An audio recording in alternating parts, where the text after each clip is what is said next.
Call or text at 916-339-1140. It's the Carmichael Dave Show with Jason Ross on Sacktown Sports.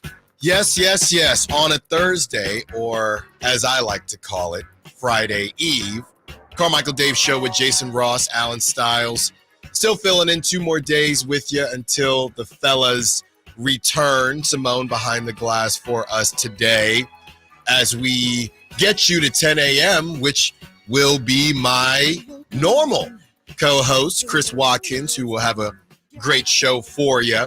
10 a.m., 2 p.m., Stiles and Watkins. We return on Monday, but we got 2 more days with you. Shout out to everybody who's been waking up early or has to wake up early for work, no matter what your job may be. Shout out to you. The early birds got to keep it going. And Simone, speaking of keeping it going, the Olympics are still going. Yeah. They're still rolling, and it's only getting more and more exciting. So let me ask you a question before we get into really the layout of the show today. And if you are curious about Cam Johnson, Dorian Finney-Smith, we have a next rider, my guy CJ Holmes. He's going to join us. And Frankie Cardicelli, okay, for those who don't know, Frankie Cardicelli got a bit of a new role here at the station, but I've been asking him over and over again, hey, can you go back to your roots and help me out this week? So Frankie Cardicelli, Frankie Clicks, he will be joining us as well. I'll get those times for you. But Simone, this Jamaica thing in the Olympics, I mean, this is pretty crazy. I don't know what's going on. I've been telling people over and over again how I watched that show Sprint, so I have the background on all of the fellas and the ladies that were supposed to run regardless of country. But this Jamaica thing is crazy. Elaine Thompson-Harris, Sharika Jackson, and Shelly-Ann Fraser-Price, they all pulled out of the Olympic sprints with injuries. They made up those 3 ladies made up the entire podium in Tokyo in 2021. So they didn't even race. They've all had different, and the note says that they are in their 30s, but they've had different injury issues and things like that. And then the trouble for Jamaica continues in the men's 4x100 relay earlier this morning or last night, however you want to call it.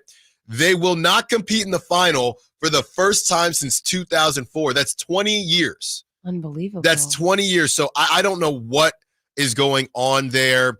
It's a part of the reason I think that the U.S. is starting to ball out, because really part of that show, or a good bit of that show, is talking about the rivalry between the two. Right. And really the rivalry checked out this go round, and the U.S. is reaping the benefits. If it wasn't for Alfred, right, Julian Alfred, they would have had Sha'Carri Richardson would have had another W. Speaking of, Sha'Carri Richardson ran the anchor in the women's 4x100. They're not in the finals yet, but Sha'Carri was balling out. Speaking of balling out, Simone, we will have that Quincy Hall sound for you, who dug deeper than anyone's ever dug. Shout out to Holes and Shia LaBeouf. I've never seen anything like it. So we have that sound for you. And Quincy Wilson, that 16-year-old, FlowTrack has confirmed that he will be a part of the men's 4x400 in round 1. So he will be the leadoff. Imagine that, Simone, at 16 years old. He is from Bullis School in Maryland, and he will be the starting leg for the men's 4x400. And yeah, that's going to be a lot of fun to watch. Obviously, we hope that they get through, but either way, being 16, I can only imagine how exciting that is. We're going to discuss, do homegrown championships matter more than others? And we have probably the most summer trade that's ever been created. We will get into that. Obviously, we have Safer Out, as always. The Brandon Aiyuk update. If you're locked in on this, then you know nothing happened. If you're not as locked in on this, really nothing has happened. There's some type of stalemate, or should I say stalemate, where it's, okay, the Steelers are trying to get to the price tag that the Niners want. The Browns are already at the price tag that the Niners want, but Brandon Aiyuk does not want Cleveland. He only wants the Steelers and I guess the Commanders, but the Commanders have bowed out. So really, we want to talk about the drama as a whole that continues to just surround the Niners. Is there a team that has as much drama as the Niners. Everyone says, oh, there's always holdouts. This happens on every team. But why is there always something going on? Last season, you had Jimmy Garoppolo on the sideline. He's not practicing, but he's throwing in basketball shorts or whatever it is. Why does this soap opera with the Niners have to continue the way that it does? We crave volatility. I think I've always said, do we know what Kyle Shanahan watches at home? Are we sure he doesn't watch your reality TV Below Deck and different shows that have this type of drama? Because it feels like he's addicted to it. We're going to move off of Jimmy. Sometimes I forget. Jimmy said goodbye. Jimmy said goodbye. What did he say? What did he say? It's been nice, but something like that. And it was definitely a sign off. It was definitely a sign off. And then Jimmy stayed. And then you have obviously the Trey Lance thing. How many reps is he getting? You had the Debo one is the one that I will let go. I'll let go of the Debo one because that one to me was the most typical. As you have the Cowboys and you have other teams that deal with this. The Debo one, I won't count. But the Jimmy stuff, but the Brandon Aiyuk stuff now, who has leverage, who doesn't, it's just tiring. You have what Jimmy said? No, I don't. I do have a little bit of useless information here that I did want to provide on the airwaves. Kyle Shanahan, December 14th, that is a Sagittarius. So we have a little bit of an inclination for the drama mamas, for the drama. I just wanted to add that really insignificant note to the show. There has to be something there. There has to be something there. Oh, this is what he said. I got it here. It's been a hell of a ride, guys. And love you guys. Oh, that was the end. So he says, so see ya. That's what it was. See ya. Give me the timeline. Is this the NFC Championship game where Brock got his elbow? Yeah, no, because yes, because Jimmy then got, or was that before it? I think it was before it. Jimmy was supposed to be gone. That's right. Jimmy was supposed to be gone. They found out Trey Lance couldn't throw, but they said it was because Jimmy was a good deal. And then they keep Jimmy, right? Trey Lance gets injured. Then Jimmy came in. He had already signed off. That was the whole thing. And then Jimmy came back. And then they sold it to us. I'm just kidding. My timelines are all. Oh, I don't blame you. Like Doctor Strange up in here. I don't blame you. So then Jimmy comes back, right? He gets injured again. And then the origin of Brock Purdy starts. And then Jimmy Garoppolo moves on. And he's been terrible, really, ever since. I hated him ever since Brock went down in that game. And then there's that infamous smile that Jimmy had on the sideline. I was like, do something. Help. Yeah. Help. Yeah. And even when Trey went down, I mean, he balled out that game, Jimmy Garoppolo did, and it felt like a party.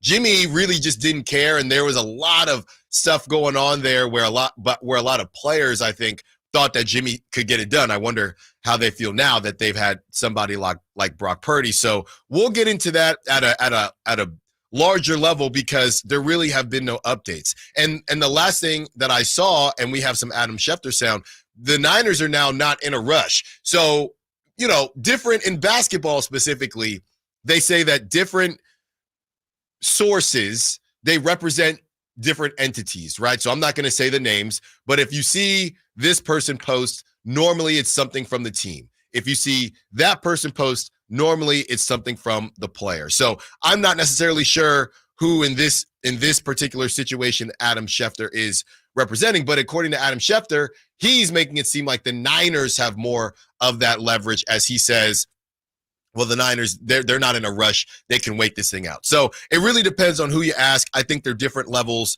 of leverage. So we'll get into all of that. And Simone, obviously we have Niners at 9. We have Kings as well. What happens if they don't make the playoffs? What happens if they don't make the playoffs? I have a very special question that has nothing to do with sports, but it started in the Olympics. And I think, Simone, you are going to enjoy this more than anyone else. More than anyone else. Yesterday, we had a lot of fun with the best quarterback that the U.S., the best worst quarterback that the U.S. could send out for flag football, okay, in 2028. Today, this one, Simone, I think is going to be very contentious. This is going to be dope. Okay, so we're going to have some fun with that. But first, let's get to the shot of Style Espresso.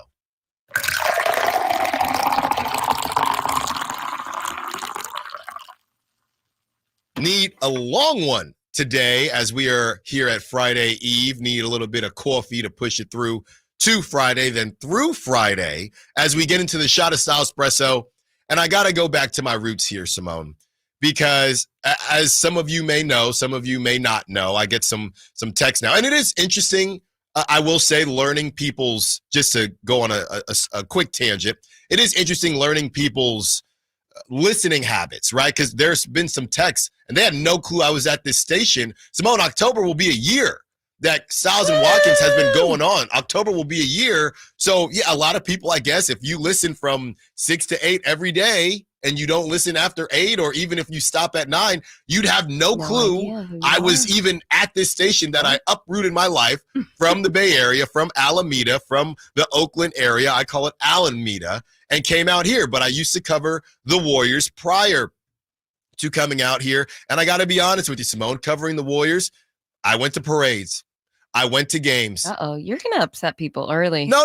I don't think so, because this has nothing to do with the Kings or anything like that. What I have to say is that watching Steph Curry do what he did throughout these 4 championships, I think it is malpractice what the Warriors are doing. And a lot of people, like I said, there was some back and forth. Again, Kendra Andrews dropped an article. There was some back and forth on whether or not Jonathan Kuminga was involved. There have been no reports. All we know was that the Jazz wanted Brandon Pajemski and a bunch of picks, including Moody, and a bunch of picks and pick swaps. And the Warriors did not want to oblige. That's all we know. Now, if other people know different things, that's fine. But that's all that's been reported. So if that's true, I just don't understand how you can look Steph Curry in the face, even if you think Brandon Pajemski could be a 1-time All-Star, 2-time All-Star, 3-time All-Star. We're talking about a top 10 player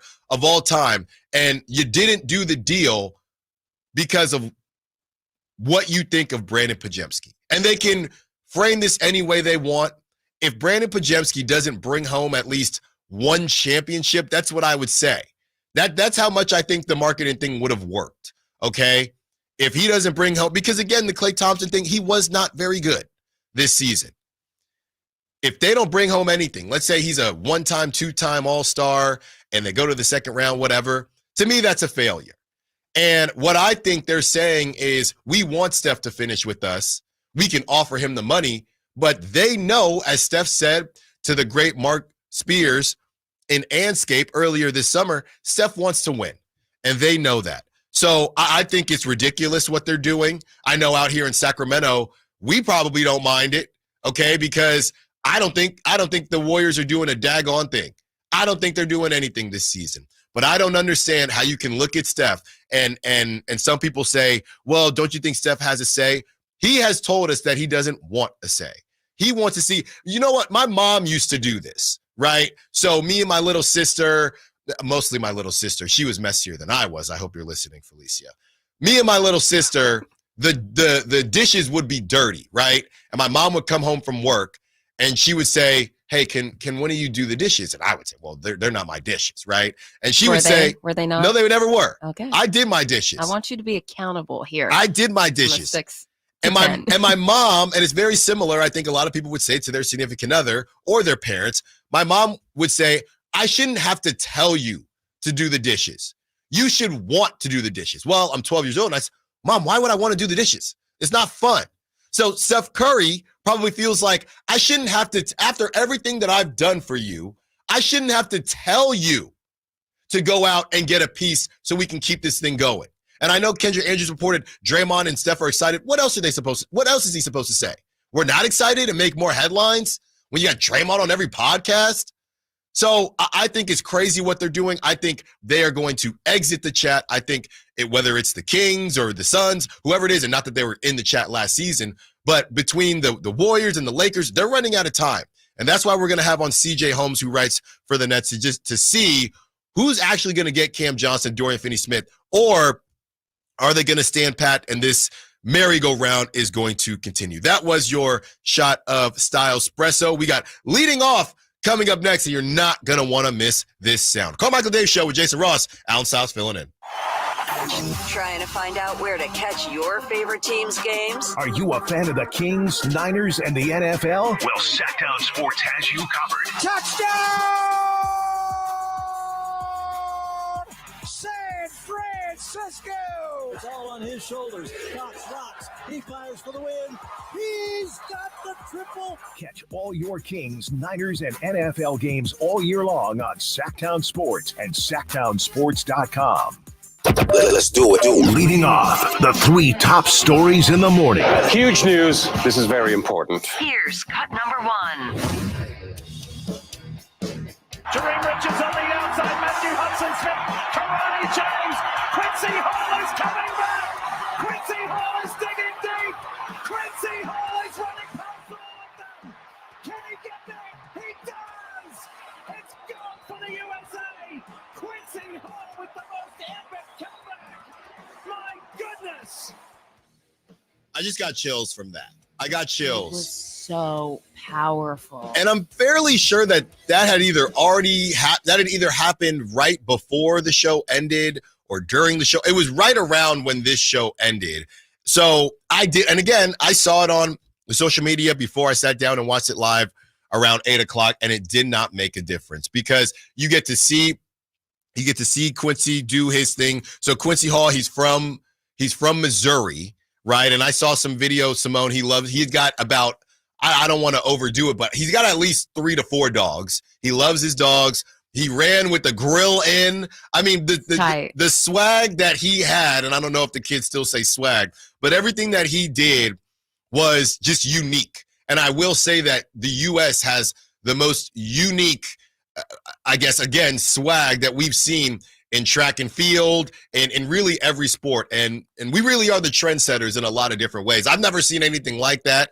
And you got to be who you are. And if you felt like running with a gold grill in and then you win, I mean, you got Noah Lyles, who's doing his finals today. He talks more trash than anybody else. You got Quincy Hall, who's balling out himself. Yeah. He ran and won the 400 with the grill in. I mean, you can't draw it up any better as far as we are turning this thing into a brand or being cool. And when we bring up baseball, and during Safer Out, we'll talk about the most exciting player in baseball.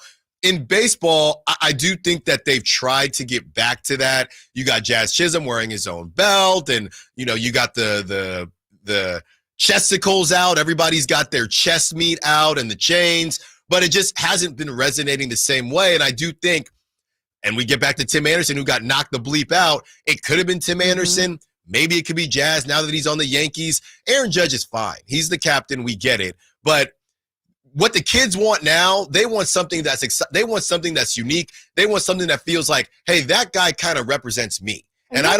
Are you a bat flip guy? I'm a huge bat flip guy. Good. I've always been a bat flip guy. Could not resist asking. I honestly think, and I know, Giants fans might disagree or might just not like it. I think that Yasiel Puig was ahead of his time. Yeah.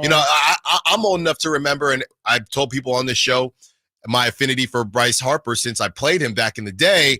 Bryce Harper, when he was running that first or second double of his career or first hit, and he flips his helmet off, and people had so much of a problem with it. And we've come so far. Yes. I just wonder if it's too late. So Yasiel Puig, the same thing. He was bat flipping, and I was torn because Bumgarner hated it, right? And a lot of people didn't like it, but I loved it. I thought this is what people want to see: personality. Yes. And I think baseball is lacking personality, and track and field, they can't pass baseball because it's only every 4 years. Sure. But I know the sprint show was only leading up to this. I don't think it's going to be a regular series. But if they figure out a way to market this Diamond League and people are continuing to pay attention, this could be something that everybody does pay attention to a little bit more. Why? Because of personalities. You got Sha'Carri Richardson. You got Gabby Thomas.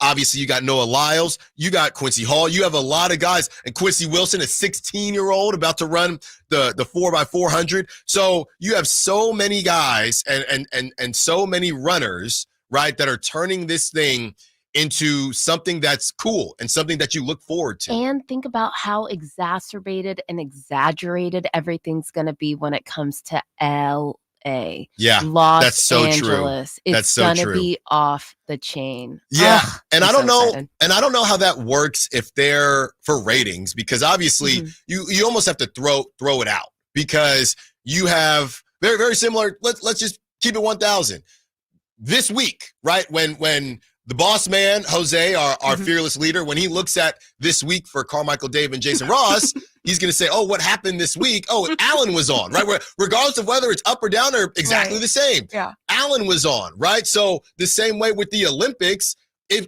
the time difference is all jacked up, you have people watching on social media. Are we all firing it up? What is it? Prime time in Paris? Are they counting that for their ratings? Who knows? But in LA, those things are going to be off the chart.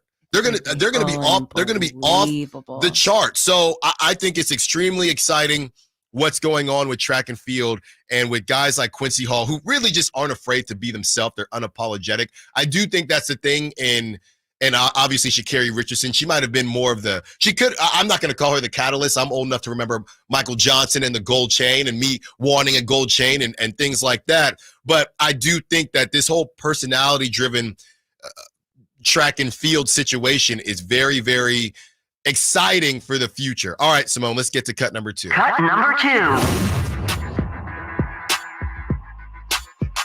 Actually looking to add to that part of your depth chart? Or? I'll let you guys speculate on that. Now, that one was very quick. Yes. You may have heard the voice. That was one Mike Tomlin having some questions and answers regarding wide receiver depth. Yes, he was essentially asked, hey, how do you feel about your wide receiver depth chart?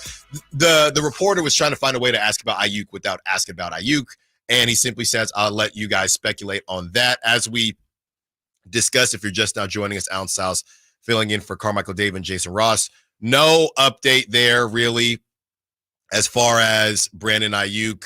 A lot of people just speculating. I mean, the amount of times, this is when it was done for me.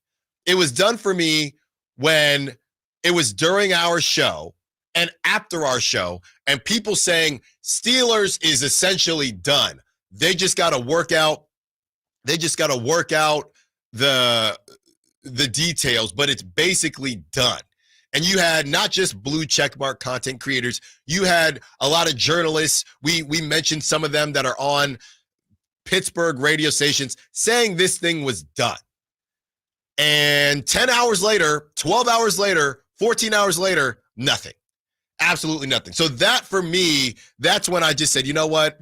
Obviously, we're going to talk about it. It's the biggest story in the NFL right now, but there's nothing to talk about until something actually happens, until there's pen to paper, or even that was the wording. There is an agreement in place. Last week, it was a done deal. This week, there was an agreement in place. And with all that being said, Brandon Aiyuk is still with the red and gold. So I'm so done with this, Simone. I'm so done with this. Let's get to cut number 3. Cut number 3.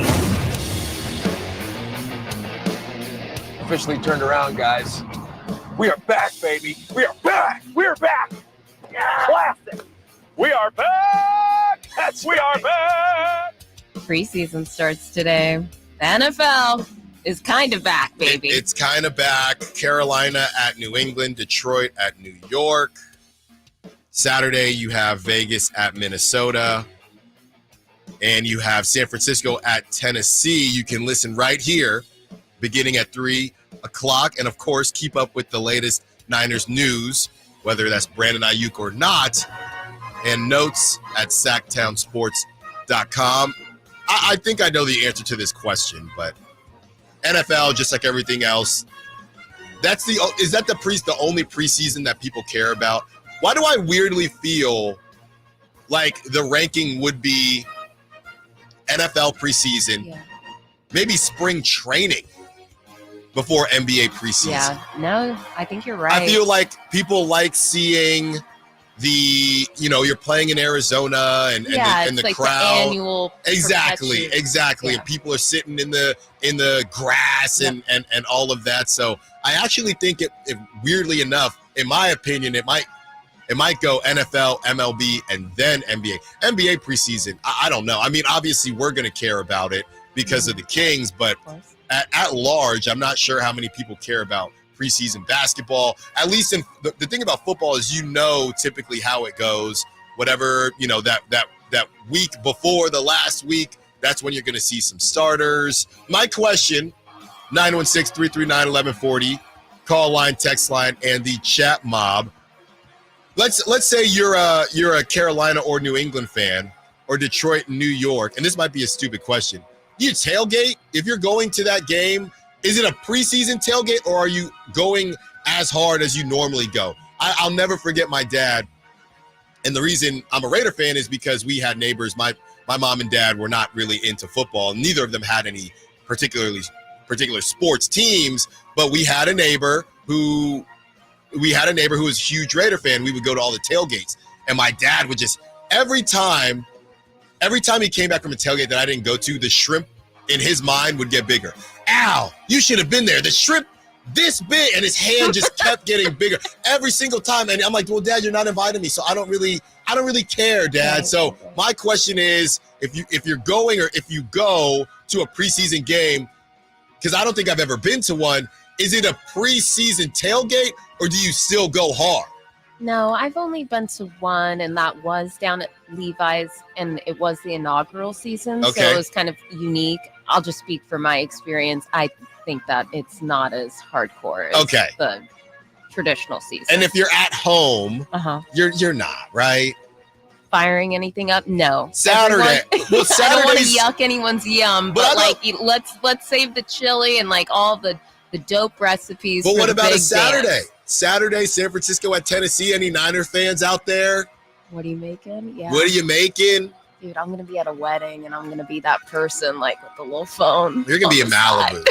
Yeah. You're gonna be in Malibu, so I don't feel bad for you. Okay. I do not feel bad. Do not have the phone. See, but to me, you're watching preseason on your phone at a wedding in Malibu. Just for a second, just to tap in, That is more egregious to me. I'm a correspondent, a constituent of Sacktown Sports, 1140, and I just want to be informed. No, you're not going to do that.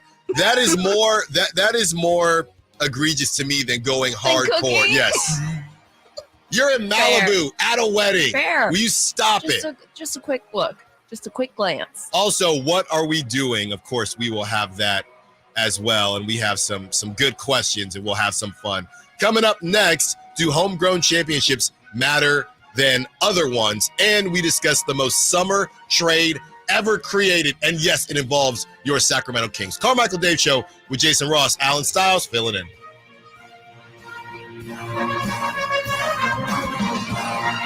You never know what you might hear when listening to a Sacramento Kings game. Out of Keegan's going for another triple. Man, is he feeling it. Can he do it? Yes, there's number 11, Keegan Murray. Keegan steps back. He just knocked down his 12th three-pointer, a Kings franchise record. He's got 45 points. Never miss a moment of Sacramento Kings basketball with Sacktown Sports and the Sacktown Sports app.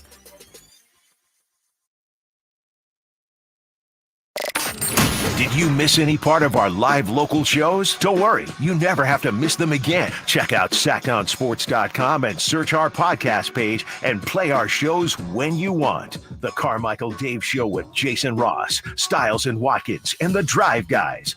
Plus, other podcasts like Return of the Empire, Return of the Roar, The Stingers Up podcast, and Golf to Go with Frank LaRosa. They're all available right now on SacktownSports.com. I didn't ask to be thrown in the streets with nowhere to go. I didn't think I'd survive.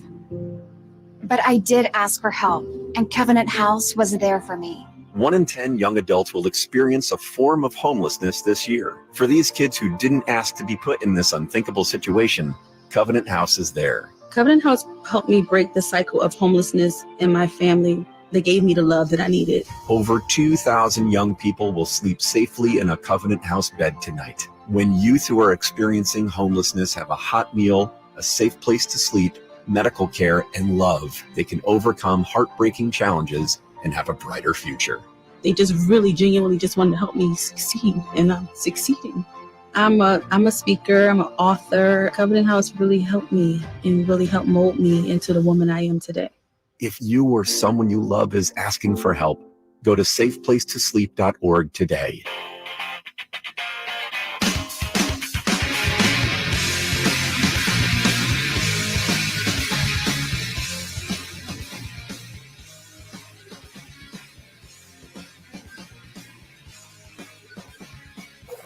Waking you up with the best in local sports. They just make it interesting, you know? It's the Carmichael Dave Show with Jason Ross on Sacktown Sports. We are going to get into the most summer trade ever. I believe it is a 4-team trade. Got some texts and some chat mobbers chiming in. Matthew Henson in Oakland, they went pretty hard for the preseason. Not as hard, but pretty hard. I could see that. I'm sure Vegas now it's just nothing. I don't even know where, and I don't even know where you tailgate in Vegas. So I think that's probably a ghost town. What is it? What's it like around Allegiant? Like parking lot or not? Honestly, I don't even, well, I'm going to be completely honest with you. It was my bachelor party. Oh, okay. And I'm we thinking walked, of the last time you were there in Vegas. Right. Well, no, we didn't go. We walked from our hotel and I don't know if it's 2 miles, whatever it is, but everybody walked it. And I believe they were playing the Eagles. It was right before the Eagles started getting good again, or maybe it was the beginning of Jalen Hurts. But yeah, it was a good time. But everybody's just you got casinos, you got your hotels. Or so all you can eat buffets. Yeah, exactly. You got $15 steaks. So it's a bit different. Real quick note, Simone, there are 2 Quincy's. There's Quincy Hall, who ran the 400 yesterday, and then there's Quincy Wilson, who is the 16-year-old. And Quincy Wilson, they're running tomorrow. They're running on Friday.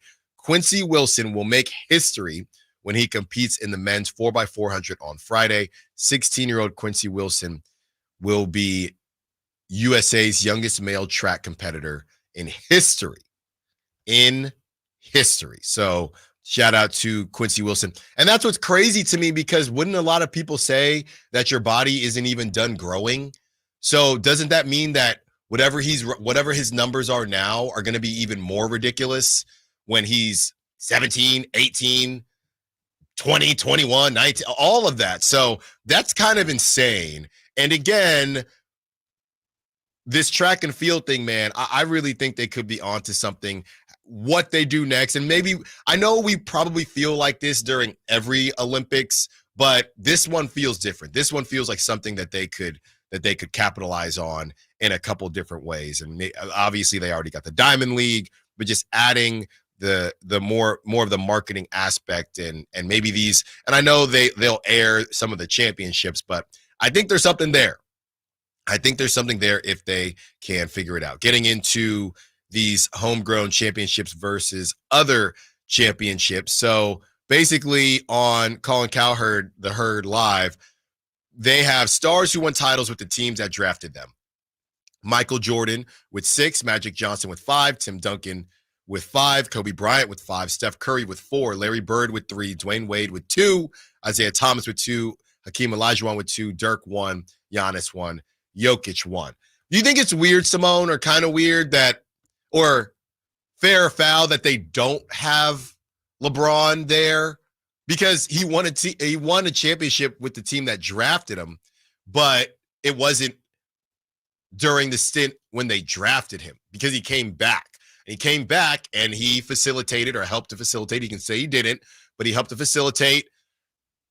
Kyrie was already there. They get Andrew Wiggins out of town. They get Kevin Love. So it's different. But I don't know. I kind of feel like LeBron maybe should be on that list. Yeah, I'm not sure. No, I think it's a little foul. It's not sitting right with my spirit. Because at the same time, he did come back, right? But it's the second stint, so I understand both sides of it.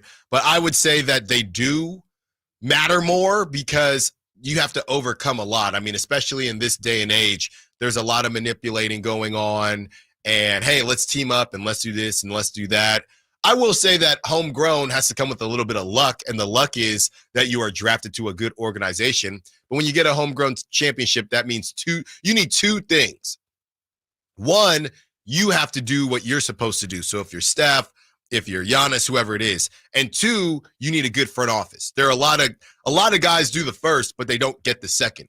And the second really is uncontrollable, right? I mean, maybe you would say some of these guys almost got there and they weren't supported the same way, but I look at the guys who did get it there, who did really push the envelope to get over the hump, and they all did have help. So I think it does matter more than these manipulated. And I would say, not to make it black and white, what if you got traded and then won, right? I think that exercise is really just talking about LeBron, because LeBron has really, even though he's finished every contract, he's controlled everything that he's done and controlled who he wants to play with. So this is really about LeBron, because if you get traded and then you win with the team that you got, unless you force the trade like a James Harden or whoever else, then I would say that it's not necessarily any different than winning homegrown, because you had no control. When you get drafted, you have no control. When you get traded, unless you force a trade, you have no control. So I would count, now I guess the question is how many franchise guys get traded like that, but I would count getting traded if you didn't say, hey, I want to be traded. I would count that the same, or pretty close to the same way I would count a homegrown championship, because you didn't have a say in the matter. So that's what I would say there. Getting into this most summer trade ever. This is from Fadeaway World, and it's ridiculous. And we're going to have some fun with it because it is ridiculous. This is a proposed 4-team blockbuster trade that a lot of teams are a part of, including your Sacramento Kings. So in this trade, the Miami Heat receive Julius Randle and Miles McBride. The Sacramento Kings receive Kyle Kuzma. The New York Knicks receive Jonas Valanciunas, Corey Kispert, a 2028 second-round pick, and a 2031 second-round pick. And the Washington Wizards receive Tyler Hero, Kevin Huerter, Devin Carter, and Jericho Sims. So the Kings would basically be giving up Kevin Huerter and Devin Carter to get back one Kyle Kuzma. The Heat get Julius Randle and Miles McBride. The Knicks get Jonas Valanciunas and Corey Kispert and some picks. Would you be in or out on that? I don't know. After talking to Chris and Peak earlier this week, I'm excited to see Devin Carter. I would hate to see Devin Carter ball out for another team, but if you got to give up Devin Carter, who you're not going to get him until January, and Kevin Huerter for Kyle Kuzma, I would definitely think about it. So that is what the summer is all about right there. And like I said, I would think about it. I'm not sure I would do it, because I do want to see what Devin Carter brings to the table. But we know what Kyle Kuzma brings to the table. I know people are hot and cold on Kyle Kuzma, but I do think I would at least look at it. There's no way that happens. Like I said, that's why I called this the most summer trade ever. There's no way this happened. But if it did happen, or if it was proposed, I would at least take a look at it. All right, coming up next, we get into safe or out. We have some baseball questions to get into, and the Giants will be featured there. Then at the top of the hour, we hear from John Middlecoff, who goes off on the drama-filled San Francisco 49ers. Carmichael Dave Show with Jason Ross, Alan Stiles filling in. Subscribe to Sacktown Sports on YouTube and watch the Carmichael Dave Show with Jason Ross, Stiles and Watkins, and the Drive Guys. Live Monday through Friday from 6 to 6. Plus view archive shows and exclusive content. Subscribe at youtube.com/Sacktown Sports. I didn't ask to be thrown in the streets with nowhere to go. I didn't think I'd survive. But I did ask for help, and Covenant House was there for me. 1 in 10 young adults will experience a form of homelessness this year. For these kids who didn't ask to be put in this unthinkable situation, Covenant House is there. Covenant House helped me break the cycle of homelessness in my family. They gave me the love that I needed. Over 2,000 young people will sleep safely in a Covenant House bed tonight. When youth who are experiencing homelessness have a hot meal, a safe place to sleep, medical care, and love, they can overcome heartbreaking challenges and have a brighter future. They just really genuinely just wanted to help me succeed, and I'm succeeding. I'm a speaker, I'm an author. Covenant House really helped me and really helped mold me into the woman I am today. If you or someone you love is asking for help, go to safeplacetosleep.org today. Did you miss any part of our live local shows? Don't worry, you never have to miss them again. Check out SacktownSports.com and search our podcast page and play our shows when you want. The Carmichael Dave Show with Jason Ross, Stiles and Watkins, and The Drive Guys. Plus, other podcasts like Return of the Empire, Return of the Roar, The Stingers Up podcast, and Golf to Go with Frank LaRosa. They're all available right now on SacktownSports.com.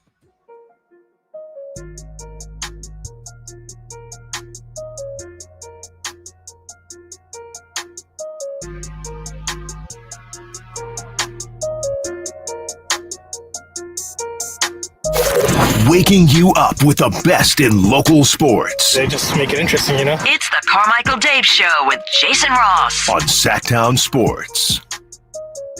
Alan Stiles continuing to fill in for Carmichael Dave and Jason Ross. They will be back on Monday, not to fear. And I will be back to the midday with my guy, Chris Watkins, 10 a.m. to 2 p.m. Time has been flying like with that show. As I was mentioning, October will be a year that we have been doing the show, and it's a really good show. And if you ever miss it, if you're busy from 10 a.m. to 2 p.m., you can always catch it on the Sacktown Sports app or youtube.com. You can always rewind and catch it that way. And we post a ton of clips on YouTube for some of our segments that are, let's say, more higher priority.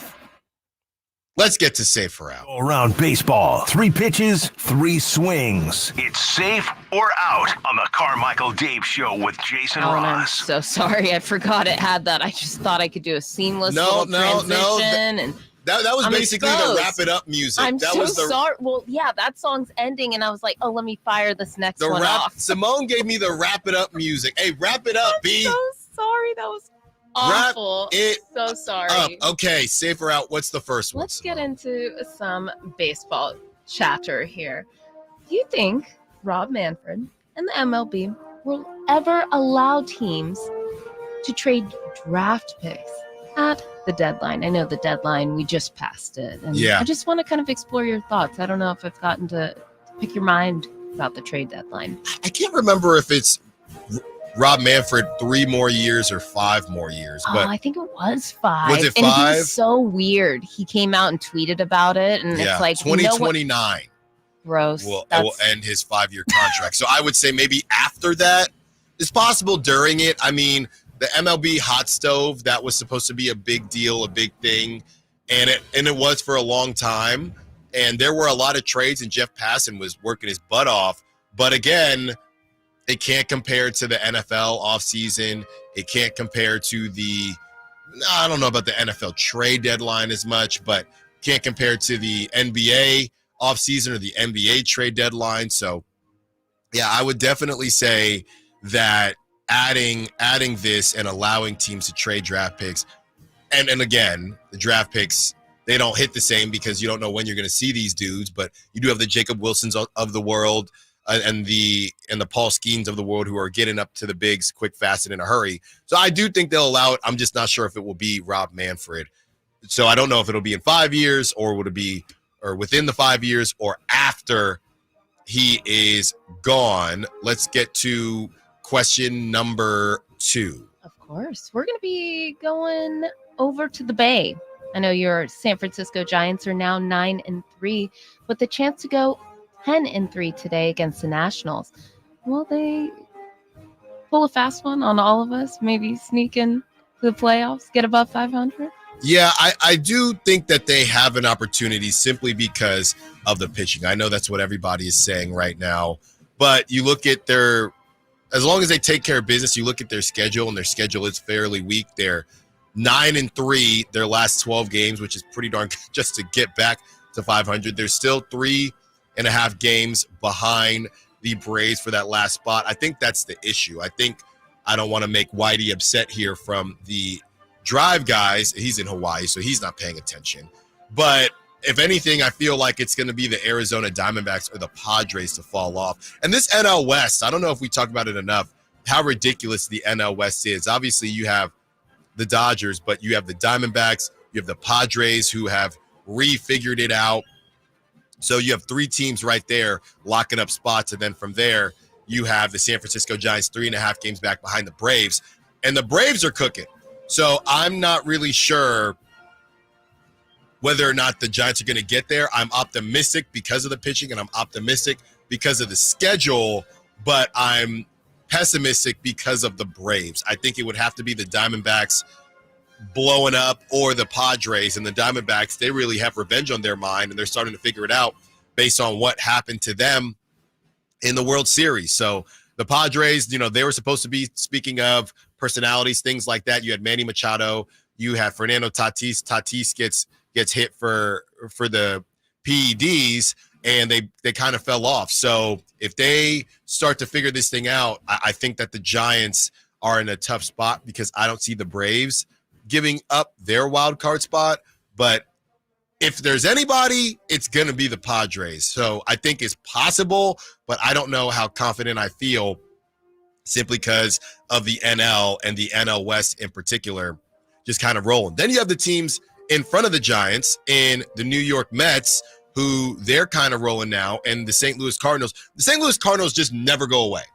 The St. Louis Cardinals are just always around. They'll get a championship. They'll get a World Series here or there, but they're never bad. They're never terrible. So they're 2 games back behind the Braves. The Mets are a half game back behind the Braves. And then behind the Giants, you even have the Pirates, who obviously they're rolling out Paul Skeens. Aroldis Chapman hit, 104.7 miles per hour on the gun yesterday in year 15? So that's insane to me. Manny Machado literally just froze. There was nothing he could do. And that bunch that really starts off with the Giants to the Cubs, it's anybody's game, but they're going to have to overtake the Mets and the Cardinals. I think, again, the Giants have an easier schedule coming up, but if the Braves don't let up, which I don't think they will, you got to count on maybe a Padres meltdown. And I know Kyle Ledbetter is not going to like hearing that tomorrow when he is back on the show. Speaking of the Giants, really some awesome bright spots, not just Tyler Fitzgerald, but the all-star, Elliot Ramos. His 17 home runs are the most home runs by a Giant player under the age of 25 in his first 76 games of a season since Will Clark in 1988. So Elliot Ramos really doing his thing, and it's just something that the Giants have not had lately. So shout out to Elliot Ramos, shout out to Tyler Fitzgerald, and of course the pitching staff. The Giants have the Nationals today, so we'll see if they're able to pull this one out. Again, the Nationals, that championship was just so random. The Giants so far against the Nationals, they can't get the sweep, but they have already won the series, so they can go 3-1. Then right after that, they got the Tigers. And the good thing is, after they get the Tigers, they have a match up head-to-head with the Atlanta Braves. So that's one way to make some headway, go head-to-head.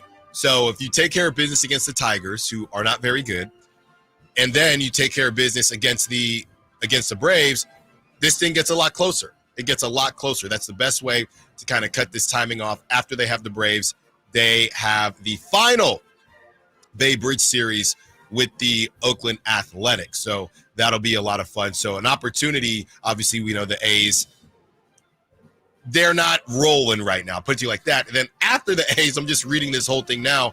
After the A's, they got the White Sox. So really a great opportunity. If the Giants can take care of business against the Braves, they have some more cupcakey teams that they play coming up next. So they take care of business today.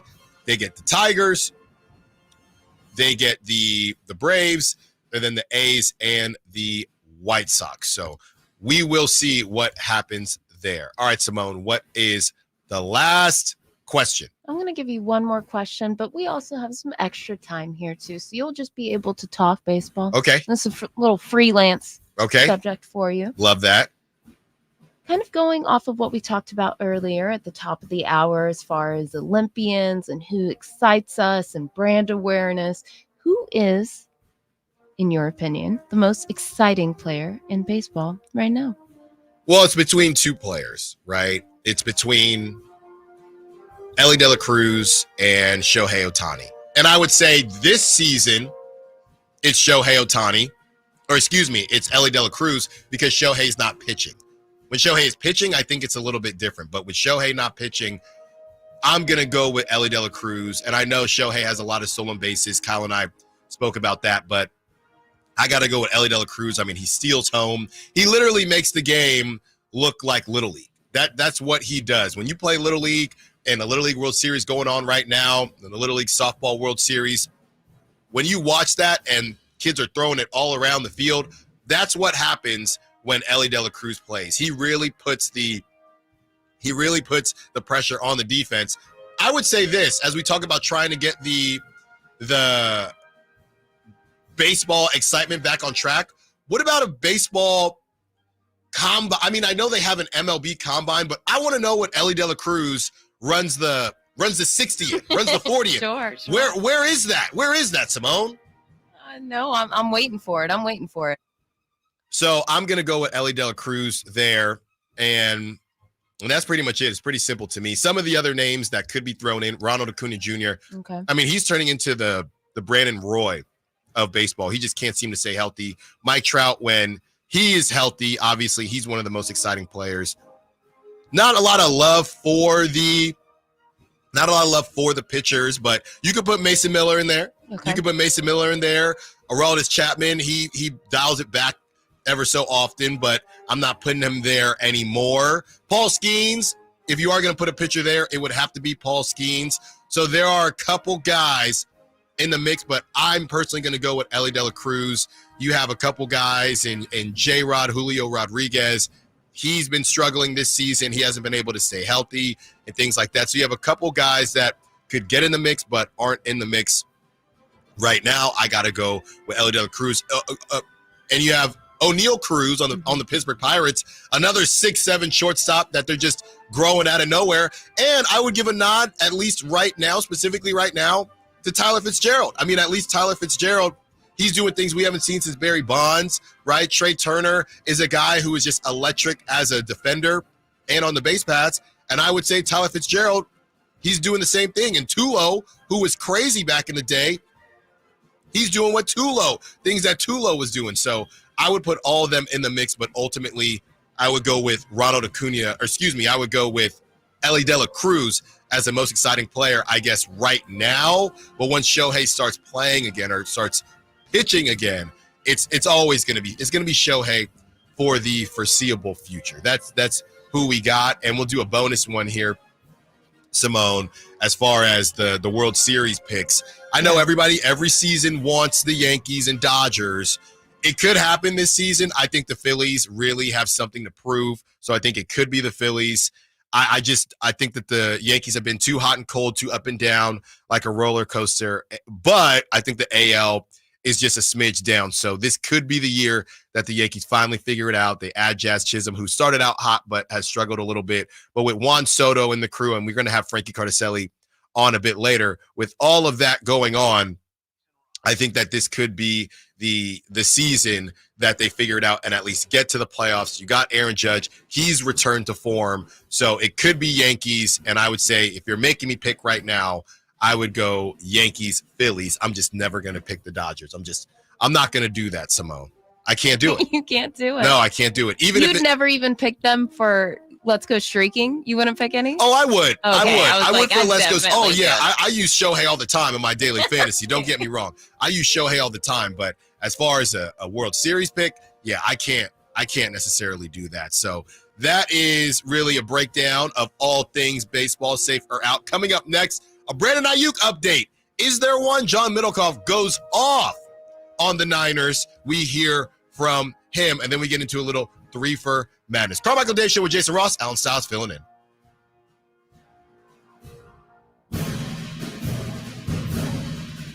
The only place you'll find Keegan Murray is Sacktown Sports. Out to Keegan Murray, straight away for three, and Keegan knocks down the triple. Hey, Sacramento, it's Keegan Murray, and you're listening to the home of Sacramento Kings, Sacktown Sports. Your local sports leader. I didn't ask to be thrown in the streets with nowhere to go. I didn't think I'd survive. But I did ask for help, and Covenant House was there for me. 1 in 10 young adults will experience a form of homelessness this year. For these kids who didn't ask to be put in this unthinkable situation, Covenant House is there. Covenant House helped me break the cycle of homelessness in my family. They gave me the love that I needed. Over 2,000 young people will sleep safely in a Covenant House bed tonight. When youth who are experiencing homelessness have a hot meal, a safe place to sleep, medical care, and love, they can overcome heartbreaking challenges and have a brighter future. They just really genuinely just wanted to help me succeed, and I'm succeeding. I'm a speaker, I'm an author. Covenant House really helped me and really helped mold me into the woman I am today. If you or someone you love is asking for help, go to safeplacetosleep.org today. Subscribe to Sacktown Sports on YouTube and watch the Carmichael Dave Show with Jason Ross, Stiles and Watkins, and the Drive Guys. Live Monday through Friday from 6 to 6. Plus view archive shows and exclusive content. Subscribe at youtube.com/Sacktown Sports. You hope that you're never in a situation where you need representation, but if you ever are in that spot, you certainly want someone you can trust. And I'm sure you've seen all those lawyers on TV that just quickly process through case by case by case. Well, how about someone that's right here, that is local, that cares about you, cares about their own name and their brand, but certainly cares about our community? So if you're in that spot where you need representation, I suggest Jonathan Gonzalez at the Gonzalez Law Offices. He's right here in downtown Sacramento. And again, doesn't count you as just one of those many case after case after case. He will put in the time, put in the effort, get to know you, and is here to help. Whether it's wrongful termination cases, expungements, car accidents, whatever and wherever you feel the need for representation, I suggest you contact saclegaldefense.com or call them at 916-304-9187. Again, that's the law offices of Jonathan Gonzalez at saclegaldefense.com or 916-304-9187.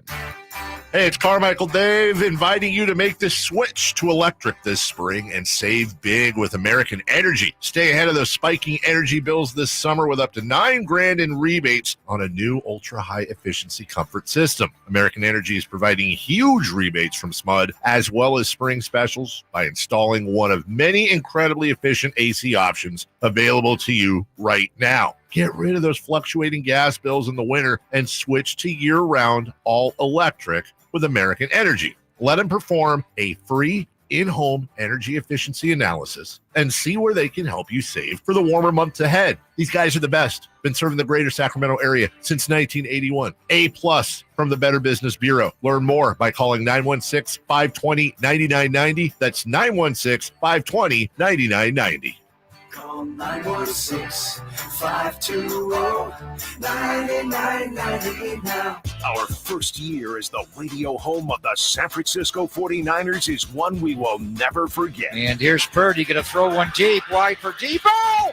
Made the catch on the back shoulder. Touchdown! San Francisco! And a back shoulder banger for Debo Samuel. Congratulations to the 49ers on a terrific year. And thank you for so many wonderful memories. School is almost here, and if there's two things I can count on, it's my kids needing new outfits because they grow like weeds, and Cole stocking their favorite styles. With the back-to-school customer appreciation event going on, I scored 30% off tees, jeans, sneakers, and more when I shopped with a Kohl's card. No card? No problem. Rewards members save 20%, and everyone else saves 15%, plus earn Kohl's Cash. When it comes to back to school, you gotta go back to Kohl's. Select styles. Some exclusions apply. Offer ends August 11th. See store or Kohls.com for details. Why choose a Sleep Number smart bed? Can I make my side softer? Can I make my side firmer whenever I want? Can we sleep cooler? Sleep Number does that. Cools up to 8 times faster and lets you choose your ideal comfort on either side. 94% of Sleep Number smart sleepers report better sleep. JD Power ranks Sleep Number #1 in customer satisfaction with mattresses purchased in-store. And now, during our biggest sale of the year, save 50% on the Sleep Number Limited Edition Smart Bed. Limited time. For JD Power 2023 award information, visit jdpower.com/awards. To find a store near you, visit sleepnumber.com. At Lowe's, we know how to save pros time and money. Save 20% on 1-gallon cans and 5-gallon pails of Valspar Defense or Cabot Stain. Plus, save 15% on your choice of 6 or more Purdy items. And get free same-day delivery to the job site when you order by 2 p.m. Because Lowe's knows pros. Valid through 8/21. While supplies last. Discount taken at time of purchase. See store at Lowes.com for details. Must be single receipt purchase. Delivery by 8 p.m. Subject to driver availability. Additional terms apply. See Lowes.com/same-day delivery for details. As a roofer, I'm always on the go. So I need to be able to get things done from anywhere. That's why I partner with Beacon. With their unique Beacon Pro Plus app, I've got the brands I depend on, like GAF, right at my fingertips 24/7. I rely on Beacon because I never stop building, and neither do they. Now through September 15th, purchase GAF through Beacon Pro Plus and earn up to $1,500. Go to BECN.com or download the Beacon Pro Plus app today. Beacon, always building. There was always a crowd gathered around our dining table when I was growing up. Hi, I'm Frank LaRosa with a word about Naturewood Home Furnishings. Everyone was welcome at my mother's table, so holidays, birthdays, and celebrations always included family and friends. I used to think I was the most popular kid in the neighborhood until I realized that my friends were really there for my mother's incredible cooking. Years later, when I bought my own dining table from Naturewood, I made sure it was large enough to make friends feel welcome. And right now, during Naturewood Home Furnishings' Dine in Style sale, you have an opportunity to find the perfect dining room furniture to help you create your own treasured memories. Choose from casual to formal or anything in between. Visit Naturewood Home Furnishings during the Dine in Style sale off Highway 50 at Hazel. Look for the water wheel. From the Power Business Technology Toshiba Studios, KHTK AM Sacramento, KYMX HD2 Sacramento, the only station in Sacramento giving you local sports coverage from 6 a.m. to 6 p.m. Monday through Friday. Sacktown Sports. The Carmichael Dave Show. He's on the microphone when he's not on the microphone. He's playing a song, and when he's not playing a song, he's on the microphone, and then boom! With Jason Ross. No, he didn't. Yes, he did. Call or text at 916-339-1140. It's the Carmichael Dave Show with Jason Ross on Sacktown Sports. Alan Stiles filling in for Carmichael Dave and Jason Ross. They'll be back on Monday. We've made it through. Halfway through the week. We have made it through. We are at Friday Eve, as I call it, also known as Thursday. Some of you will get paid tomorrow. Got that to look forward to. We were talking some baseball. The 209 on the text line says the D-backs get it done this season. Very possible. Wow, man, they surprised me last season. I'll tell you what, Rob Manfred in baseball doesn't need that. They do not need the Diamondbacks balling out again. No disrespect to them. Obviously, they did back in the day with Luis Gonzalez. But if Corbin Carroll starts to heat up again, and Ketel Marte, who might be the most underrated player in baseball, if they start to heat up again, it could be a problem for the rest of the baseball world. Real quick, before we get into the Niners and the update on Brandon Aiyuk, the White Sox has fired their manager, Pedro Grifol, and that's not surprising because the White Sox have been terrible. So he has been let go, relieved of his duties, and the White Sox look for answers as they continue to struggle. They end that losing streak against the A's, but they continue to struggle. Now, let's get into the Brandon Aiyuk update. And I want to open up the phone lines here. Shout out to everybody just now joining us. Alan Stiles filling in for Carmichael Dave, Jason Ross. Alan Stiles of Stiles and Watkins, 10 a.m. to 2 p.m. 916-339-1140. Niner fans, are you tired of the drama in general? I'm not just talking about Brandon Aiyuk. I'm talking about the Trey Lance thing. I'm talking about the Jimmy Garoppolo thing. It's more than just holdouts. There's always something going on with this team. And John Middlecoff, he calls it out, and I agree with most of what he's saying. And he basically talks about how there's no other team, or no other contending team, at least, that's dealing with stuff like this. This is what he had to say. We got the John Middlecoff sound.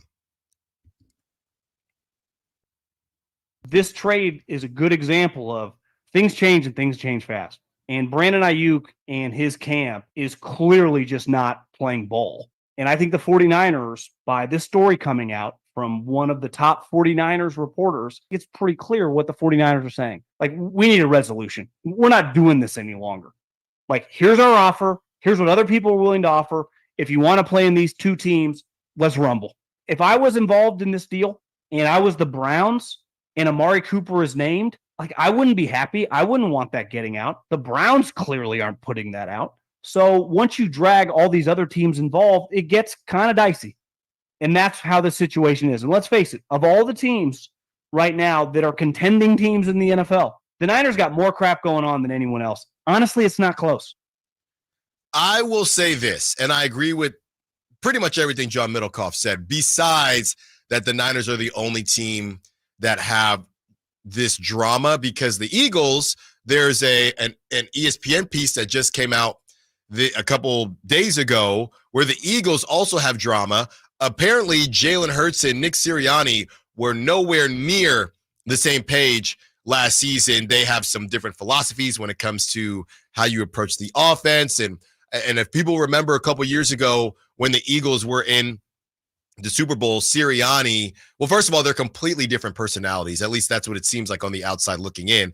Sirianni was almost taunting the Chiefs, and Jalen Hurts puts his hand down, and it almost felt like Jalen Hurts was more mature than Sirianni, and Sirianni's this brash, kind of loudmouth that a lot of people don't like, and Jalen Hurts is cool as a cucumber. So those are some big issues, and the whole article breaks down how they're going to power through them. So they definitely also have drama, but it's a little bit, and they had drama with Carson Wentz, and I saw Dan Orlovsky talked about why do the Eagles quarterbacks tend to have this drama after they get paid? What's going on there? Why is there always something that happens with the Eagles after they pay a quarterback big money? What is the correlation there? So I would say that out of the contending teams, the Niners have more drama, but the Eagles definitely have drama. I mean, there's a whole article written about the disconnect between your head coach and your $100 million,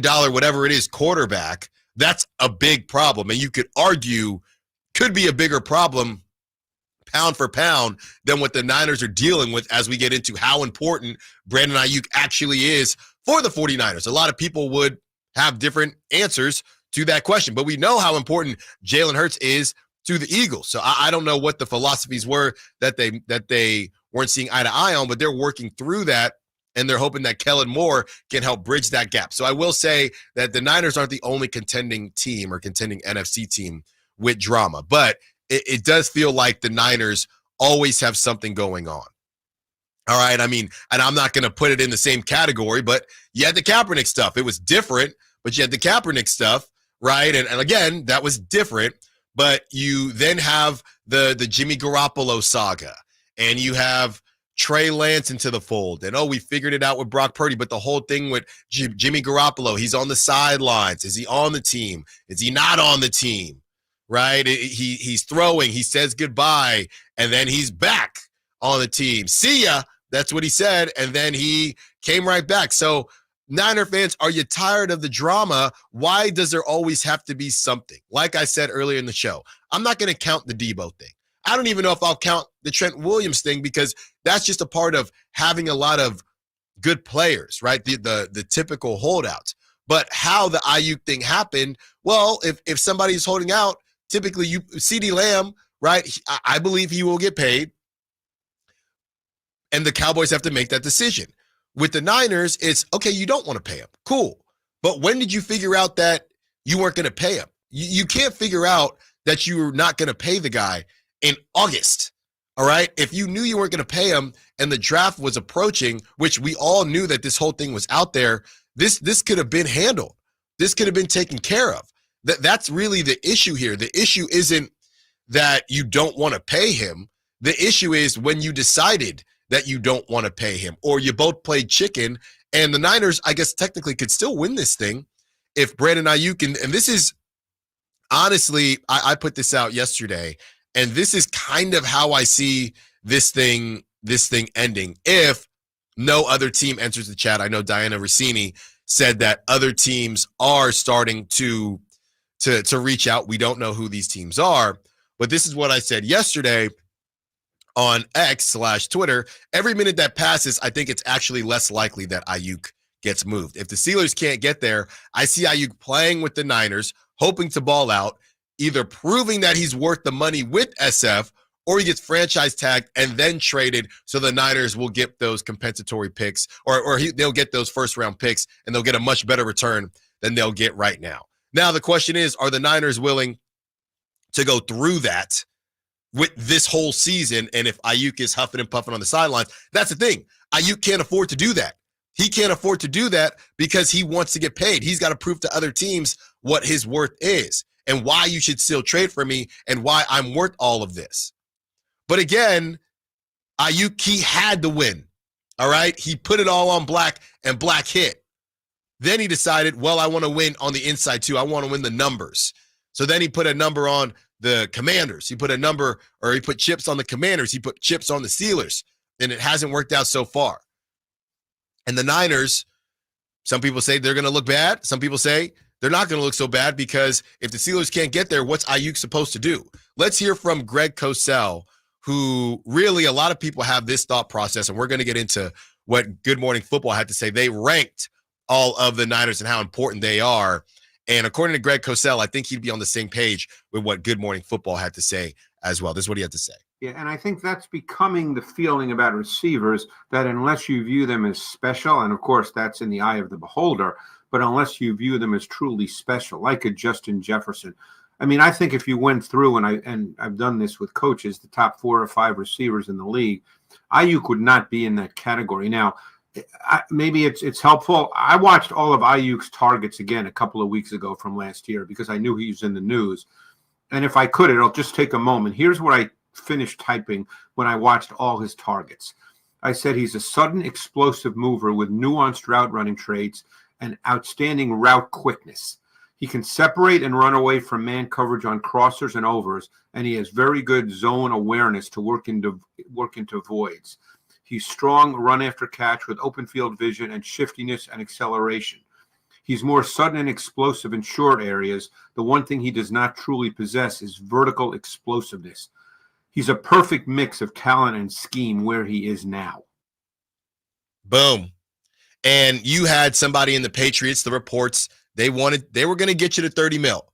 And Brandon Aiyuk said no. He didn't want to leave the table. So he's still at the table. The Niners, they're essentially the dealer, if you will. And the question is the house going to win, or is Aiyuk going to win? Well, no updates so far, but with a little less than 3 hours in the show to go, maybe we will find out something, or maybe it will be part of a Friday dump right after this show ends for my good friend, Chris Watkins. Coming up next, a little 3 for Madness. We have a question that honestly has nothing to do with sports, but I think Simone and all of you are going to have some fun with this. Carmichael Dave Show with Jason Ross, Alan Stiles filling in. On the move? Got somewhere to be? Take Sacramento Kings basketball with you. The Sacktown Sports app will let you stay connected to your passion. Never miss a moment of Sacramento Kings basketball with the Sacktown Sports app. Hey, it's Carmichael Dave for American Energy Heating and Air with a question. Have you recently had a technician diagnose your HVAC system and you were a bit surprised at how much it cost? Or did something seem off about their quote? Because at American Energy, they take pride in giving you honest, straightforward solutions to get that system up and running. Have their qualified technicians come out and give you a free second opinion. It's free. You got nothing to lose but some dollars off of that original quote. They're making the uncomfortable comfortable. They've been doing it since 1981, serving the greater Sacramento area. A+ with the Better Business Bureau. That's why why they keep having customers coming back for more and more and more. You can call them and set that appointment at 916-520-9990. That's 916-520-9990 or AmericanEnergyAir.com. Call 916-520-9990 now. 3 questions, 3 answers. It's 3 for Madness on the Carmichael Dave Show with Jason Ross. Here's question 1. Mr. Allen Styles, is USA Track back?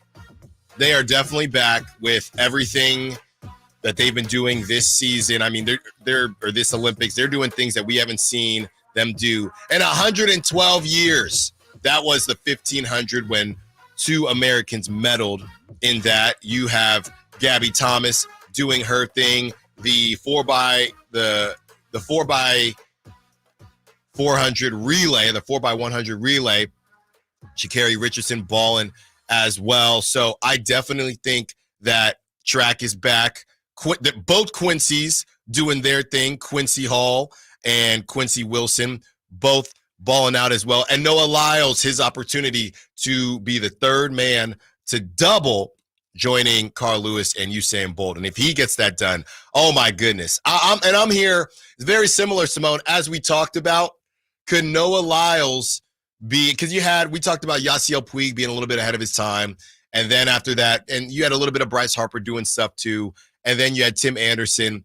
Noah Lyles, we might look back on him and say, hey, he was a little bit ahead of his time and how he went about his business. And really, he talks about wanting to make track more of a brand. He wants his own shoe. He doesn't want a spike shoe. He says nobody buys spikes. He ticked everybody off with his NBA comments. But you know what? If you believe in all publicity is good publicity, now you know who Noah Lyles is. I'll tell you what, I didn't know who he was before he said that. And I didn't even agree with what he said, really. But a lot of people hating on him. That was part of our Style Espresso earlier this week. But me personally, I'm rooting for the guy, seeing the story and his mom out there and his family. So I'm rooting for him and just really excited for what is to come with USA Track and Field, not just for the rest of the Olympics, but moving forward. I love it. Question number 2. Question 2. We focus on so many different subjects here at Sacktown Sports. We cover the MLB, the NFL, the NBA. Who's got the best and worst preseason games, in your opinion? I would definitely say NFL has the best preseason games. And I think that I feel like NBA has the worst preseason games. Because you don't, and maybe I'm misinformed because Have you been to one? I went to I think a preseason Team USA game when one was at Chase Center. Sure. You're rocking with the preseason games? I mean, yeah, I've gone in fan capacities, as credentialed media. Right. I wasn't right. Even as media, when I was in the Bay, I just didn't really feel a need to go. I mean, then you have to deal with the overreactions or the underreactions because you go right. And for me specifically, you do a show. And then if you have takeaways from the preseason, some people are going to be all about it. And some people are going to say, why are we talking about the preseason when that's all that's really going on? So you can either continue to talk about what you think is going to happen in the regular season, or you say, oh, some preseason games are happening. Preseason doesn't matter, right? How many times have I seen that on the text line or somebody calls in and you're thinking, okay, that's fine, but this is that's what happened though, or this is what is going on. So I definitely think that where the takeaways happen, if you remember from back in the day, the NFL preseason games, we've seen players really emerge. I don't know how many players in the NBA, or I would say Major League Baseball, but how many players in the NBA emerge during preseason? Russell Wilson, right? By the way, Russell Wilson named the starter, and I guess it's not even a question between Russell Wilson and Justin Fields right now, even though Justin Fields has been playing well. So Aiyuk wants to go play with Arthur Smith in that offense and Russell Wilson and Mike Tomlin. That's what Brandon, that's what's going to get him to leave the table.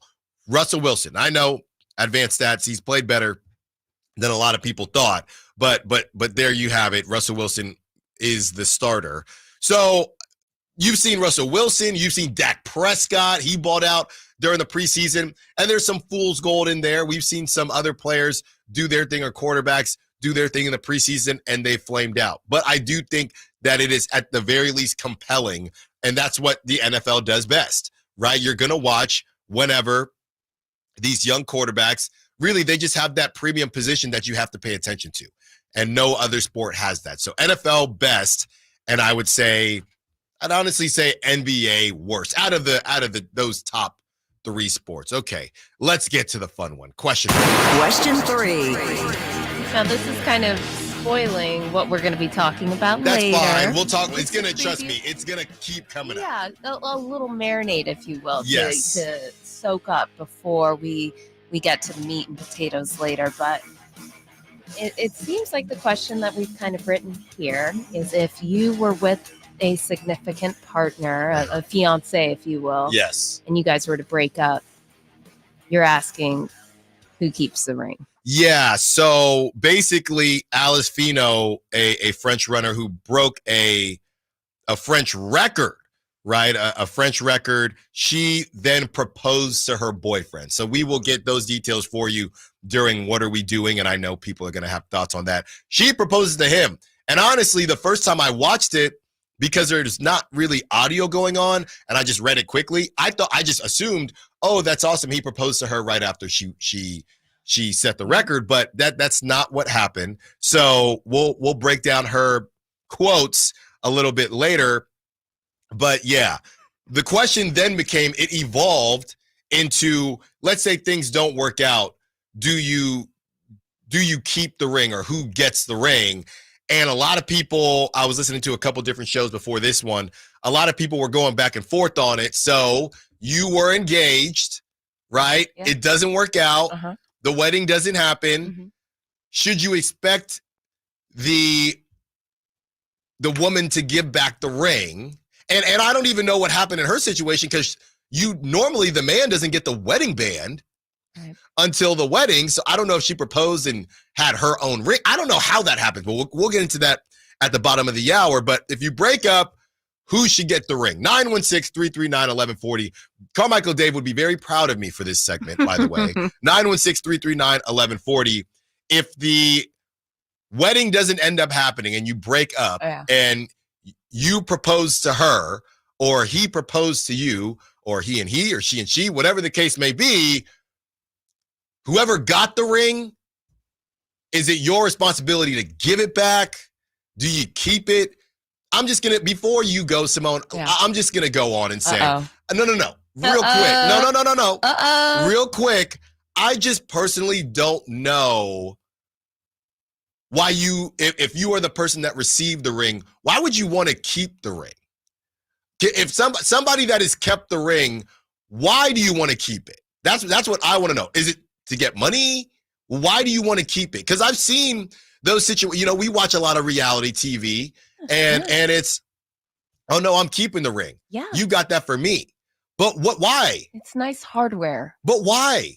It's nice hardware. To do what with? I can't speak for shattered relationships or broken off engagements, but I'd imagine that is what is leading people. Yeah, either you can sell it later, or it's so expensive and nice that you're keeping it on and just switching the finger.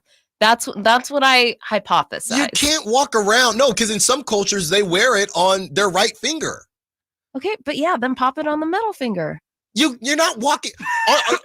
Are you compartmentalizing the memory? I mean, if you didn't end up, there's probably not some not so great memories happening here. Sure, of course. But I mean, you don't. Yeah, I guess maybe they can. So you would keep it? I would not. I don't know.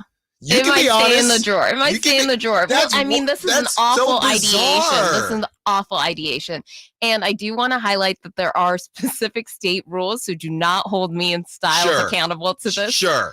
I know, I think in New York, whether it's property or not, or yes, it's a exactly, gift. exactly. I think if you give it on say Yes, a I know where you're holiday go- or yes, Christmas it's or a their gift. birthday, then it's a gift and then they're not obligated to give it back to you.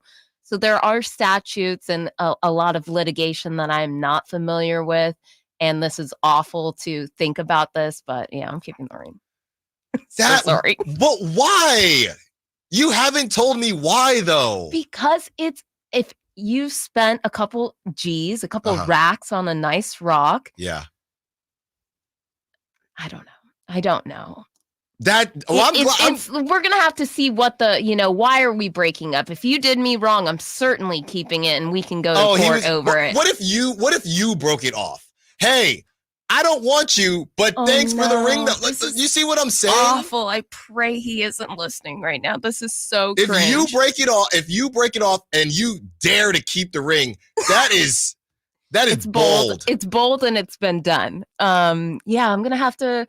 I can't wait to explore this more as we get into those details later. But yeah, I can see you're a little puffed up. You're a little it's swollen in the I just don't chest understand right now. I guess to me because.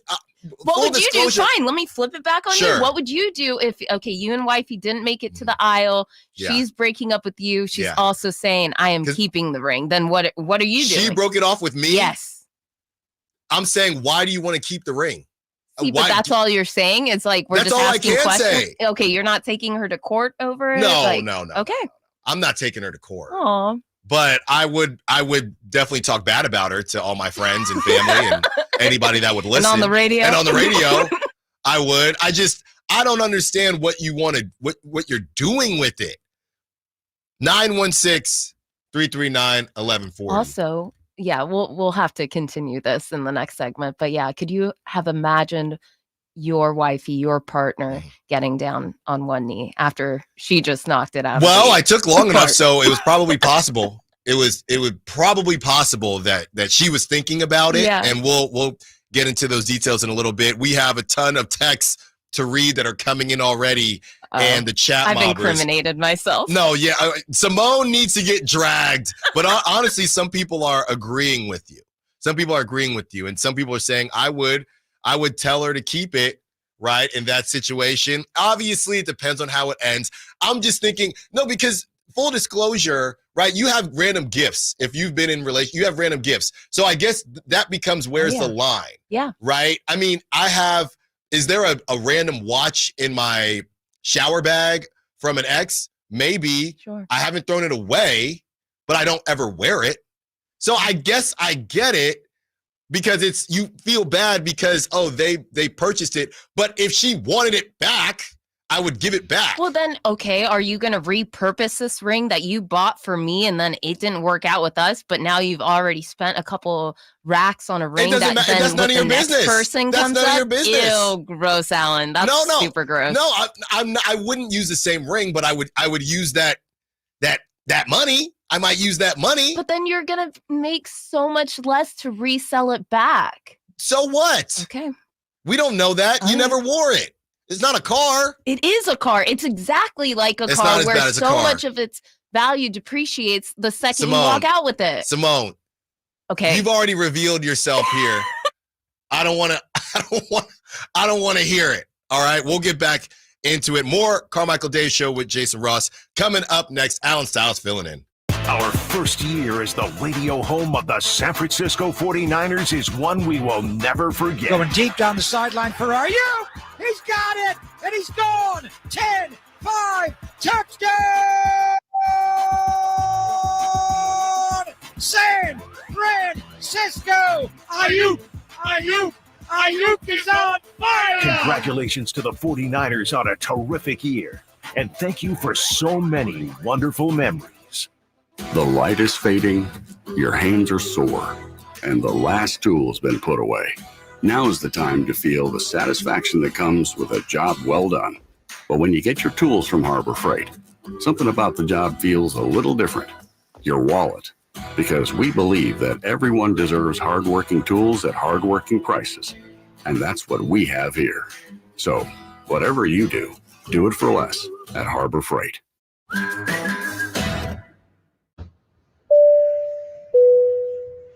This is your captain. We are going to be experiencing some slight turbulence. Please fasten your... Oh, Hold on. Just got a video of my cat. Imagine the pilot of an airplane was as confident as you are texting and driving. Seems kind of crazy when you put it like that. Visit StopTextStopWrecks.org. A message brought to you by the National Highway Traffic Safety Administration, Project Yellow Light, and the Ad Council. We just want to have enough money for retirement. And travel to visit our grandchildren. I understand. That's why at Fisher Investments, we start by getting to know each other so I can learn about your family, lifestyle, goals, and needs, allowing us to tailor your portfolio. What about commission-based products? We don't sell those. We're a fiduciary, obligated to act in your best interest. So how do your management fees work? We have a simple management fee based on the value of your portfolio, so we do better when you do better. We appreciate that kind of transparency. We also check in with you regularly to keep you up to date on the markets and your portfolio. What other services do you offer? As a client, you have access to resources on investing, financial planning, estate planning, Social Security, Medicare, and more. Wow, it sounds like Fisher Investments has everything we need. At Fisher Investments, we're clearly different. Learn more at FisherInvestments.com.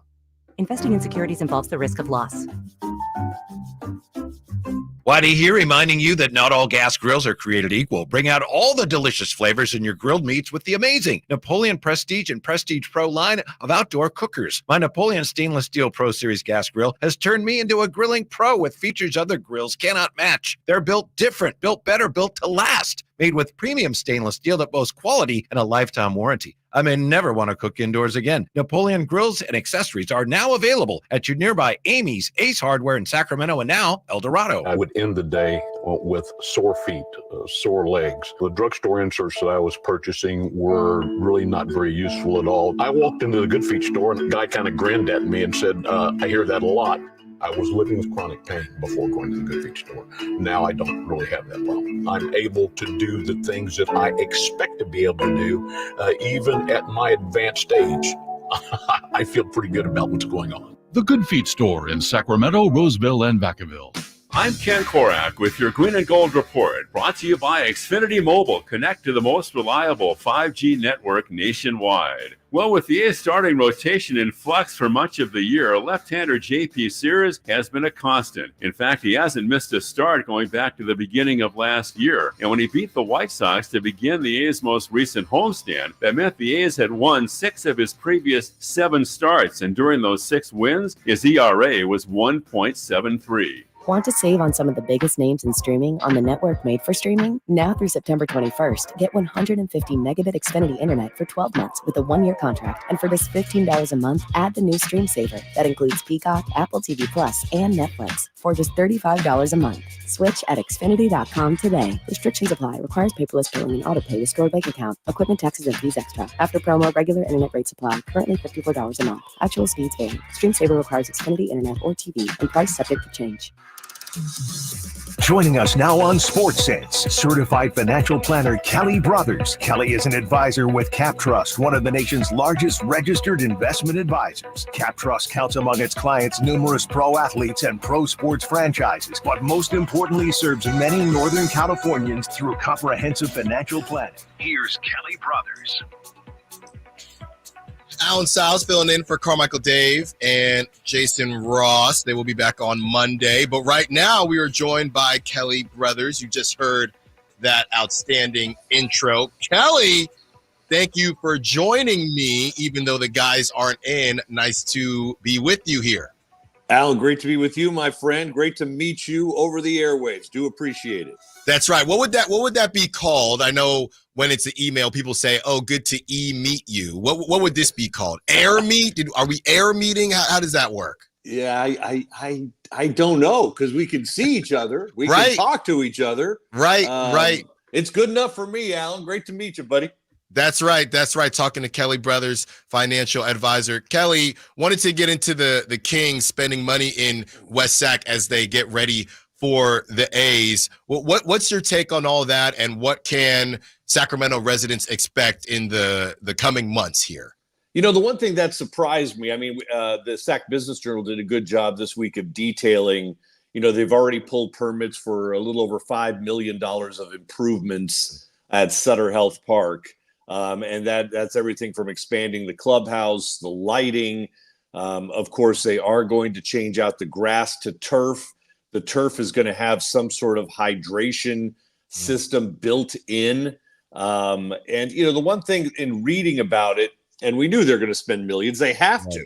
It's still hard to even imagine that field hosting both the Athletics and the River Cats, especially when you go through, heat waves that we could be prone to here in the summer.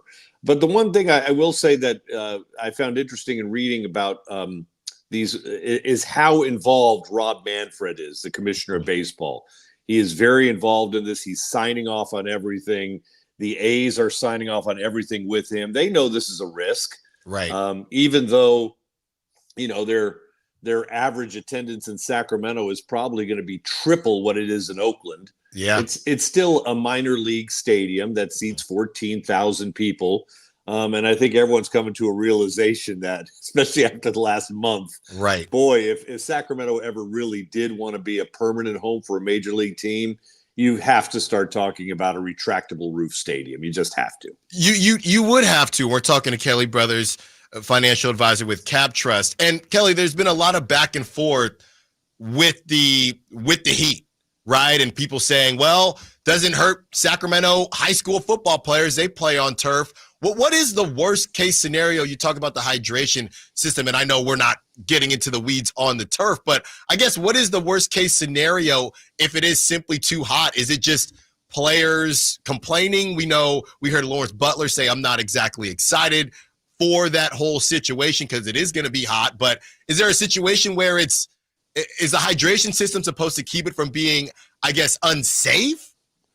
Well, historically, now granted, there have been huge advancements in artificial turf over the last 30 years. But if you think back 30 years ago, it was a regular occurrence where it might be 100 degrees outside, but it'd be 140 on the turf. I know. And that's not the case anymore. The worst case scenario, and I think another piece to this is building in flexibility and building in the ability for Sacramento to say, you know what, I know it's a getaway day. I know, the Angels have to get to Seattle or whatever. Right. But you know what? We're going to take that 1:00 game and we're going to make it a 7:00 game, and they can fly out afterwards and still be in their hotels by 1 a.m. I mean, that happens in the NBA all the time, right? Yep. So if you have some flexibility built in, I think that'll go a long way toward alleviating the problem. But I mean, worst case scenario is you got a 110-degree day, and we've had 7 or 8 of those in the last month. You have a 110-degree day. You worry about heat stroke. You worry about health. Not only that, the stands are empty. No one wants to sit outside in 110 degrees and watch. I don't care who's there. They want to watch. Yeah, I mean, you could argue the Yankees or the Dodgers, but the Detroit Tigers, Kelly, I don't think so. Talking to Kelly, go ahead.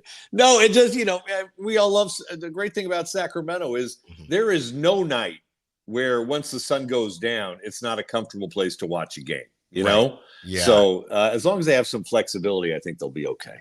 Talking to Kelly Brothers, an advisor with Cap Trust. Kelly, saw this Pitbull Stadium deal come through from Front Office Sports. Here are the details. In a 5-year deal, the new home of FIU football is now being called Pitbull Stadium. The 5-year, $6 million deal, Pitbull is getting naming rights to FIU Stadium. He just chose Pitbull Stadium. Can't confuse that one. He gets his own alcohol sold at the games. 2 suites for up to 40 people, use of the venue 10 days a year, and the title official entrepreneur of FIU Athletics. Who do you think won this deal? Was it Pitbull or was it FIU? Well, I think, Pitbull, has a following globally, but he has a really big following in Florida. Right. So for him to get a stadium where he gets it at no charge 10 days of every year, and he can not only do his own shows, but he can bring in artists who know and like Pitbull, and that's a pretty good gig. Not to mention, as you point out, his vodka company is the preferred distributor of that. But I think what this shows, Alan, is let's face it, Sacramento was on the cutting edge of this back when Arco Arena was named Arco Arena. Before then, arenas were not named for corporate sponsors, but that is changing very quickly in the world of college football. Yeah. And it has to, because of the money that's being thrown around now in terms of NIL and all the new conference realignments. But listen, 5-6 years ago, no college football team played in a branded stadium, but now right. University of Kentucky, USC, University of Washington, Florida International, they are starting to sell naming rights. Now, whether that happens at the Big House in Michigan, at the Shoe at Ohio State, at Notre Dame Stadium, or any of the SEC schools, remains to be seen. I think many of them will keep, the standard traditional name on the stadium, and they'll sell the naming rights to the field, is what I think a lot of them will do. Yeah, talking to Kelly Brothers, an advisor with CapTrust. Kelly, what do you make of the Olympics? And Simone and I were talking about the ratings and how it's interesting how they're how they are calculating the ratings because of the time difference, and now they're going to be in LA in 4 years. What are you looking forward to the most in LA? Is LA we saw a bunch of stars in Paris, but is LA going to break records in terms of what they're going to spend and everyone that's going to be out there? What's going to happen in 4 years here? It's going to be a celeb fest, and that's great. That's fine. It's fun to see. It's fun to see Tom Brady astounded by gymnastics. Snoop Dogg. That guy has given himself oxygen for an entire third chapter of his career. 500,000 a year. Did you see that? Or a day? 500,000 a day. Plus all the swag. Yeah. I think, but to me, the lesson now, given what I do, is that financial reality is coming to the Olympics, and I like that. And what I mean by that is, first of all, for many years now, a lot of these Olympic cities, they overspent by billions of dollars, and some of them have been burned by that fact. And people, they were willing to write checks because it was the Olympics. But now you're seeing there's not as many cities bidding. As a matter of fact, there's very little competition for folks who want to host the Olympics because they got to pick up the check. Right. However, LA is going to be the first Olympics where no new permanent venue is built. They are doing it all in existing venues. And think of LA. They got the new crypto arena, they got SoFi, they got the Coliseum, they got Long Beach, they have all sorts of great venues. So they're going to use all of them, which is going to make it not cost prohibitive. And that's the exact same reason Salt Lake City just got the Winter Olympics. I forget what year it is, but that's going out a few years. But they got it because they're going to use all the venues they built for 2002. Right. So, so at least there's some financial reality coming to the Olympics. I'm glad to see that. The one thing that just hasn't worked for Paris, they spent $1 billion to try to clean up the Seine so people could swim in it, and it's water down the drain. It's money down the drain. And, literally. So hopefully LA doesn't make the same mistake there. Kelly Brothers, thank you so much for joining us. Advisor, keep up the great work, my friend, and great to meet you. Thanks, thank you. Kelly Brothers, go check out everything he's doing. That was SportsSense certified financial planner, Kelly Brothers. Thank you for joining us. Coming up next, we get back into that conversation. We give you those details on Alice Fino proposing to her boyfriend. That's all coming up in What Are We Doing? Carmichael Dave Show with Jason Ross, Alan South filling in.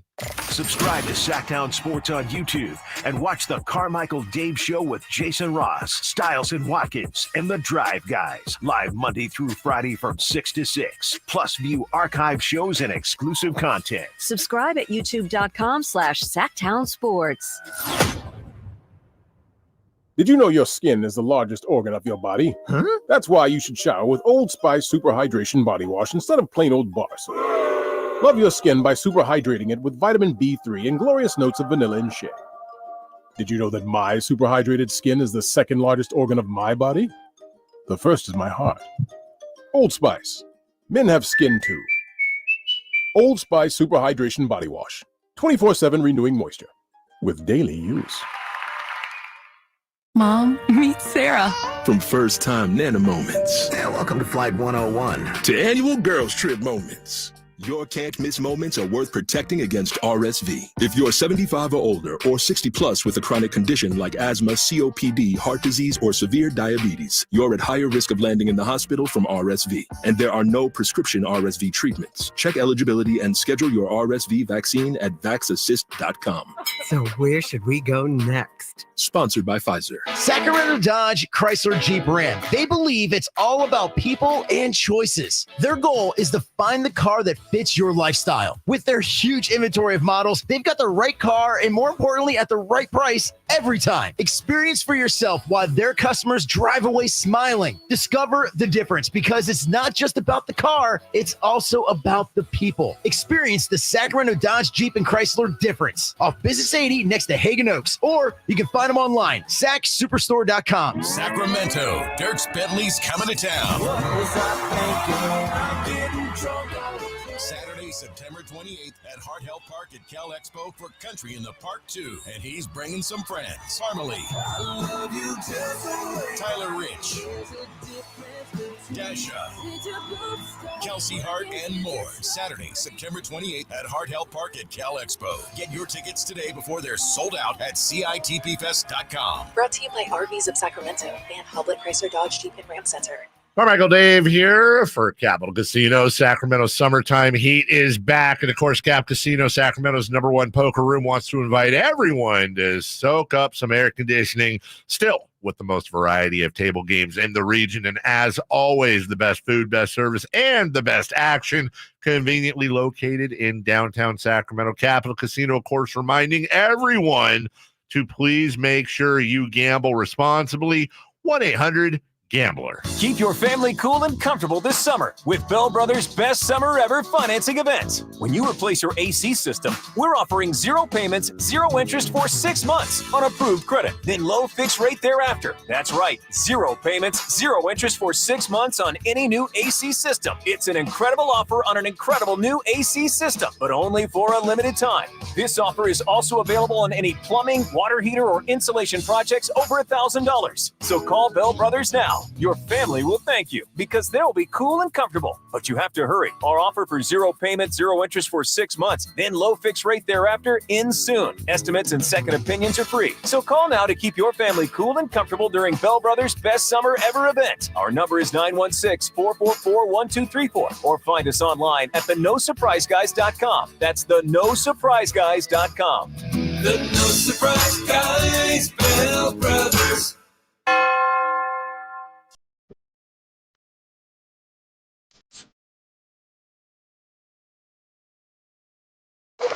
Waking you up with the best in local sports. They just make it interesting, you know? It's the Carmichael Dave Show with Jason Ross on Sacktown Sports.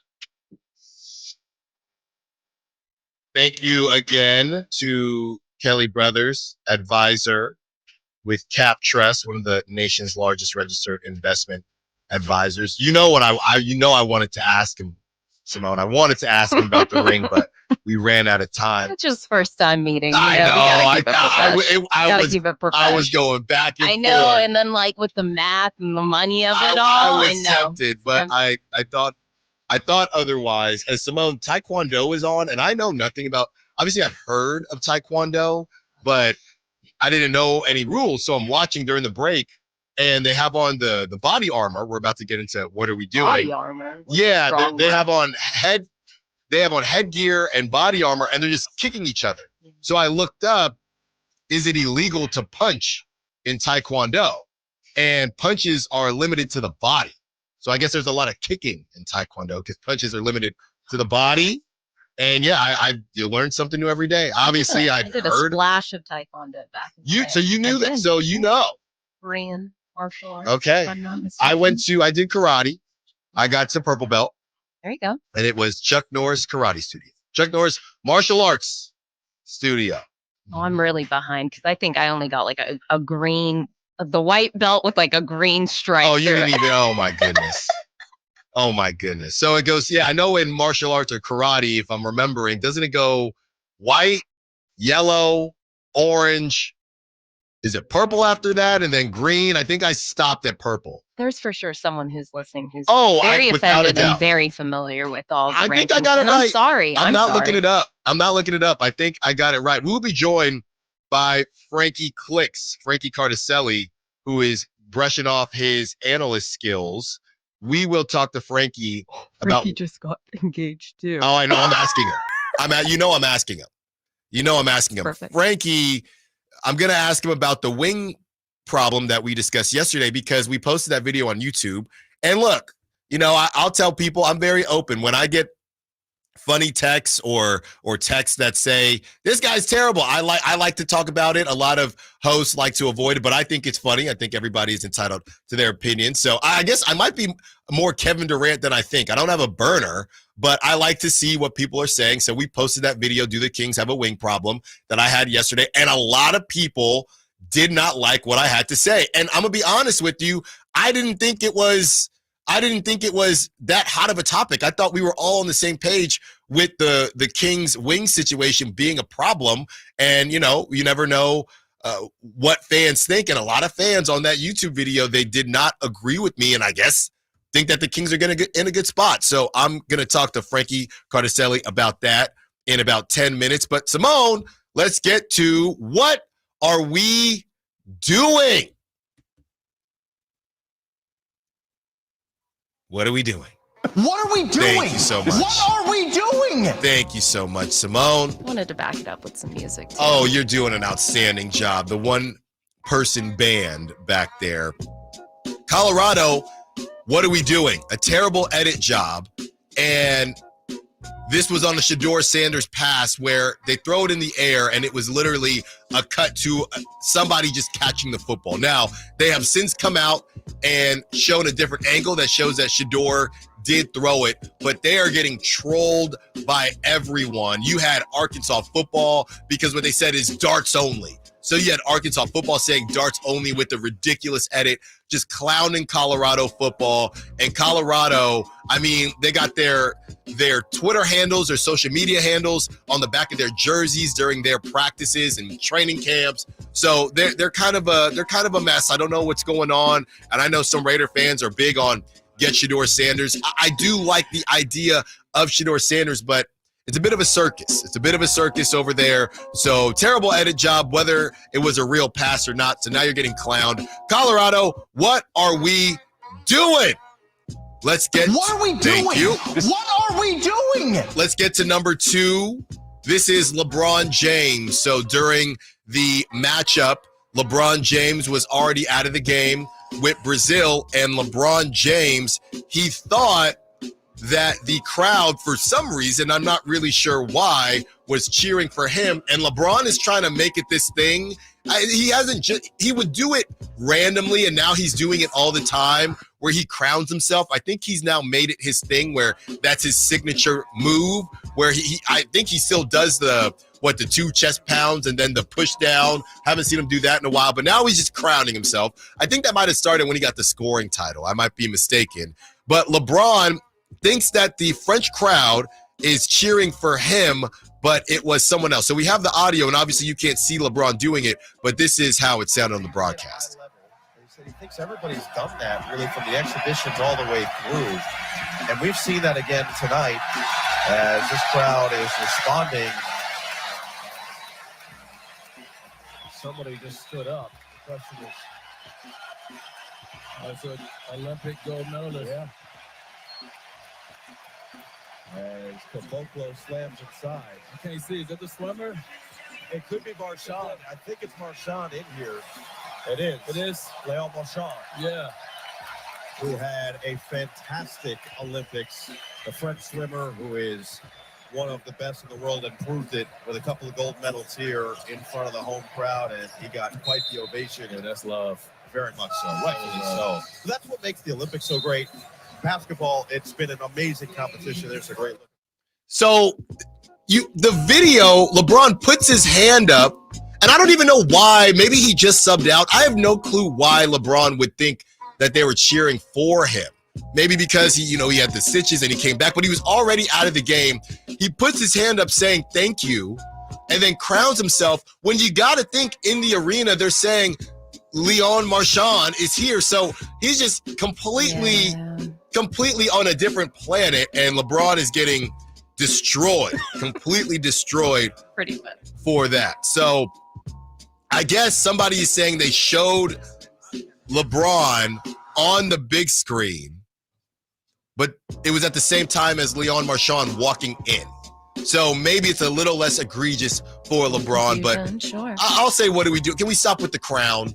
It isn't. What are we doing? It's not that bad. What are we doing? It's not that bad, but LeBron, he's crowned himself about 15 times out there in Paris. And last but not least, this is the one that we've all been waiting for. Alice Finot proposes to her boyfriend when French runner Alice Finot got down on one knee and proposed to her boyfriend after her Olympic steeplechase race. She attached a "Love is in Paris" pin on his shirt. This is her quote. "I told myself that if I ran under 9 minutes, knowing that 9 is my lucky number and that we've been together for 9 years, then I would propose," Finot said. Finot finished fourth in 8 minutes and 58 seconds on Tuesday, which broke a European record, and then ran over to the stands where she found her boyfriend, Spanish triathlete Bruno Martinez. She goes on to say, "I don't like doing things like everyone else. Since he hadn't done it yet, I thought maybe it was up to me." I want to be careful here. I'm saying, what are we doing? Because that's a segment. I'm not saying there's anything wrong with it. Correct. I'm going to get your perspective, Simone. Sure. If you wanted to get there and your boyfriend was messing around, like I said, I don't know the logistics. I don't know what was in the box, but you get on a knee and you propose to him. Would you do that? I mean, I do want to break this down a little bit because I think that she's obviously very aware that there are cameras all over the place. Yeah. This is going to go viral, and I'm not trying to take away from her perspective and her moment and that beautiful rendition of love or showing of love. But it's not for me. It's not for me. I'm definitely not getting. You would just wait. Yeah, she got on. I don't even like I feel like this is such a whatever take. I mean, we don't even have to get married. If we're happy, we're cool, whatever. I mean, I Sure. don't think I'm doing it, but that is not to knock anyone. Right. It's just me, the person I am, Simone. Yeah. From Sacktown Sports isn't getting down on a knee to anybody. God, it sounded The way crazy. you're saying that, well, yeah. Okay. The way you're saying that is you're that's a It's me. that's a judgy That's tone. a character. But that's a judgy character tone, thing. though, That's all. Simone. That's all me. That's here. a little judgy. That is not. No, judgy. it is judgy. That's not. The way you judgy. said that was judgy, though. It's not. I know the Sack Chat's gonna back me up. That's fine. I'll say this. So me and my wife, I took 10 years, or I took about 8-9 years, Yeah. but 2 of those years she was in grad school and we were long distance. And then after that, we're in the Bay Area, and it takes a long time to get your money up. You know what I mean? So I did take 8 years. I don't think she ever would have. I think very similar to you. We'll just rock it out. Yeah. I want to know what was in the box.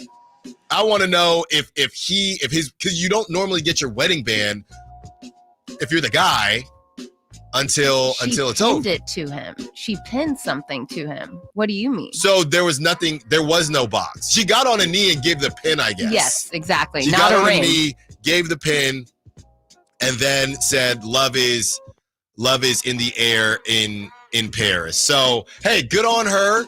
If you got to get it done, you got to get it done. Yeah. I do wonder. Some people on the Sack Chat are saying, "I think that's awesome." He's gonna get clowned. I mean, he's gonna get. If he has buddies like I have buddies, you're getting clowned. Oh no. You're getting clowned. See, I'm that sorry. sounds judgy. No, You're trying to I'm say not- I sound judgy No. because I'm not getting down on a knee? Simone, if I waited so long, Yeah.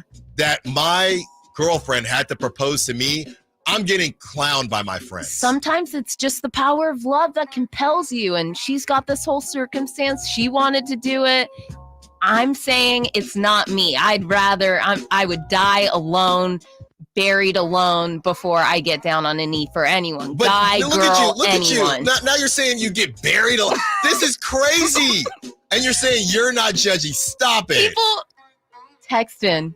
Tear me apart. Tear me down. This is my opinion. This is my how are we even saying this? Because I want to be careful here. We're not saying, is anybody allowed? Anybody can do what they want. I guess if you are a guy, how would you feel if your girlfriend proposed, or if your significant other proposed to you? And if you are a woman, would you propose? Right. That's the question. Partners. Any iteration of partners. Any too, iteration of partners. Heteronormative. We're covering all bases here. Text us in. We got Frankie coming on too. We got to hit a break. I don't even know if we're going to get into any Kings questions with Frank. No, we have to. The people come here for Kings talk here at Sacramento Sports. Or would you rather be buried alive like Simone Brickford? Coming up next, we have Frankie Cardicelli. I asked him, am I crazy or do the Kings have a wing problem? We talk about the over-under for the Kings, and is the DeMar DeRozan fit question a bit overblown? Carmichael Dave Show with Jason Ross, Alan South filling in. I didn't ask to be thrown in the streets with nowhere to go. I didn't think I'd survive. But I did ask for help, and Covenant House was there for me. 1 in 10 young adults will experience a form of homelessness this year. For these kids who didn't ask to be put in this unthinkable situation, Covenant House is there. Covenant House helped me break the cycle of homelessness in my family. They gave me the love that I needed. Over 2,000 young people will sleep safely in a Covenant House bed tonight. When youth who are experiencing homelessness have a hot meal, a safe place to sleep, medical care, and love, they can overcome heartbreaking challenges and have a brighter future. They just really genuinely just wanted to help me succeed, and I'm succeeding. I'm a speaker, I'm an author. Covenant House really helped me and really helped mold me into the woman I am today. If you or someone you love is asking for help, go to safeplacetosleep.org today. Hey, movie fans, it's time to get your tickets to see Borderlands, the IMAX experience at the Esquire IMAX Theater in downtown Sacramento. It's on the weirdest, most dangerous dumpster fire of a world in the universe. God, I hate this planet. The best-selling video game of all time hits the big screen with a ragtag team of misfits on an epic adventure to achieve unimaginable power. Don't miss opening weekend of Borderlands in front of the Esquire IMAX 6-story screen. Grab your tickets early at IMAX.com/Sacramento and reserve your seats today. Labor Day savings now at Maida Chevy with $12,000 off MSRP on every new Silverado half-ton Turbo Max in stock after rebates. $12,000 off every Silverado LT Turbo Max at Maida Chevy with at least 5 at this price. Labor Day savings up to $12,000 off MSRP exclusively at Maida Chevy at MaidaChevy.com. Sacramento Silverado headquarters. Together, let's drive. Not available with special financing, leasing, some other offers. Must trade in 2010 model year or newer. Ends 9/3/24. Made a great deal at Maida. Hi, this is Greg Papa. Disasters hit every day. If your home, business, or building has suffered from any disaster, SunPoint Public Adjusters can help. SunPoint prepares, presents, and negotiates your claim with the insurance company, working only for you, making sure you get everything you're entitled to and letting your focus be on what's most important, your family or your business. Call SunPoint today at 888-247-7865 or contact us at sunpoint.us. SunPoint Public Adjusters, the gold standard in public adjusting. License number 2N14884. The Gold Rush Classic is a celebrity pro-am golf tournament, a celebrity skins challenge, a $1 million hole-in-one contest, a celebrity draft party, an awards party, an incredible farm-to-fork dinner, and a fabulous concert under the stars. The Gold Rush Classic raises money for Make-A-Wish, Jordan's Guardian Angels, First Tee of Sacramento, and other worthwhile children's charities. It's happening August 22nd and 23rd at Rancho Murrieta. Imagine playing golf with an All-Pro or Hall of Famer like Brown, Fernandez, Ostertag, Theus, Jackson, Polynice, Sharp, and our own Greg Vaughn. The Gold Rush Classic offers this exciting opportunity, along with a chance to win the Rancho Murrieta Homes and Land $1 million Swing for Charity Hole-in-One contest. Rancho Murrieta Homes and Land is a full-service award-winning realtor and a proud sponsor of the Gold Rush Classic. For sponsorship information, visit goldrushclassic.org. That's goldrushclassic.org. from the Power Business Technology Toshiba Studios. Your home for Kings basketball for over 25 seasons. No look, Bibby to Weber, down the lane, flying jam. There's your play of the night right there. It's inside is Sabonis, a two-hand rip, a brilliant pass from De'Aaron Fox. KHTKAM Sacramento, KYMX HD2 Sacramento. Sacktown Sports. The Carmichael Dave Show. He's on the microphone when he's not on the microphone. He's playing a song, and when he's not playing a song, he's on the microphone. And then boom, with Jason Ross. No, he didn't. Yes, he did. Call or text at 916-339-1140. It's the Carmichael Dave Show with Jason Ross on Sacktown Sports. We are going to be joined by Frankie Cardicelli. By the way, so many people talking about the Nets and Cam Johnson and Dorian Finney-Smith. Well, we will have CJ Holmes on at 8:30, senior Nets writer for the New York Daily News. That is at 8:30. You don't want to miss that. We will get an update on now the most highly coveted, not even free agents, players or possible available players in the NBA right now. That's coming up at 8:30, but right now we are joined by Frankie Cardicelli. Frankie Cardicelli, our lead editor, first time that's been said on air. Frankie, not sure about that, but he still breaks it down as our Sacktown Sports Kings analyst as well. Frankie, thanks for joining and really going back to your roots here as a Kings specialist. Frankie? Hey, good morning, guys. Frankie. Thank you for the beautiful introduction. Yes, it's a different role, but same goal. You know, me and our great writing staff, of Emil Fergoso at the Niners, Brendan Nunez, providing you guys with the best content we can. And, you know, I put out yesterday that the NBA schedule should be coming out hopefully next week. I think Chris Watkins kind of predicted it too, that maybe the end of next week we can start seeing some games trickle in, but I'm starting to get the itch. Yeah, I know you are, Frankie. And, you know, the whole preseason thing we talked about how the NFL does the preseason the best because they have that premium position at quarterback. But I had MLB spring training over the NBA preseason. Am I wrong, Frankie? I had NFL, MLB, and then NBA. Am I wrong? Am I missing something with the NBA preseason? No, I mean, personally, I don't want to speak for all, NBA fans or writers or whatever, but I don't take too much stock in the preseason. I think that training camp I really take more stock in. Last year, that's where we saw a lot of the storylines develop as far as we come in for a practice session and you see Chris Duarte with the starter's jersey on and Kevin Huerter of a second unit. You start kind of getting those storylines developed of where players stand and who's be in line for what minutes and kind of who's at the front of Mike Brown's mind. So I look more towards training camp and preseason. You see starting lineup shuffle, but practice holds more value to me than those games. But really, I'll just take seeing some games on paper right now so we can kind of start laying some things out and going over those hypotheticals. But I don't think you're too far off. I think the NBA preseason definitely is at the back end for me as far as those sports go. Talking to Frankie Cardicelli, lead editor and Sacktown Sports Kings insider. Frankie, and part of your new gig is not just you, but some of the other editors. They'll cut up what we post or what we talk about and put it out on YouTube. So I don't know if this was you or not, Frankie, but my wing conversation, do you think the Kings have a wing problem? I put that out yesterday. And to my surprise, Frankie, you know how I am. You know I get in my head a lot. So I read the comments. That's what I do. And a lot of people were disagreeing with me, saying they did not think that the Kings have a wing problem. Am I tripping or is it a situation where you agree, but maybe there's a group of fans that don't? I think what it comes down to, I think a lot of people are much higher on Trey Lyles than I am. But do you think the Kings have a wing problem? Yeah, I did cut that, by the way. I figured you enjoy that. Oh, I did. But no, a problem.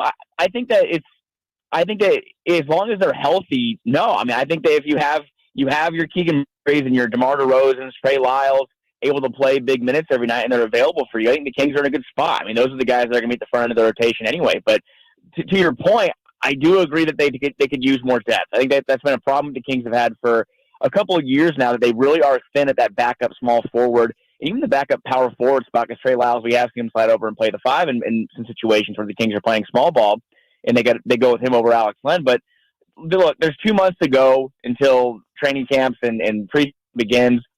I'd like to think that there's still a little bit, something up Monty McNair's sleeve, and I think that the Kings roster won't look exactly like it does now going into training camp. But what does that look like? Does that mean they're going to go and trade for the Cam Johnsons, Dorian Finney-Smiths, or sign someone else to a training camp deal?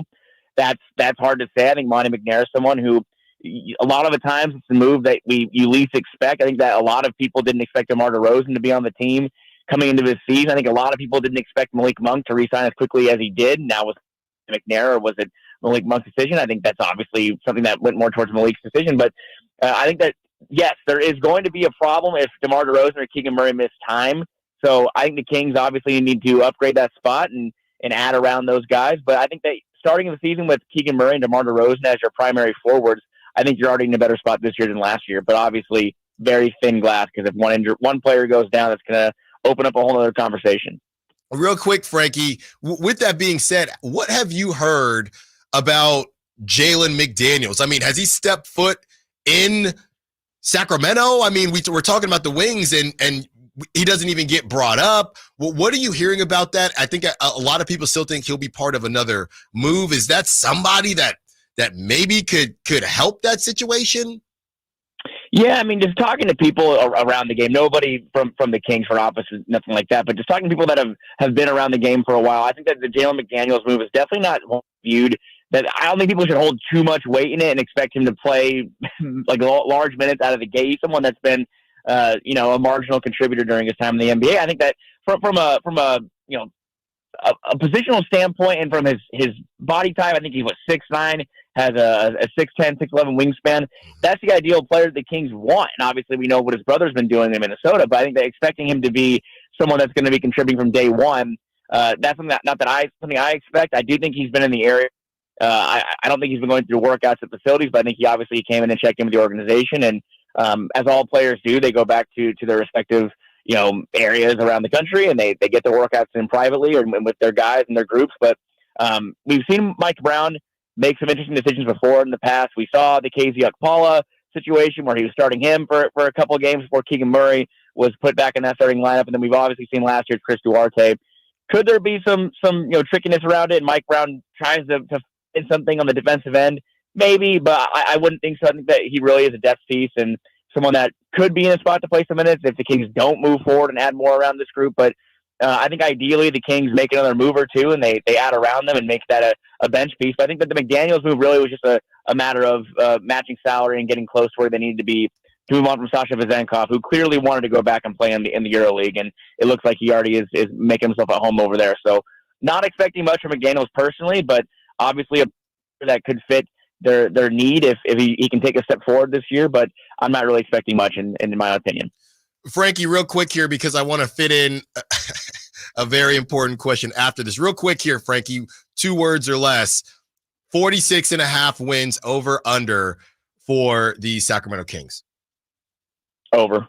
Thank you very much. Now let's get to what everybody wants to know. So Simone put your business out on Front Street, Frankie, that you are recently engaged. So sorry, Frankie, if I was not supposed Well, to it's do too that. late now. It's Yeah, too no, late. Fine. It's too late now. And Frankie, a couple things here, and we got to make it quick. But number one, did you see the story about Alice Fino proposing to her boyfriend after she ran, the French runner who proposed to her boyfriend after she finished her race? Did you see that?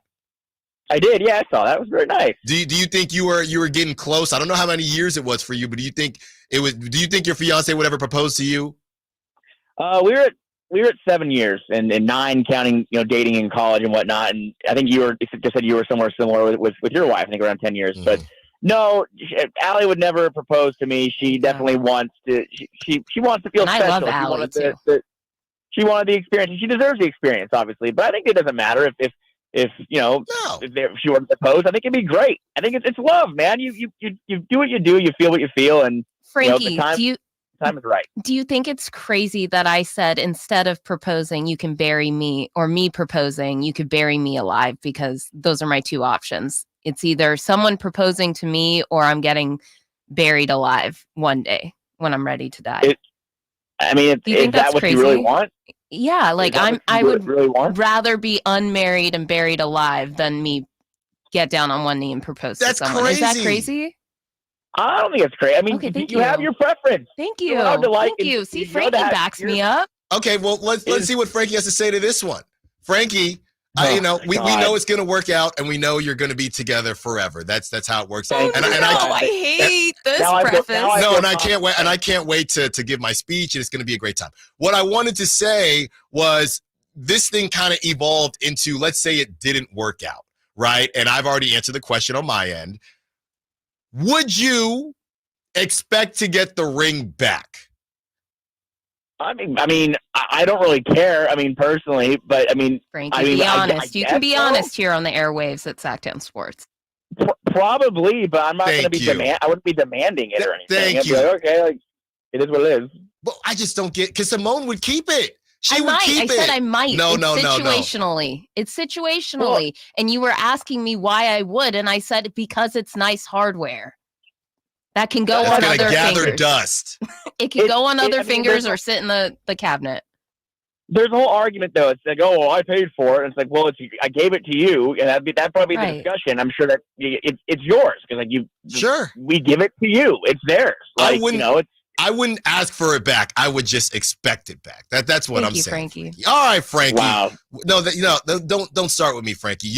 We'll see each other next week. We got to grab some bevvies. Okay, I'll back pocket this till I see you again. That's right. Frankie Cardicelli, lead editor at Sacktown Sports and Sacktown Sports Kings Insider. Frankie, thank you so much. We will have you on Styles and Watkins very soon as the season approaches. I'll talk to you soon. Bye, Frankie. Coming up next, we get back into some Niners talk. And don't forget, 8:30, CJ Holmes, senior Nets writer for New York Daily News. That's at 8:30. But coming up next, we rank the most important 49ers. Where will Brandon Aiyuk fall on your list? We want to hear from you. And same thing, we have some stories. We have a funny story that just came in about someone who was proposed to, and his ring is floating in the Sacramento River. Carmichael Dave Show with Jason Ross, Alan Stiles filling in.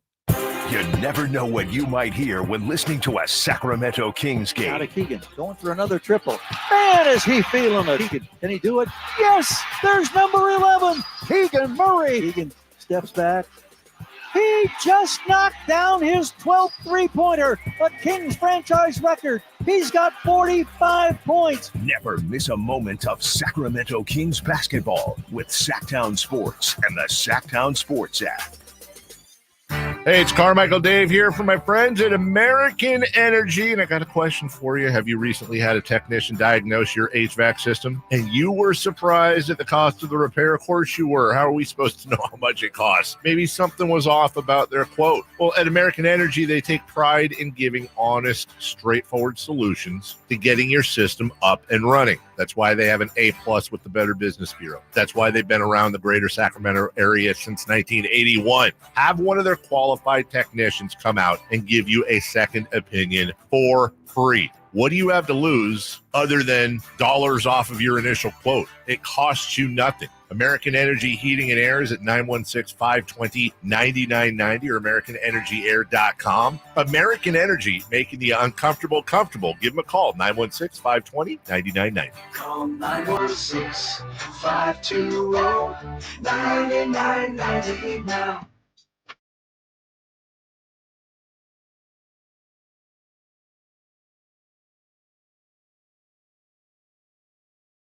The only place in the morning to get your sports fix. Live and local. The Carmichael Dave Show with Jason Ross. We are less than 15 minutes away from being joined by CJ Holmes, Nets writer. So if you have questions about Cam Johnson, Dorian Finney-Smith, and Jordy Fernandez, you're not going to want to miss that. Here's the story, Simone. We're about to rank the 49ers. Here's the story from the 916. You think this is real, Simone? My girlfriend proposed to me.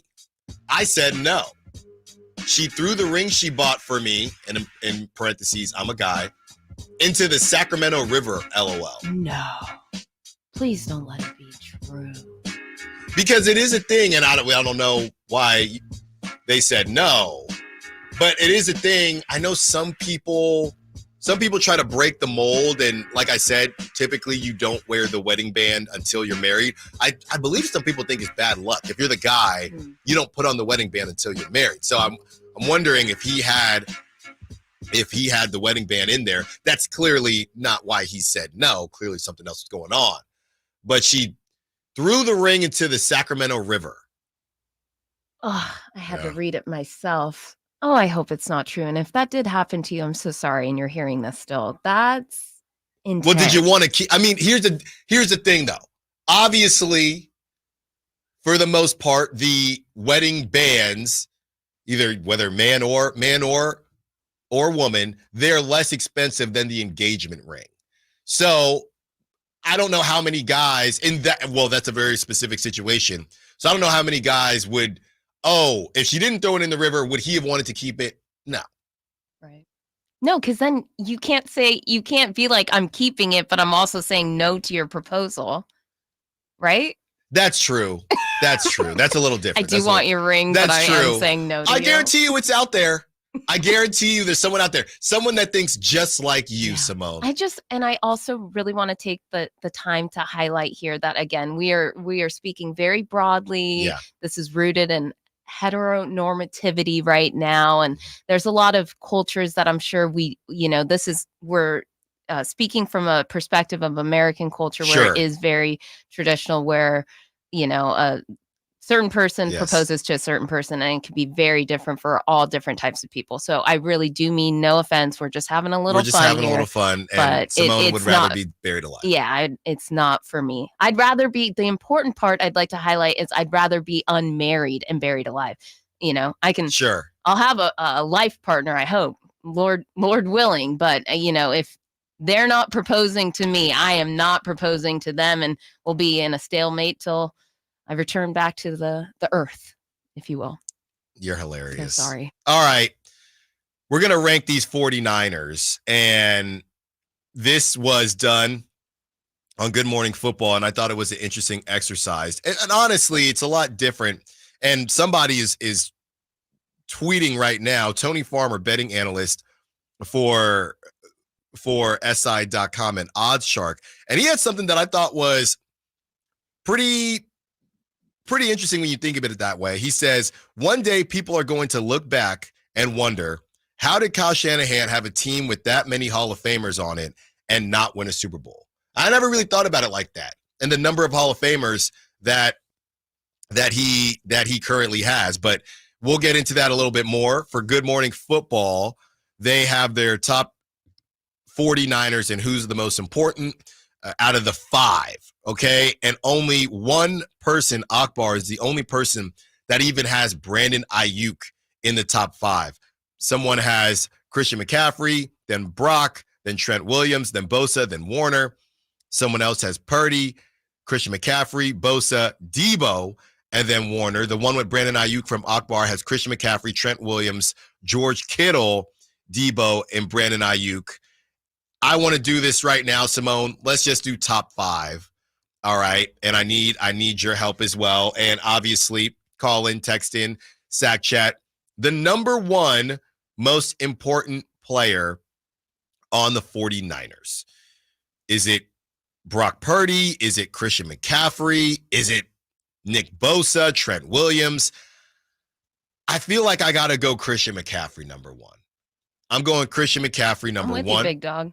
I already drafted for one of my fantasy leagues, and I had the number 1 draft pick, and I went ahead and selected CMC. Now, this was before the calf strain. His calf strain, but that's just going to be temporary. We're not pressed about it, and I want anyone to know who is listening and who cares that we're going to be okay. All of us, good Christian women.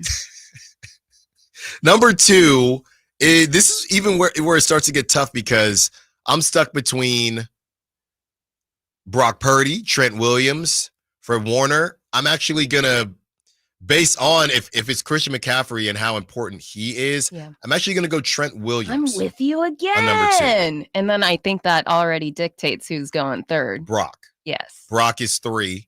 I would put Brock at 3. And then after that, oof, it starts getting a little dicey. And I don't want to do the generic speculative, what's expected of us right here either. I think I'm going to go. I feel like Bosa is number 4. That was the generic, straightforward answer. I know. I think I'm going Bosa 4. And then besides that, I think to me, it's between, and I know Debo missed some time. Kittle is not there to me. It's either Aiyuk, Debo, or Fred Warner. Aiyuk is the leading receiver, right? Last year. Well, yeah, but so that would eliminate Debo. So then it becomes Aiyuk or Warner.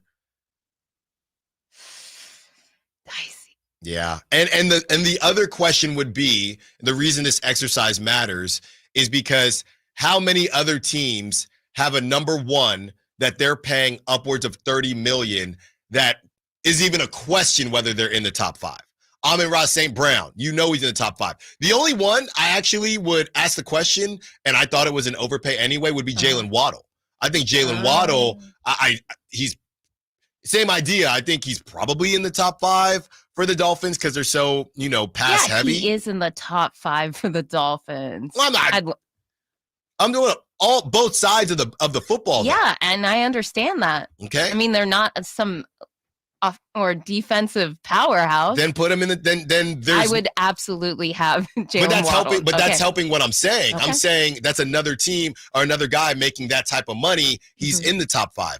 Aiyuk, you could argue, and we'd pull up the whole list. Who out of the guys making, I don't know, 20, 27 and up would not be in the top 5. But I know we're up against it. I'm just going to have some fun with it and put Aiyuk number 5. There you go. Even though I do think you can make an argument for Fred Warner. Coming up next, we are joined by CJ Holmes. We get back into some Kings talk via the Nets senior writer for the NY Daily News. Carmichael Dave Show with Jason Ross, Alan Stiles, filling in. Kevin Herter plays here. It's Herter. He's been hot. He fires. He's still hot. Kevin Herter from downtown has a 15-point first quarter. Sacktown Sports is your proud home of the Sacramento Kings. Let's face it, nothing makes you look older than you really are than thinning hair. But what if you could not only increase your hair count, but promote new hair growth without surgery, without drugs with potential side effects, and without a prescription from your doctor? Well, now you can, thanks to a breakthrough new supplement called Hair Grow, provided by New Nordic, the #1 supplier of dietary supplements in Europe. Hair Grow is now available in the U.S. Only Hair Grow contains Tocogaya, a powerful antioxidant that has received a U.S. patent. Multiple clinical studies show Hair Grow is safe and effective in promoting new hair growth.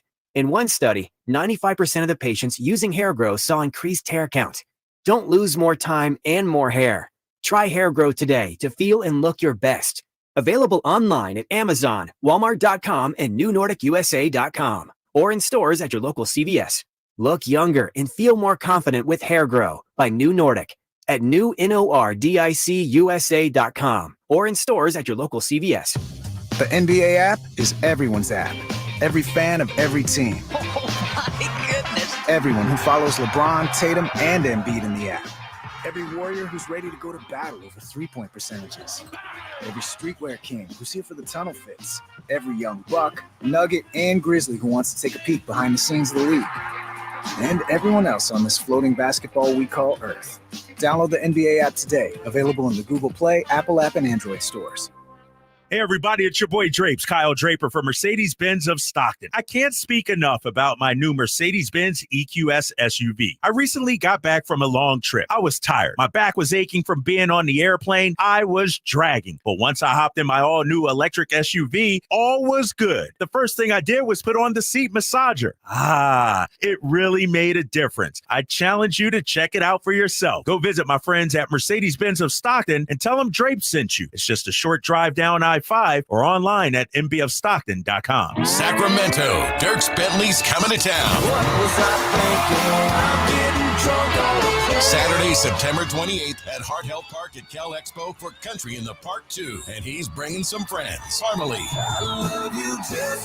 Tyler Rich, Dasha, Kelsey Hart, and more. Saturday, September 28th at Hart Health Park at Cal Expo. Get your tickets today before they're sold out at CITPFest.com. Brought to you by RVs of Sacramento and Hoblet Chrysler Dodge Jeep and Ram Center. Hi, this is Frank LaRosa. And this is Scott Marsh. Join us weekly for Golf to Go right here on Sacktown Sports. We talk to all the local golf experts in the area and give you the latest on all the courses as well. And not to mention all the golf legends and celebrities, along with all the latest in equipment and tournaments too. Most importantly, we'll just have some fun talking about a game that's fun to play. You know it's my favorite hour of the week, Frank. Golf to Go, Thursdays at 6 p.m. and Saturdays at 8 a.m. right here on Sacktown Sports. Give us a listen. I think you'll enjoy it.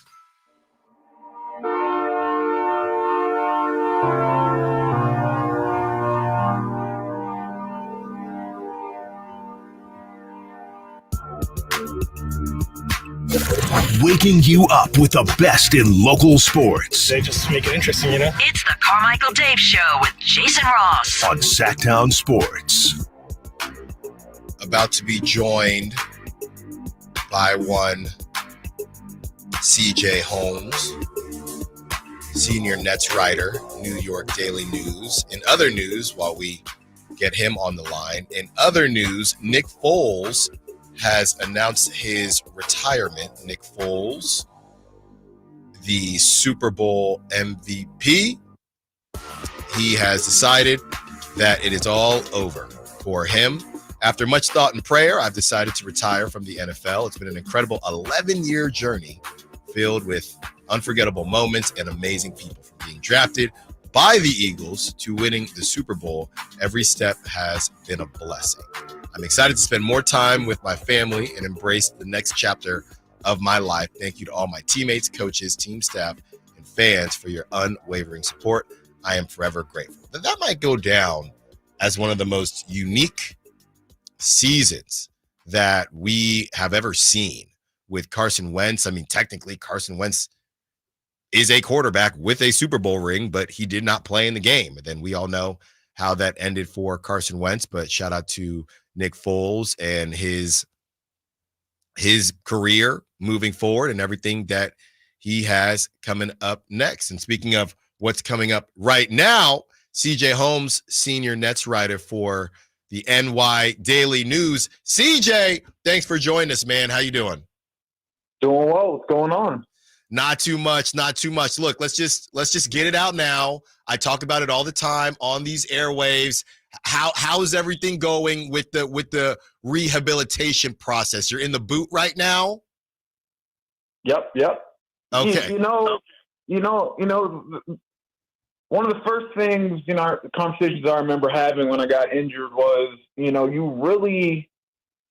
something like this really makes you appreciate all the little things, right? Yes. Just like your ability to get up and go to the refrigerator and make yourself some dinner, or get up and take a shower. Even like things like walking your dog, which, for every person, as much as you love your dog, sometimes that can get a little annoying. Yeah. Depending on what you got going on in any given day. But yeah, man, it's definitely been an experience. Luckily, I've had plenty of support here around the house to, get me through it. Got into the boot on last Friday, and hopefully this time next month I'll be walking without crutches. So definitely an inconvenient way to end the summer, but the comeback's going to be crazy. No, I hear you on that. CJ Holmes dealing with an Achilles injury, so CJ and I have connected on that. And stay strong, brother. You're going to be all right. Okay, let's get right into it.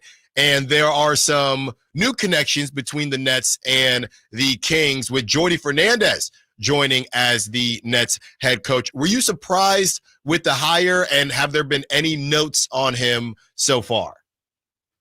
Honestly, I wasn't surprised at all. As soon as the potential finalists for the next head coaching vacancy kind of started leaking out, Jordy was one of the first names that, I came across. And after making some phone calls, doing some research, hitting up y'all's guy, Anthony Slater, the hire made sense, right? You could have went with a coach like Mike Budenholzer, right? He was also named finalist for the Nets job. Mm-hmm. But when you hire a coach like Budenholzer, a coach who has won championships, a coach who has coached high-level talent, that gives an impression that a team would be expected to win now. And that is obviously not the direction the Nets are going in, especially in recent months after, you trade away Mikal Bridges, you start moving your young talent up the roster and focusing on them. This is a tanking team right. in the time being, right? The Nets are, they position themselves. I think they're going to have 4 first-round picks the next year's draft and 5 in the top 32 or something like that. Don't quote me on it. But the Nets are, they've positioned their franchise for future success, not so much in the immediate term. And where Jordy comes in, all of that is, I always felt like Brooklyn needs a coach that isn't exactly a proven commodity in terms of being a head coach, but a guy who's well respected around the league, a guy who's young, a guy who has, all these philosophies on both ends of the court that he's just waiting to unleash when he can run a program himself. And I think Jordy fits that bill because the Nets, they didn't need a win-now coach like Budenholzer. They need a coach who has an attitude, right, who has an identity that he can share with this young roster. And overall, paramount above all, is they need a coach they could grow with. And I think that Jordy Fernandez checks all those boxes. A little disappointing to see Canada heading home early, right? Out there in Paris, but Jordy was the best man for the job. Only so much you can control on the international stage or in any basketball game in general when you're on the sideline. But I don't think that is a bad omen for what's to come in Brooklyn. I do think that Sean Marks and the Nets made the best possible hire that they could, and I expect great things from Jordy Fernandez. Maybe not necessarily in years 1 and years 2, but when this rebuild gets down the tracks a little bit, and you can start building around guys like Jalen Wilson and Cam Thomas and Noah Clowney, and hopefully Dariq Whitehead is a guy who can bounce back from the injuries he suffered early in his career. A guy who the guy who coming out of Duke was supposed to be a lottery pick if it wasn't for his injuries, right? So, for the first time since I started covering this team last November, I do believe that they are heading in the right direction, and I believe they have the right man as head coach in place who can help them achieve great things at some point in the future.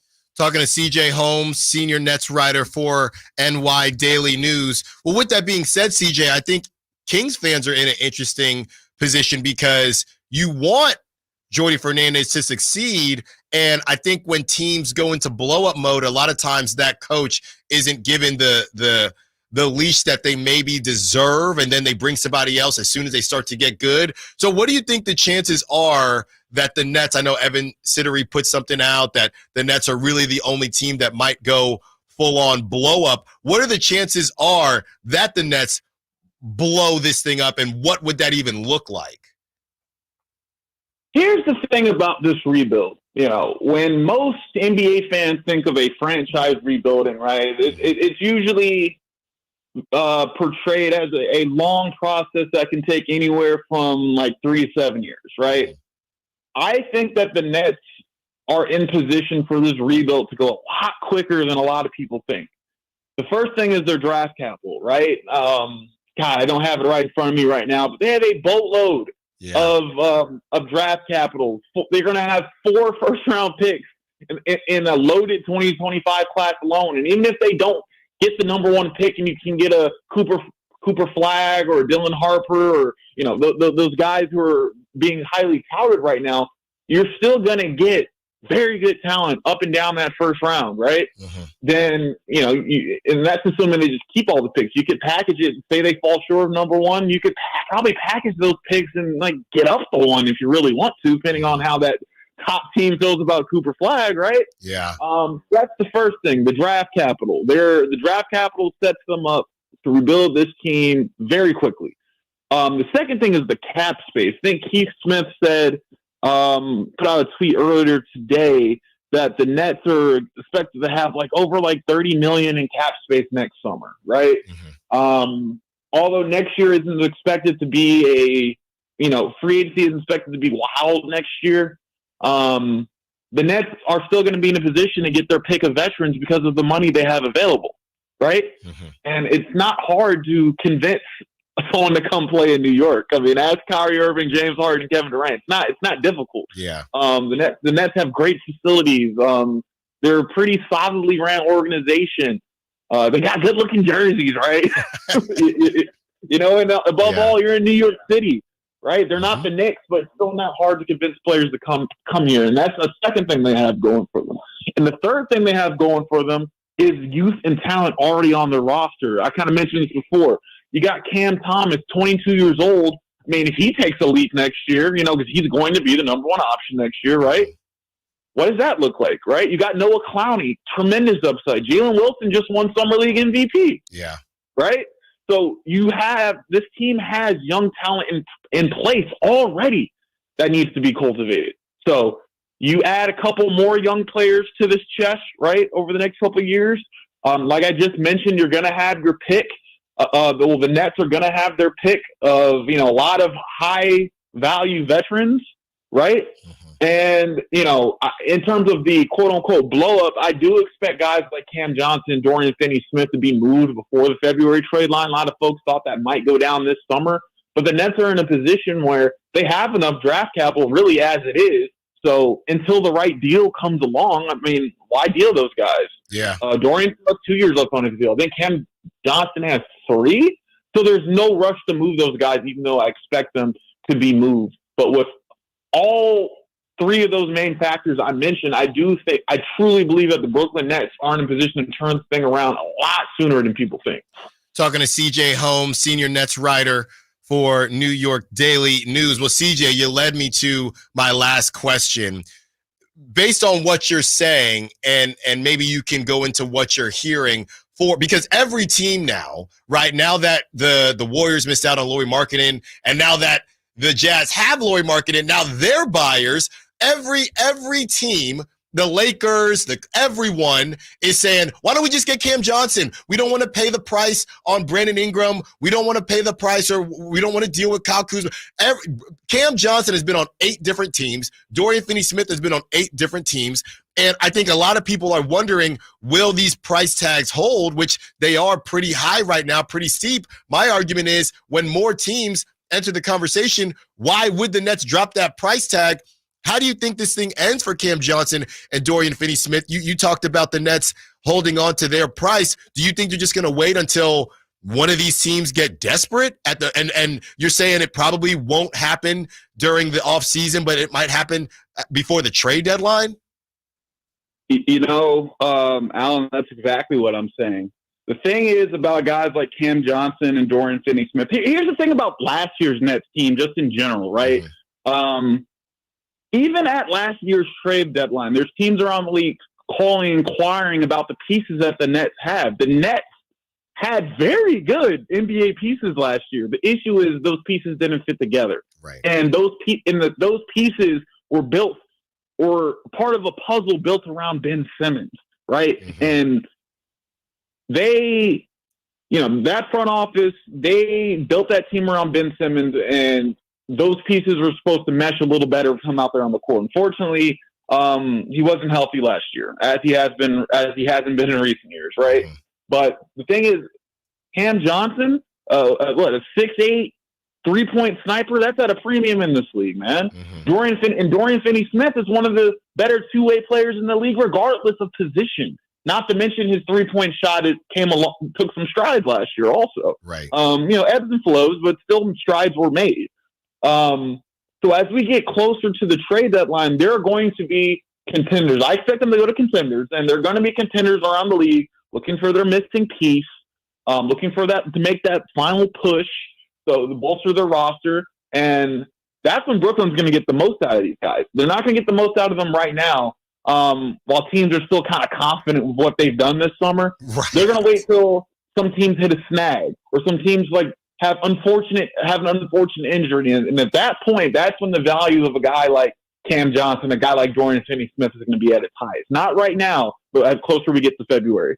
So what you're saying, CJ, is, y'all coming off those first-round picks one way or the other. Might not be now, but at some point, y'all are coming off those first-round picks. Oh, they're giving them up, man. They're giving them up. CJ Holmes, senior Nets writer for the New York Daily News. CJ, this was incredible. If the Kings do end up getting one Cam Johnson or Dorian Finney-Smith, we can't wait to have you back on. Even if they don't, we'll have you back on when the Kings and Nets do battle next season, whenever that schedule comes out. Enjoy the rest of your day, CJ. Keep strong, man. You're going to be okay. You're going to be okay. Be sure to stretch and do those exercises. We'll be hooping again very soon together. Yes, sir. Say less, and I got a lot of love from my NorCal folks out in Sacramento, so I'd love to come on whenever you can have me. Appreciate it. That was CJ Holmes, senior Nets writer for New York Daily News. Great stuff there. Coming up next, who's hot, who's not, and let's go streaking. Carmichael Dave Show with Jason Ross, Alan Stiles filling in. Subscribe to Sacktown Sports on YouTube and watch the Carmichael Dave Show with Jason Ross, Stiles and Watkins, and the Drive Guys. Live Monday through Friday from 6 to 6. Plus view archive shows and exclusive content. Subscribe at youtube.com/SacktownSports.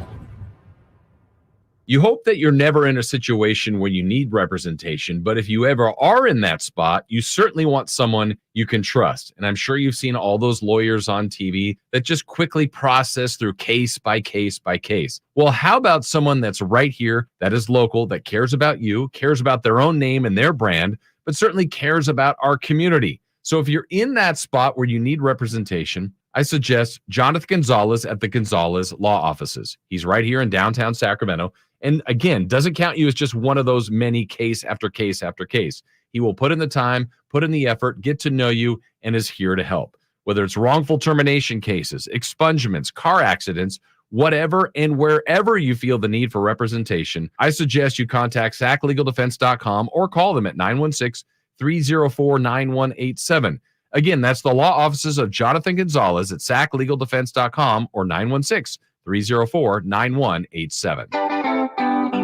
Labor Day savings now at Maida Chevy with $12,000 off MSRP on every new Silverado half-ton Turbo Max in stock after rebates. $12,000 off every Silverado LT Turbo Max at Maida Chevy with at least 5 at this price. Labor Day savings up to $12,000 off MSRP exclusively at Maida Chevy at MaidaChevy.com. Sacramento Silverado headquarters. Together, let's drive. Not available with special financing and leasing. Some other offers must trade in 2010 model year or newer. Ends 9/3/24. Made a great deal at Maida.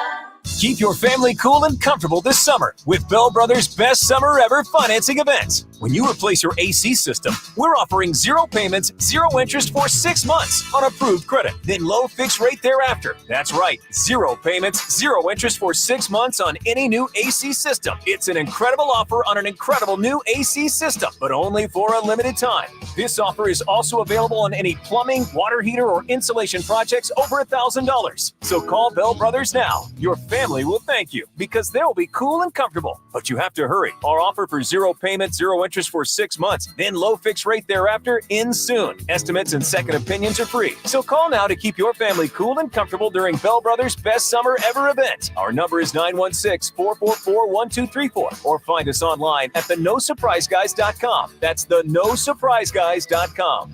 The No Surprise Guys, Bell Brothers.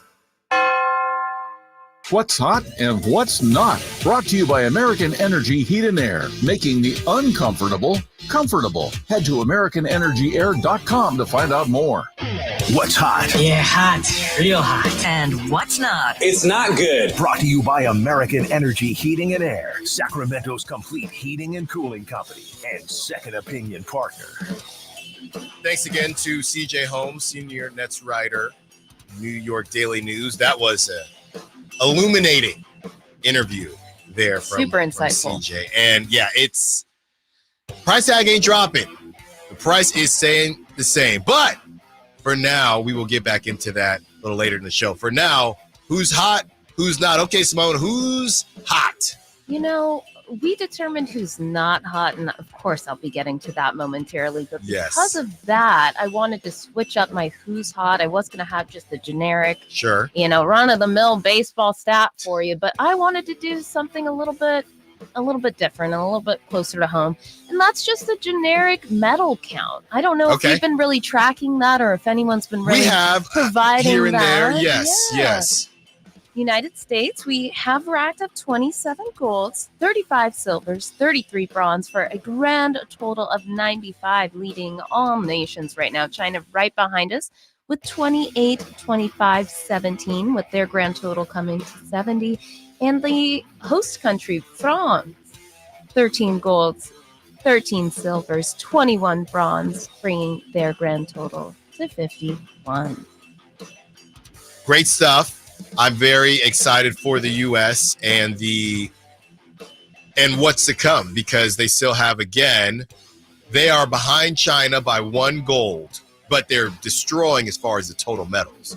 But behind China with 1 gold, I can't look. I'm not in a rush to end the show, but Noah Lyles, that's at 11:30, and we have What to Watch Tonight coming up. We'll tell everyone. They actually have. I've been complaining, Simone, about the layout of the schedule. If you Google it, it's pretty simple. If you Google U.S.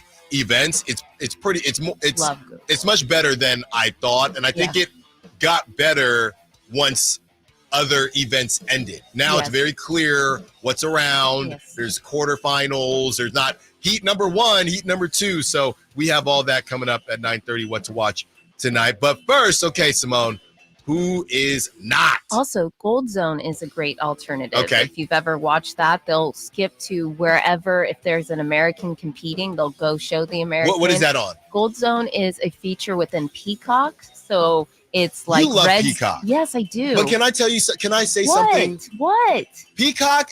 Maybe it's I don't know what it is. Even when I'm watching Love Island, anything it's glitching. And yesterday I'm watching the 400 with Quincy, and it glitched right before. I think their servers are being compromised by the bandwidth and the amount of people that are trying to utilize it. No, it was glitching 2 weeks ago when I was watching Love Island.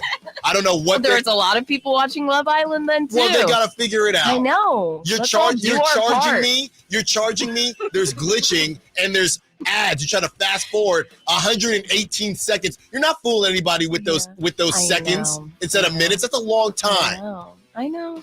Well, that's not. I would say Peacock's not, but you can add on whoever else. No, Peacock's not. And I love the Gold Zone is, of course, comparatively to the Red Zone. So yeah, it's a lot of fun. Anyways, who's not hot, you ask?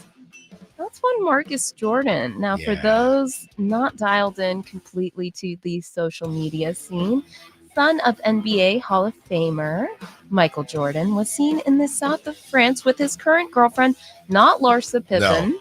She's looking for her next victim. Yes. Snorting some sort of white powder during a poolside lunch. Yeah. Allegedly. And allegedly. Don't come for me. Well, you look at the picture yourself, and look, you can enjoy your time however you want to enjoy your time. I would just say if you're Mark, it's crazy how we're talking about Marcus Jordan now because of the Larsa Pippen thing. No, Marcus Jordan, if he does this same thing prior to Larsa Pippen, I don't think this is any.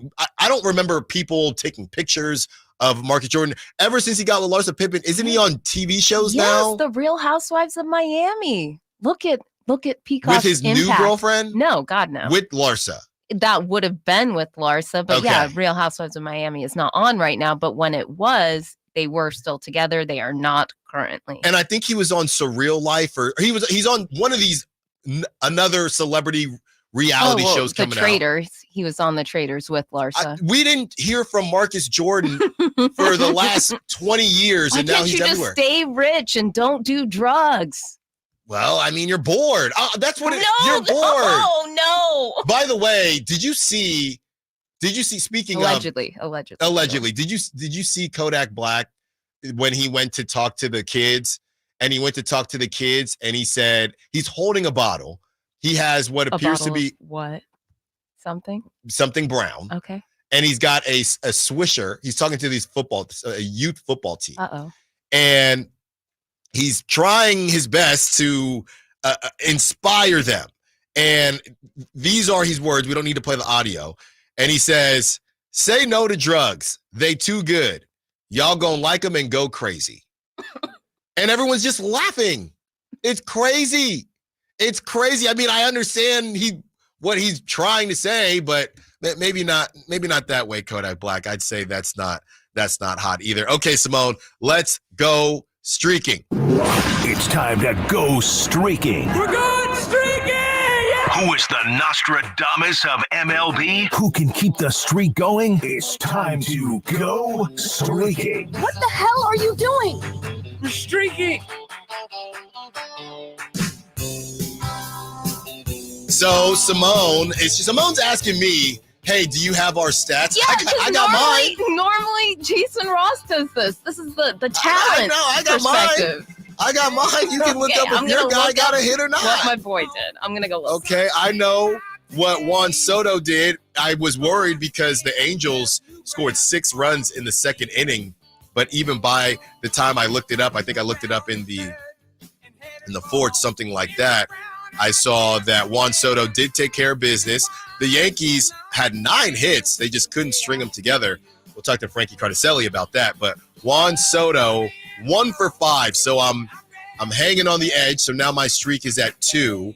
So, Woo! yes, Look I at am. you go. That's right. And we Started have from the bottom. The specialist coming in tomorrow with Kyle Ledbetter. He's I know.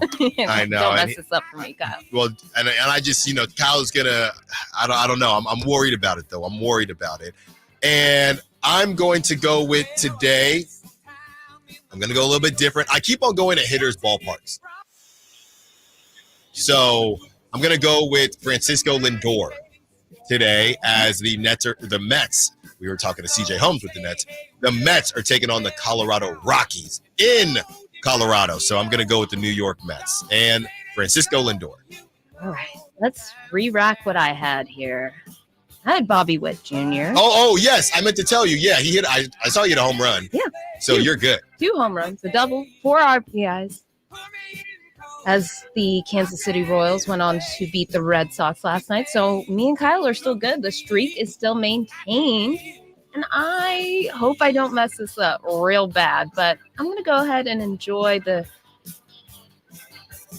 hits of Kyle Schwarber, designated hitter number 12. They're still playing the Dodgers, right?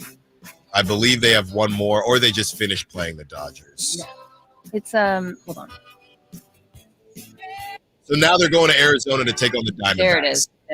They're taking on the Diamondbacks, and I guess if you're a Giants fan, you are rooting for Simone, Kyle Schwarber, and the Phillies, so the Diamondbacks can be knocked down. And by the way, Simone, I'm getting roasted saying I need to get better internet, but it's not just me. Simone said it's glitching too. I got good internet. I'll be transparent. It gives me I get a little loading circle. It's Peacock. I also have, and I have the extender. So it's not my internet. In my neighborhood, we have no choice. It's monopolized. So there's only one internet provider, which is pretty terrible. So you have to ride or die with it. You're all on the same thing.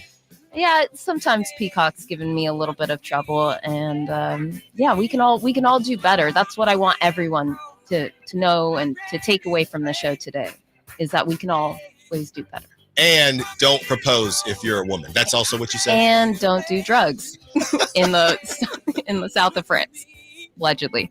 Coming up next, Niners at 9. Are we talking enough about how bad this could get for the Niners if certain things don't work out? And we keep having fun with that giving the ring back conversation. We have some more text and chat mobbers that we will speak with as well. Carmichael Dave Show with Jason Ross, Alan Stiles filling in. Our first year as the radio home of the San Francisco 49ers is one we will never forget. It's a toss to McCaffrey, a cutback run 30, breaks 340. McCaffrey midfield, McCaffrey 40. 30, 20, and toasted all the way down to the 3-yard line on the first play of the game. CMC Dynamite! Congratulations to the 49ers on a terrific year. And thank you for so many wonderful memories. I didn't ask to be thrown in the streets with nowhere to go. I didn't think I'd survive.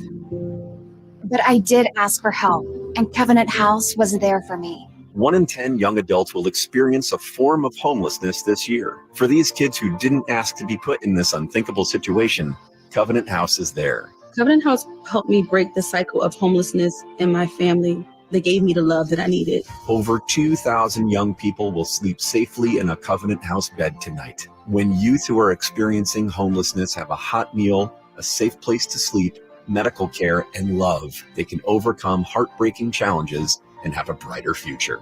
They just really genuinely just wanted to help me succeed, and I'm succeeding. I'm a speaker, I'm an author. Covenant House really helped me and really helped mold me into the woman I am today. If you or someone you love is asking for help, go to safeplacetosleep.org today. Hello, Sacramento. I'm Emran Pilati, owner of True Sports Cards and Collectible Store here in Rockland, California, and the host of the True Sports Cards Show that airs right here on Sacktown Sports 1140 every Saturday from 10 to 11 a.m., where we discuss the latest trends, hottest products, and deliver exclusive interviews with other industry leaders. And don't forget to visit our shop, True Sports Cards, at 6661 Stanford Ranch Road in Rockland and see what we have for all your sports card and memorabilia needs. All right, get ready for an incredible lineup of live music and events with the Sacktown Sports live events calendar. Jason Mraz is at Thunder Valley on August 9th, and don't miss the Truckee Music Festival on August 9th and 10th, featuring Kip Moore and Sublime. Then rock out with the Mick Adams Stones Tribute on August 15th at Thunder Valley. And get ready for Michael Franti at the Backyard in Sacramento on August 23rd. It's Soul Fest 24 live on August 24th at Thunder Valley. Plus, take a trip back in time with 80s Rewind at Thunder Valley on September 1st. Train and REO Speedwagon are at Toyota Amphitheater on September 6th, and the Doobie Brothers at Toyota Amphitheater on September 10th. Then don't miss the Lodi Grape Festival September 12th through the 15th, featuring Joe Nichols and Smash Mouth. And you'll laugh out loud with George Lopez at Hard Rock Live Sacramento coming September 21st. Then it's Bad Religion at Hard Rock Live Sacramento on October 19th. The Sacktown Sports live events calendar is your ticket to the hottest live shows in town. Sacramento Dodge Chrysler Jeep Ram. They believe it's all about people and choices. Their goal is to find the car that fits your lifestyle. With their huge inventory of models, they've got the right car and, more importantly, at the right price every time. Experience for yourself why their customers drive away smiling. Discover the difference, because it's not just about the car, it's also about the people. Experience the Sacramento Dodge Jeep and Chrysler difference off Business 80 next to Hagen Oaks, or you can find them online, sacksuperstore.com. Sacramento, Dirks Bentley's coming to town. What was I thinking? I'm getting drunk on the plane. Saturday, September 28th at Hart Health Park at Cal Expo for Country in the Park 2. And he's bringing some friends. Parmalee, Tyler Rich, Dasha, Kelsey Hart, and more. Saturday, September 28th at Hart Health Park at Cal Expo. Get your tickets today before they're sold out at CITPFest.com. Brought to you by RVs of Sacramento and Public Chrysler Dodge Jeep and Ram Center. Carmichael Dave here for Capital Casino. Sacramento summertime heat is back. And, of course, Cap Casino, Sacramento's #1 poker room, wants to invite everyone to soak up some air conditioning, still with the most variety of table games in the region. And, as always, the best food, best service, and the best action, conveniently located in downtown Sacramento. Capital Casino, of course, reminding everyone to please make sure you gamble responsibly. 1-800-GAMBLER. KHTKAM Sacramento, KYMX HD2 Sacramento. From the Power Business Technology Toshiba Studios, your new home for 49ers football in the 916. Sacktown Sports. The Carmichael Dave Show. He's on the microphone when he's not on the microphone. He's playing a song, and when he's not playing a song, he's on the microphone. And then boom, with Jason Ross. No, he didn't. Yes, he did. Call or text at 916-339-1140. It's the Carmichael Dave Show with Jason Ross on Sacktown Sports. About to get into Niners at 9, still having some fun with the question. This all stemmed from the French runner who proposed to her boyfriend after her race.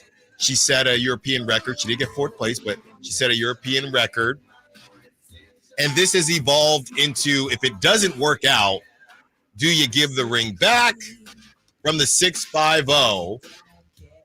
I thought I was old school, but the ring 100% should be returned. Not even a question. And I'm fully okay with the woman proposing. Got to keep up with the times. Simone. I know. I Yeah, read they're that calling you out. earlier. Yeah, they're calling me out. And that's okay. Drag me. I have my perspective. And this is only for That's me. your- I am yes. not projecting onto anyone else's, I'm Yeah. happy for her. Right. I can only speak for me. Yes. Yeah. Hey, you do what you got to do. You don't want that. You don't want to be in that situation. Yeah. Get buried alive. Please continue to text us. So this is making my day, and you guys are making me smile so much. 916-339-1140. Let's get into some Niners here. And one thing I wanted to break down and try to figure out where everything fits is whether or not this thing could get a little bit ugly for the Niners. Now, we talked about how the Niners, they've had a window open for a very long time. And they have gotten really close, but they haven't been able to get it done, at least not yet. And it was really interesting what Tony Farmer had to say, betting analyst and handicapper for SI.com and Oddshark.com. And he says, one day, people are going to look back and wonder, how did Kyle Shanahan have a team with that many Hall of Famers on it and not win a Super Bowl? We can count up future Hall of Famers now or later, but the bottom line is he's going to have a good bit. And it's not that they're done yet. But this thing could get a little bit dicey or squirrely for the Niners if they don't take care of business very soon. Okay, so this is, I guess, the worst case scenario for the Niners. And obviously we can talk best case scenario as well. But here's some things that I jotted down as far as the worst case scenario for the Niners. Number one, the Steelers, they get to where you want, but it's still not what you could have gotten for Aiyuk. So you don't get that value back for Aiyuk. And I guess 1A and 1B of that is that you no longer have Brandon Aiyuk on your football team. We can sit there and say, oh, is he a top 5 necessary player on the Niners, the top 5 most important player on the Niners? I mean, he's right there, right? If he's not on it, he's right there. Let's not act like there are 10 dudes ahead of Brandon Aiyuk. I think it's a little bit disrespectful. So, number one, you don't get the value back for Brandon Aiyuk. Number two, or 1B, you also just don't have Brandon Aiyuk anymore. And because you don't have Brandon Aiyuk anymore, you don't have that security blanket for one Brock Purdy. Brock Purdy doesn't look the same, but you still have to pay him. The only good thing is maybe he drops out of that $60 million range, but I believe he's done enough so far. If Brock has a decent season, let's say he takes a step back, but he's not terrible, right? They lose in the divisional or the wild card of the divisional. Brock doesn't take a step forward, right? And maybe he takes a very small step back. You still have to pay him. And now you're seeing him without Brandon Aiyuk. Okay. And going into that, Christian McCaffrey. Okay. He's out for the rest of training camp in the preseason with the calf injury. All right. So that is a situation. Christian McCaffrey and Elijah Mitchell, that guy's always injured. So you have a lot of injuries that you're already dealing with. I saw some posts yesterday. Literally, it was every skill. It seemed like every skill player that you had heard of, all right, was getting worked on. So much so that they're bringing in Chosen Anderson, Robbie Anderson, and now, no disrespect, shout out to T for Temple U. Okay, my alma mater. That's where Robbie Anderson went as well. But you haven't heard from Robbie Anderson since he changed his name. So they're bringing in all these different guys. They can't keep anybody healthy, including one, Ricky Pearsall. So what if Ricky Pearsall, who's getting memed, I know he's done some good things during training camp, he's been getting memed at times with Drewski when Drewski's messing around with the construction workers because Ricky Pearsall can't get separation, okay? But number one, before can't get separation, he can't seem to stay on the field, and they haven't even done anything. The Niners haven't even played any real games yet. So this thing could get pretty bad. Another thing that we all thought was going to happen when it came to keeping Brandon Aiyuk was that the Deebo Samuel contract, the Niners had an out, or they have an out at the end of this season. I think most of us believed going into the draft, hey, they took Ricky Pearsall, and people thought, oh, are they replacing Brandon Aiyuk? No. They're actually replacing, they're going to get through this season, they're actually going to replace Deebo. But if you move off Brandon Aiyuk, and even with Deebo and the age that he's at right now, you may have to hold on to Deebo because now you're just going to keep rotating. I mean, what is the line here with Kyle Shanahan and these wide receivers? I know I played that Ocho Cinco sound yesterday as far as these wide receivers being interchangeable, but there is a line. Okay, and I'll be honest. We can sit there, and I had Brock Purdy ranked number 7 on my top QB list, but he is not Patrick Mahomes. You can't throw out Juju Smith-Schuster and Marquise Valdes-Scantling every single season, right, and just rotate these dudes and get it done. And that's just not going to work with one Brock Purdy. I don't think so. Maybe I'll be proven wrong. So there are a lot of things here that I don't know if the Niners, and you can put, I think the Trent Williams thing is going to get figured out. I don't think that's that big of a deal. I think they will figure that part out. But there are a lot of question marks here with this team. Yes, the defense is still going to be legit. You got Fred Warner, you got Nick Bosa. But if you don't take care of business this season, which is why the Brandon Aiyuk thing, based on the list that I just said, is connected to 3 different things. The Brandon Aiyuk thing is connected to Ricky Pearsall. It's connected to Deebo, right? It's connected to Brock Purdy. So that's 3 parts there that if you move off of Brandon Aiyuk going into this season, first of all, you got egg on your face, right? So there's that part of it because your return wouldn't be what you think it could have been. And second of all, you have to move forward with a Brock Purdy in a very important season. And George Kittle's not getting any younger. None of these guys are getting any younger. So I don't know if we're talking enough about how I don't want to say terrible, but this could get a little bit rough for the Niners if they don't get it done.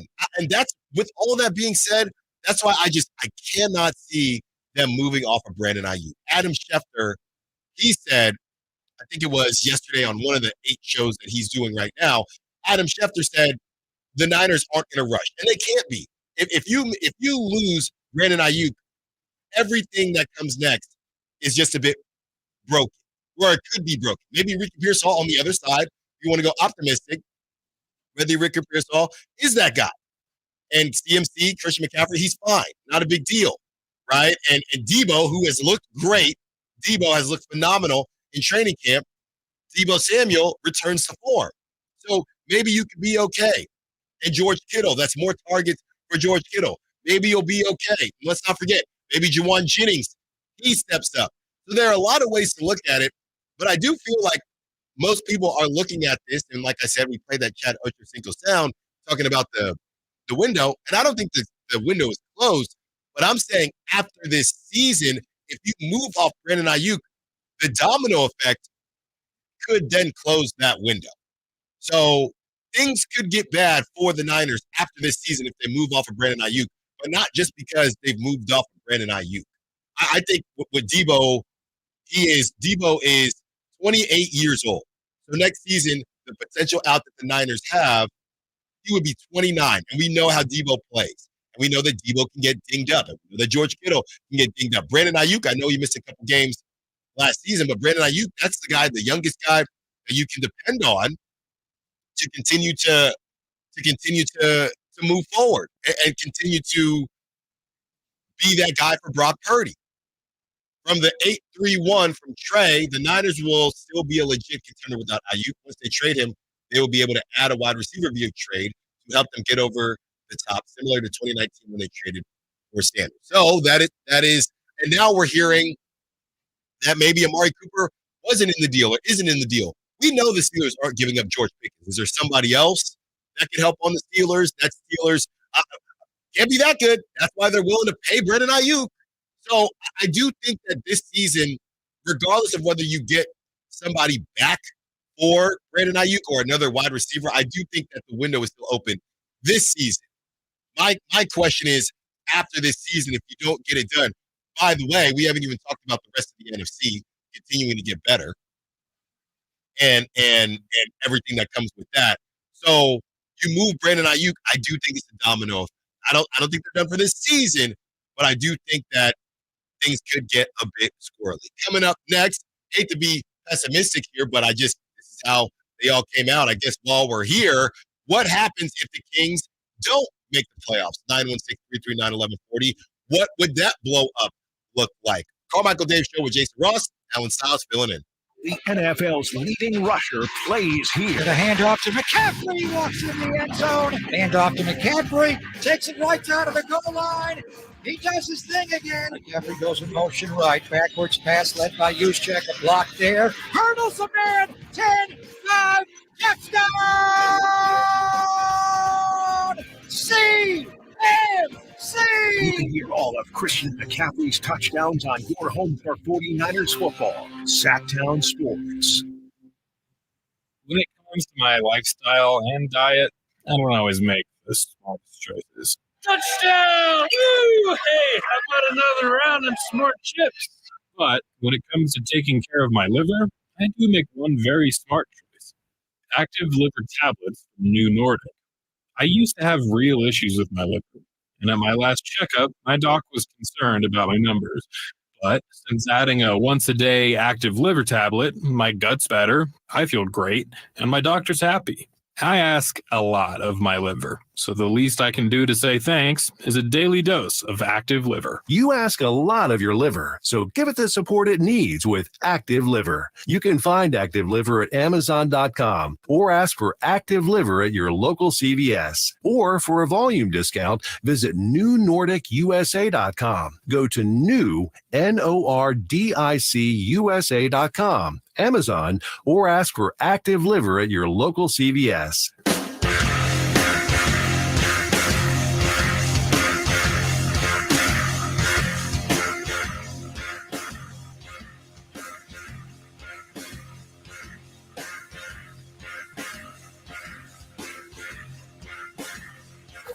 Waking you up with the best in local sports. They just make it interesting, you know? It's the Carmichael Dave Show with Jason Ross on Sacktown Sports. Alan Stiles filling in for Carmichael Dave with Jason Ross. Some nice texts coming in, enjoying the show. Appreciate you. Appreciate you, 916. I will be back to my normal time, 10 a.m., 2 p.m. I said this earlier. It's really interesting to figure out or to learn people's listening habits. I've been with the station for nearly a year now. It'll be a year in October, not to speed time up any more than it's already moving. But yeah, Stiles and Watkins, 10 a.m., 2 p.m. You can hear the both of us every day. And if you think I'm good by myself, oh my goodness, when you add Chris Watkins, it is just a beautiful, beautiful recipe and a beautiful song. We're going to get into what happens if the Kings don't make the playoffs. But first, Dwayne wants to keep the Niners conversation going, 916-339-1140.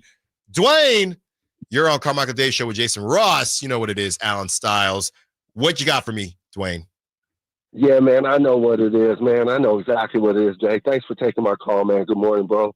Good morning. The Niners, bro, hey, man, I got a take on it. I've been on top of this, man.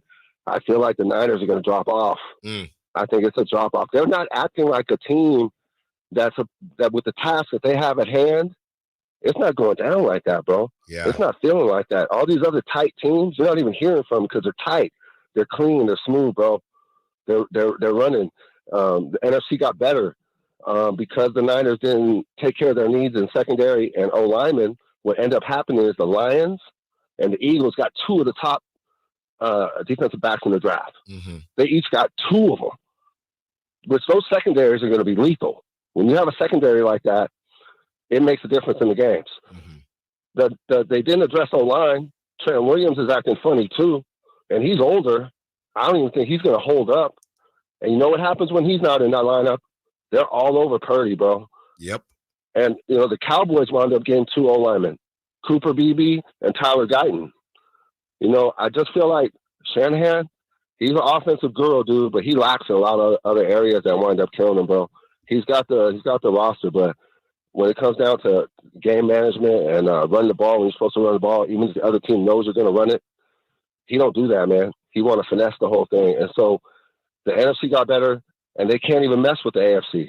They're not close to those teams in the AFC. So I'm going to go out on a limb and say, bet the under for the total wins for the Niners. I feel like they'll be lucky if they make the playoffs, bro.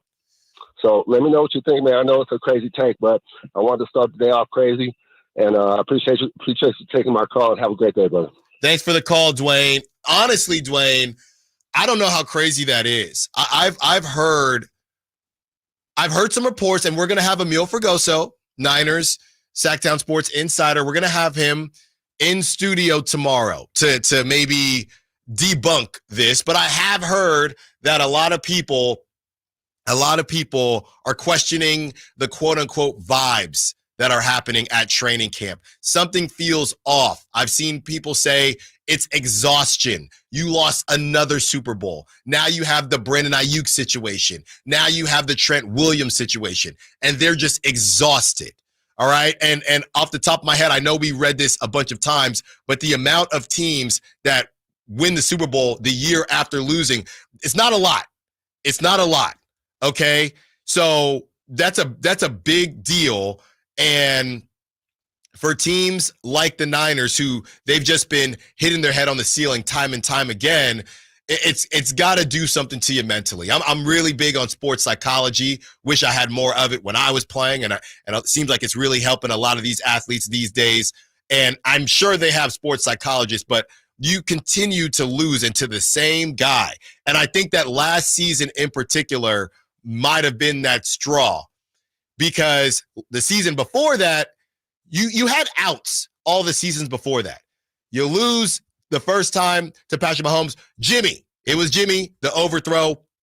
It's Jimmy. The next season, Brock, or a couple seasons later, Brock gets injured, right? So you had that. This was the first season, and I know you lost Dre Greenlaw, but this was the first season it all lined up. You had the fluke to Aiyuk, that crazy comeback against the Lions. Crazy comeback against the Lions. You had all of that, but you still couldn't get it done. And everybody was looking around, and and Niner fans were starting to say, not fans and media, to be honest, it was the holding calls, and Dre Greenlaw and Kyle Shanahan. He made the right decision. What he said in overtime, right? We're going to take the ball. We're going to do this. We're going to do that.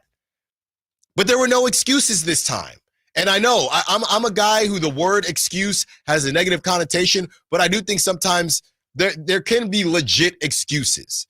All right. In this situation, Dre Greenlaw going down. I mean, do we want to go through the list of, and I don't know off the top of my head, but the Chiefs, right? I mean, nobody is healthy at that point in time. You had your big hitters for the most part. You had your big hitters and you didn't get it done. So you put all that in a pot, and that's a really, really tough gumbo to taste.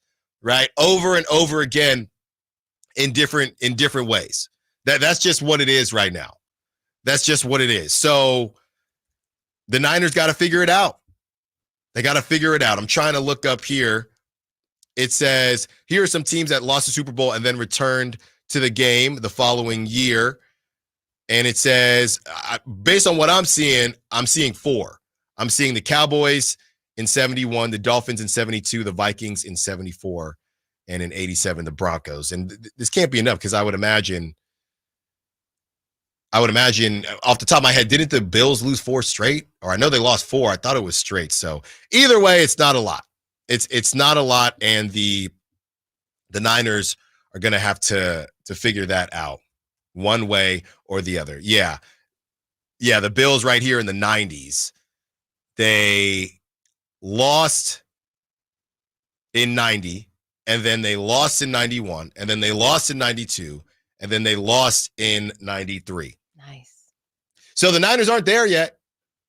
But it's looking rough, Simone. It is looking rough. I know a Sacramento Kings fan, and he's a Bills fan, and I did not know that detailed history. That is a rough go. Yeah. I always feel so bad for myself being a Kings fan who's obviously been through so many trials and tribulations.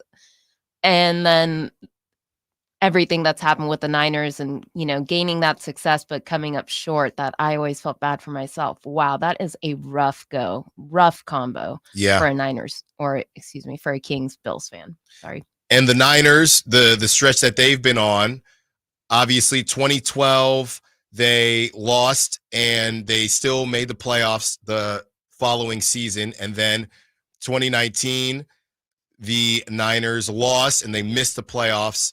And now you have this season here, and we'll see what happens. We'll see what happens. Coming up next, we talk about what to watch, and we'll make a decision on this Kings conversation. We have crosstalk with Chris Watkins coming up at 9:45, so we'll make a decision if we want to get into the Kings if they don't make the playoffs, or we might just pocket that for tomorrow. Carmichael Dave Show with Jason Ross, Alan South filling in.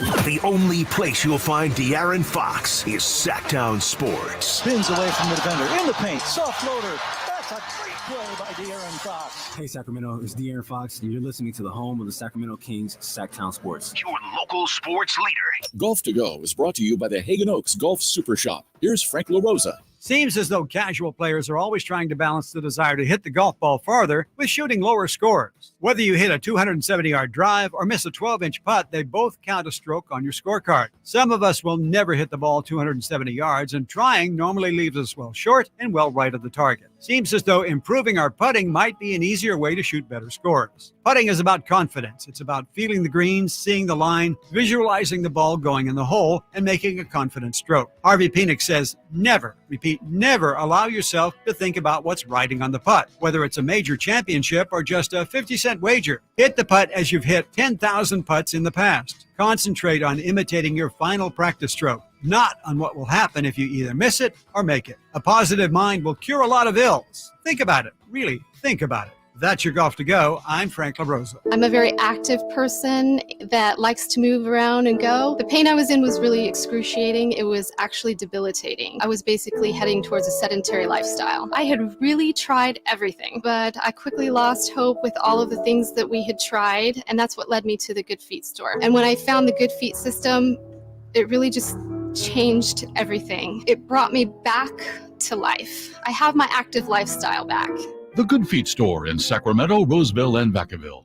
The Gold Rush Classic is a celebrity pro-am golf tournament, a celebrity skins game, a draft party, and an awesome concert featuring Moonshine Crazy. The Gold Rush Classic features the Rancho Murrieta Homes and Land $1 Million Swing for Charity Hole-in-One contest. The event raises money for Make-A-Wish, Jordan's Guardian Angels, and other worthwhile charities. Visit goldrushclassic.org. The Gold Rush Classic is sponsored by Bonnie Heating and Air. Bonnie has been leading the way home for our customers in the greater Sacramento region for their HVAC, sewer, plumbing, and electrical needs since 1978. Located in Rancho Cordova, our team of highly qualified technicians are ready to serve our community with the best service possible to ensure the adventure of home is everything our customers desire. Community is part of the foundation the company is built on. Bonnie is proud to be part of this community and will continue to lead the way home for our customers for years to come. There was always a crowd gathered around our dining table when I was growing up. Hi, I'm Frank LaRosa with a word about Naturewood Home Furnishings. Everyone was welcome at my mother's table, so holidays, birthdays, and celebrations always included family and friends. I used to think I was the most popular kid in the neighborhood until I realized that my friends were really there for my mother's incredible cooking. Years later, when I bought my own dining table from Naturewood, I made sure it was large enough to make friends feel welcome. And right now, during Naturewood Home Furnishings' Dine in Style sale, you have an opportunity to find the perfect dining room furniture to help you create your own treasured memories. Choose from casual to formal or anything in between. Visit Naturewood Home Furnishings during the Dine in Style sale off Highway 50 at Hazel. Look for the water wheel. Jerry and Kenny here from Bell Brothers. And if you've even thought of replacing your old, outdated, inefficient windows, now is the time to take action. Right now at Bell Brothers, when you buy one window, you'll get the second one for 30% off. That's right. Buy one, get the second one 30% off. That's real savings, up to $6,000. You have to buy at least 4 windows to qualify, and you can't mix windows and doors. But beyond that, every second window is 30% off. For example, when you buy 10 windows, you will get 5 windows at 30% off. We also have 0% interest financing available for qualified buyers. Call for details. To take advantage of our buy one, get one 30% off sale, call Bell Brothers now at 916-444-1234 or find us online at theNoSurpriseGuys.com. The No Surprise Guys, Bell Brothers.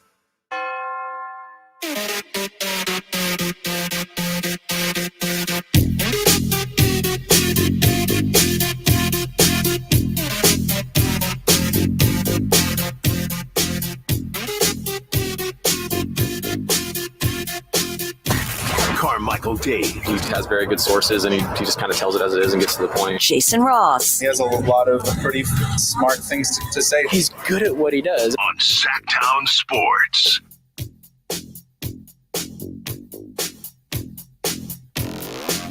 Alan Stiles filling in for Carmichael Dave and Jason Ross. 30 more minutes with you. We will be joined by Chris Watkins at 9:45 for celebrity birthdays. And I think Simone, I've made a executive decision. We're going to hold on for what happens if the Kings don't make the playoffs. Okay. We're going to hold that for tomorrow. Okay, great. We'll do that tomorrow.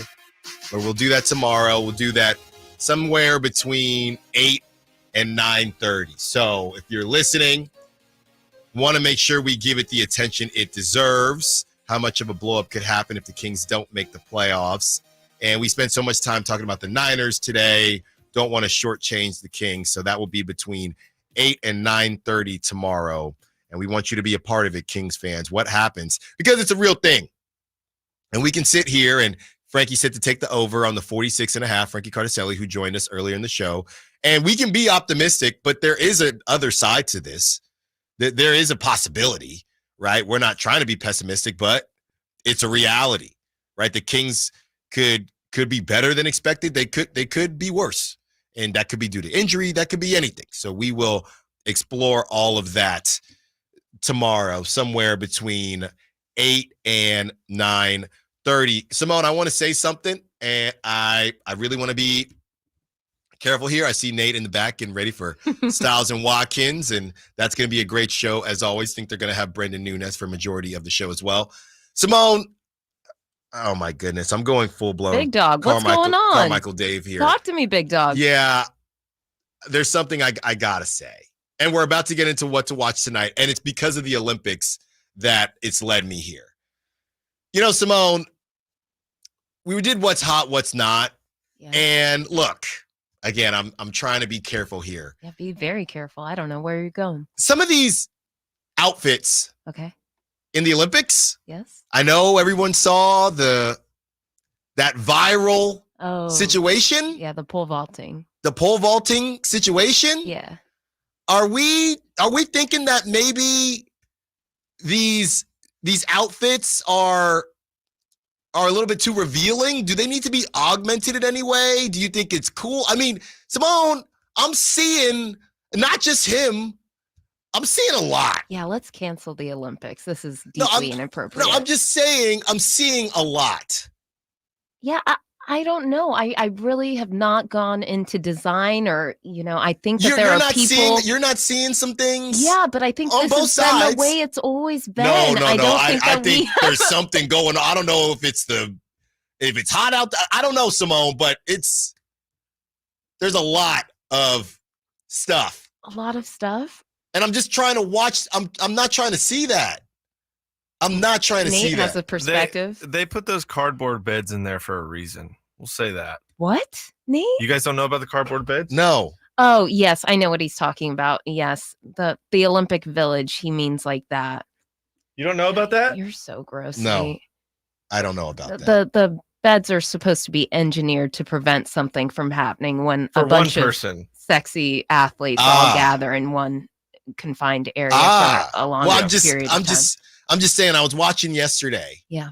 And I just said, oh, I mean, this is. You're making it sound like, yes, you're sounding like old man. Get your volleyball out of here. Well, you do have to get your volleyball off the grass. But I feel like it's always been this way, right? Or like, I don't know, for a long time it's been this way. And singlets have always been there, and bathing suits. And everyone is saying they used to be naked at the beginning of the Olympics. Well, okay, that's a Greek thing. Somebody on the chat mob is saying that. And the text line. Yeah. So I guess they're well covered there now. You go. I'm just saying that's all. You don't have it's not about I don't have a problem with it. It just it sounds like you have a big problem with it. No, it was a little bit it was just not surprising, but okay, So you're saying authentically you've noticed a difference between you watching the Olympics in previous years and now. Maybe I don't know. Maybe you're just more aware. Maybe having a daughter. Can she even watch? Yeah, she can watch. I'm just saying. Oh man, I'm seeing this video for the first time. The pole vaulter video. Yeah, you're behind. I gotta delete my history. Yeah, it's pretty nuts. Yeah, the pole vaulting thing was tough. So that's all. I'm fine with it. I just didn't know if. You have issues with like beach volleyball? Like, no, I don't have singlets. I don't know what you're coming after here. Yeah, I'm just curious if you noticed. Oh, there's a lot going on, or if maybe you didn't notice. Yeah, I think it's business as usual. I think that the text line and the Sack chatter support me, but this is business as usual. Okay, Styles. All right.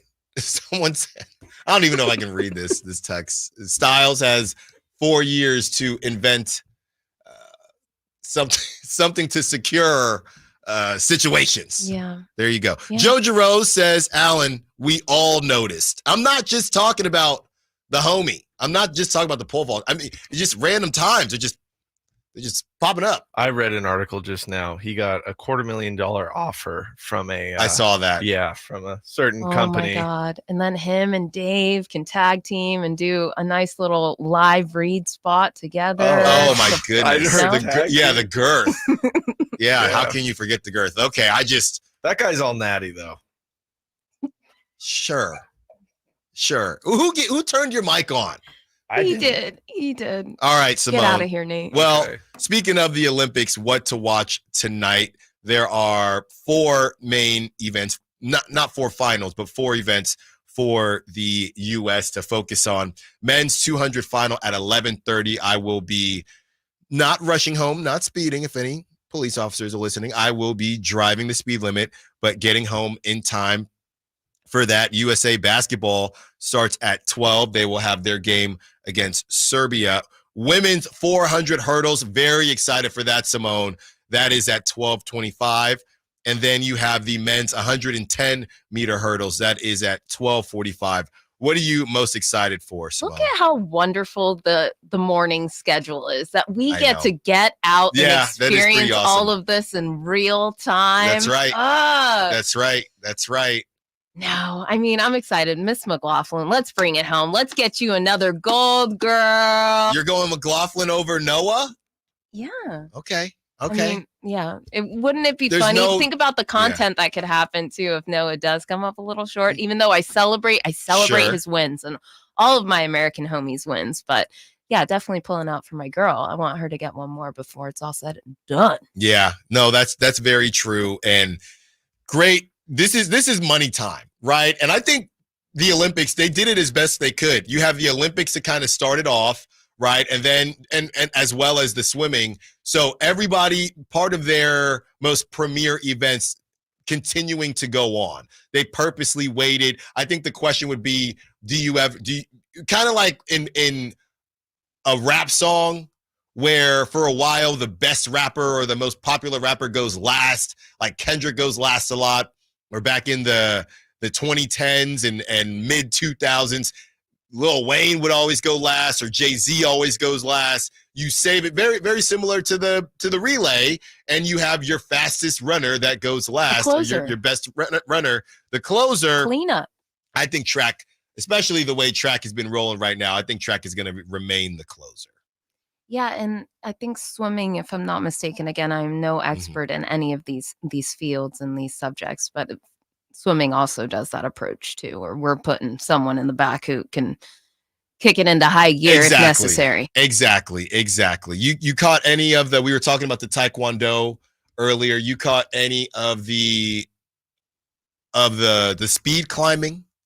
I did a little bit only when I was working with you yesterday. It was on simultaneously as we did our show. But yeah, I have beach volleyball over here. I don't know what you got over there. It's nice of them to put the beach volleyball right under the Eiffel Tower. Yeah, well, it's actually the I have the beach volleyball on too, and also the semifinal matchup. So this is to see, assuming the United States take care of business during their game against Serbia, France versus Germany, and France surprising the Canadian team to get to the semis. It is 42-40. France is leading Germany. So that winner goes to the finals, the championship, the gold medal match, which could be against the U.S. if they take care of business, or Jokic and the U.S. The text line is really having some fun. They're saying basically they're saying Alan is struggling watching the Olympics, and I'm not struggling. I just wondered, am I the only one? Am I the only one seeing what I'm seeing? That's all. Yeah, and there are some people who agree with you. I thought it was business as usual. Nothing, it's not taking away from it being out there, and there are certain things being seen, but it's business as usual around here. Joe Jaros with possibly the chat of the day. Why don't we notice this issue during the Winter Games? Exactly. I think there are a couple reasons, Joe, reasons that we could think of. Coming up next, we have Chris Watkins, who will join us for some crosstalk. Chris Watkins of Styles and Watkins coming at you 10 a.m., 2 p.m. That's where you can normally find me. One more day tomorrow, filling in for Carmichael Dave and Jason Ross. Celebrity birthdays coming up. And we asked Chris, would you expect the ring back? We have a lot of questions to ask Chris, and I'm going full Carmichael Dave here. I got a couple more days to do it before I return back to my slot. So we'll have some fun with Chris Watkins coming up next. Carmichael Dave Show with Jason Ross. Alan South filling in. Did you miss any part of our live local shows? Don't worry, you never have to miss them again. Check out SackDownSports.com and search our podcast page and play our shows when you want. The Carmichael Dave Show with Jason Ross, Styles and Watkins, and the Drive Guys. Plus, other podcasts like Return of the Empire, Return of the Roar, the Stingers Up podcast, and Golf to Go with Frank LaRosa. They're all available right now on SackTownSports.com. The light is fading, your hands are sore, and the last tool has been put away. Now is the time to feel the satisfaction that comes with a job well done. But when you get your tools from Harbor Freight, something about the job feels a little different. Your wallet. Because we believe that everyone deserves hardworking tools at hardworking prices. And that's what we have here. So, whatever you do, do it for less at Harbor Freight.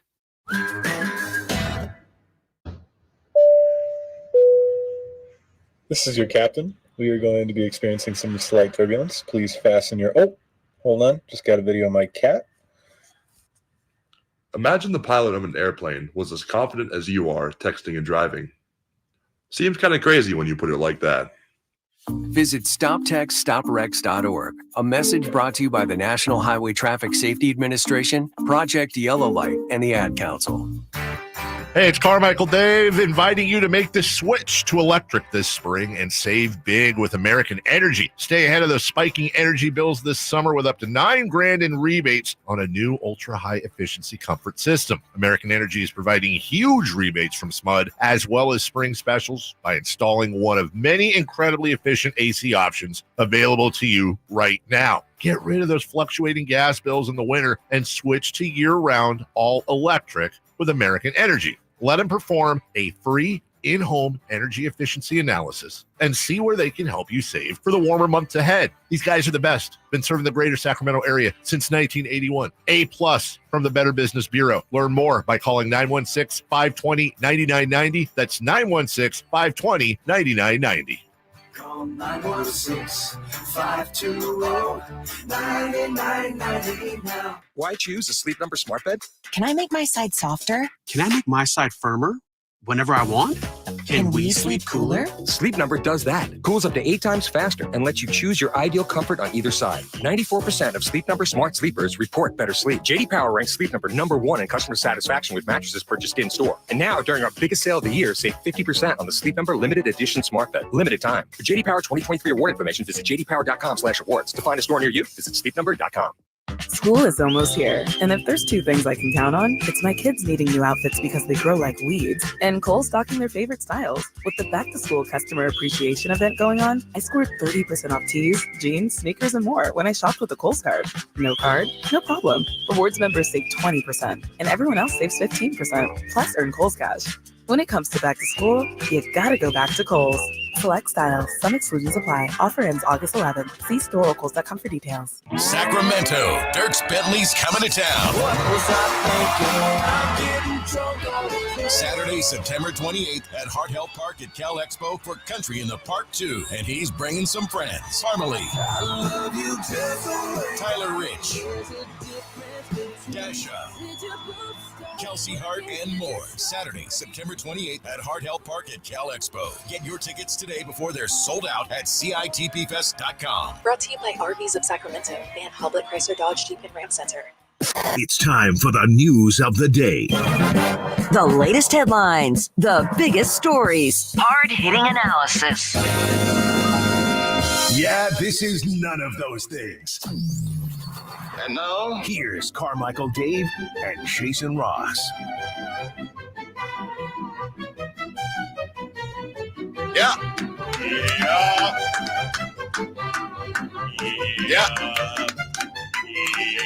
Chris Watkins joins us of Styles and Watkins. Pretty good show, I heard.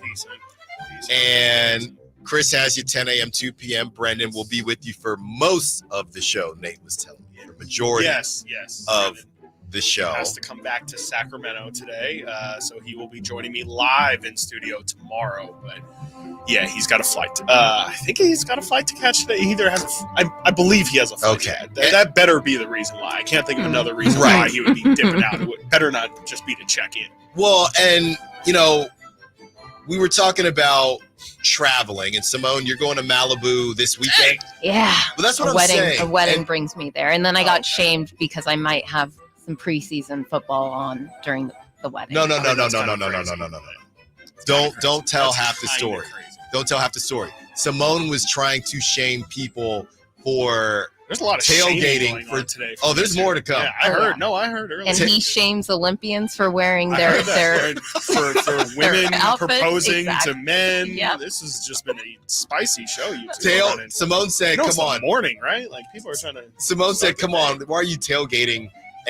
Simone said, "Why are you tailgating a preseason game?" But she's gonna whip out her phone at a wedding in Malibu to watch said preseason dipping game. my toes in, just seeing if the pool is hot. I have a lot of concerns. I definitely think it's more egregious to watch the preseason at a wedding than to tailgate. It's not going to be at the ceremony, you guys. Just a little really reception, just down under the table. Look, no one will know, dude. No one will know.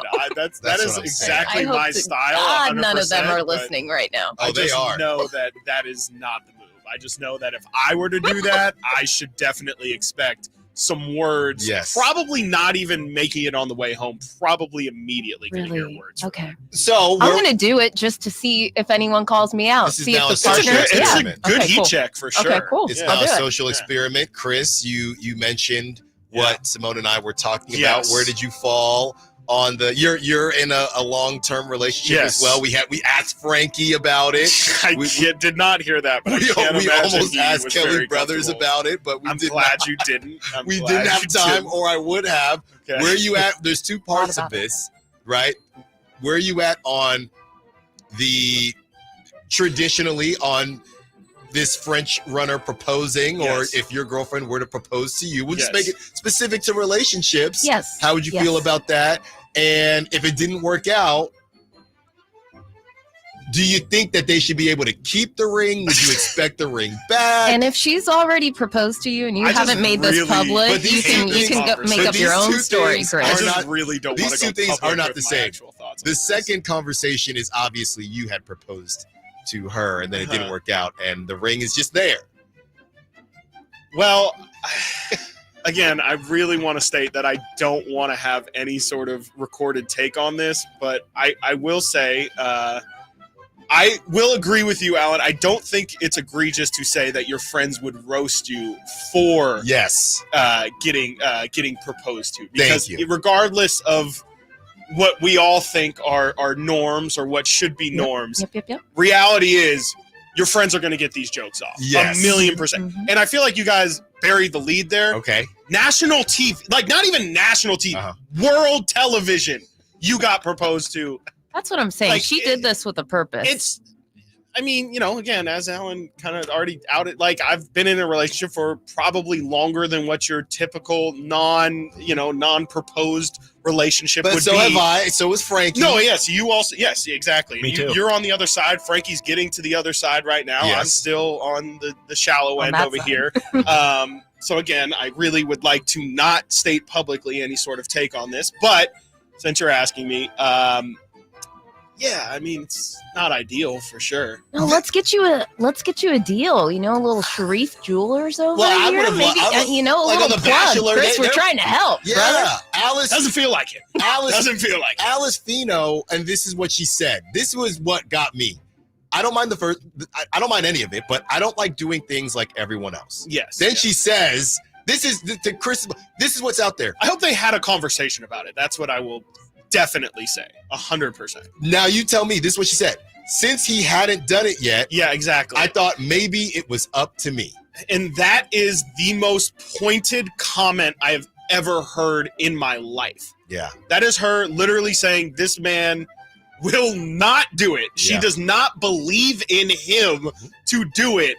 And she said, I'm going to put the most public pressure I could possibly put on a human. After I win, after you are the person that just won an Olympic medal, I'm going to directly go to you. I mean, that hit is him with the love pin too. I don't know if they're starting off on the right foot. I just think, that's kind of really aggressive. We're gonna have to check in on this relationship. I mean, again, I'm pretty sure they're doing fine. They've been in a relationship for a long time, but something tells me homeboy clearly was not super ready for that to That's go a good down. point. Yeah. All I know, Chris, is either someone's proposing to me or I'm going long term, not married. I heard and I'm you getting say that. Yeah. buried. Yeah. I don't disagree with that mentality either. Like, I definitely understand that there's some strong women out there that are like, no, I'm not going to bend a knee to anything. Like, I get it. Yeah. I think whatever is clever. Do whatever you want. I just hope that they, again, whatever it is, partner and a lot of love, in the future, but it won't be me. We just won't get married. But give I just that hope ring they back. had a conversation about it. That's From it. UPS Chris, it all depends on how you guys split up. If you leave her, she keeps the ring. If she leaves you, you take that thing back. I'm not touching that conversation. That feels like a whole can of worms. That just, Well, I don't I think there's agree. any right answer. I agree with UPS Chris. I'll tell you that right now. I mean, I think, decency would tell you, like, we're not doing this anymore. It was meant to be symbolic. Here you go. I know you paid What a if lot he of money cheats? for it. But yeah. Well, sure. Yeah. Or they cheat. Definitely. Then The other way, there's- give it back. Yeah. Whoever didn't No, cheat gets the ring. I'm saying regardless of he, they, she. If you give me a ring, if you give me a ring and you cheat on me, I am keeping your ring. We'll make it very But clear. Simone, you're keeping it no matter That's what. the lowest No, form of I confidence. you are. said it is And Simone said she would just circumstantial. pop it on the other hand and just rock it. Said it's circumstantial, and I was probably providing bag it details out, as but- to why people may want to keep the hardware. Yeah. I mean, whatever. I'm not going to get it. I'm not going to split up our audience, but Well, I just, like I said, it's strange to me when people get divorced and still wear rings. There, I said it. I think that's strange. I think that's really strange. I didn't know that was it's a thing. happening a It's lot. definitely a thing. Huh. That's strange. Maybe You they're learned something. widowed, Chris. Have you ever thought about that? I said divorced. Okay. If you're widowed, that makes all the sense in the world. Absolutely. Keep the memory strong. But, I love this I don't show. know what you would please. Can we No, Can we One more thing I wanted to Isn't this say. sponsored by Crumble or something like We're that? going to get to that. But first, Chris, what's Oh, on the no. show today? Oh, my goodness. So much is on the show today. You know, like I said, we're having Brendan Nunez. Me and Brendan and Nate first segment are going to just flat out give our prediction. Is Brandon Aiyuk getting traded today? Because, you know, it feels like we can start every day with that. We're also going to get into, I saw Good Morning Football had a fun little segment. Who are the 5 most important 49ers to their success? We're each going to give our top 5. Going to have just, it feels like a simple conversation, but on that same note, who is the best player on the Kings? I think, you know, there's a lot of different ways that you can define best, and you can do most important as well. We might differentiate it, but who is the best Sacramento King? And then we'll probably go top 3 to, you know, really, really divide them. There you go. Well, I will be listening to that and also keeping up with the men's 200 final, USA basketball, women's 400 hurdles, and the men's 110-meter hurdles. Okay, Simone, let's do some celebrity birthdays. Birthdays are meant to be spent with family and friends, and nothing brings family and friends together better than crumble cookies. That's right. And giving that ring back or not.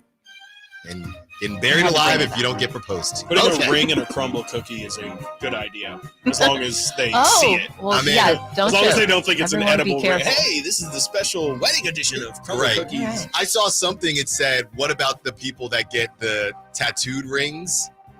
Yeah, someone wrote in I about mean, that. you know, Get it? How do you even get that covered? How strong's your love? No, it's You know, a that's laser. almost- You have to get it laser removed. Right. I mean, you can't, because I used to, what was it, Tattoo Nightmares? I used to watch that show when they would turn bad tattoos into Yeah. cool ones. What do you turn it into, a skeleton finger? I mean, what do you Yeah, do? you can probably, you might as well just like black out your whole finger or something. No, that's pretty obvious. Something happened. Yeah, Someone yeah, cooked here. yeah. That's all that is, Yeah, you and then guys. the next go around, it's not it. All right, let's So you get can Lots turn it of into options. a butterfly or something. What about we have Don't ever it's in tattoo the Olympics something. right now, you guys. We have a ton of Olympians celebrating Okay. birthdays. Aja. Listen, Asia Wilson is probably, I said it just like my cat. I apologize. your cat's name is Aja? Yes, and I just talked to Kyle about this the other day, that I always get scared to read it like that, and That's yep, how you I spell did your it. cat's name?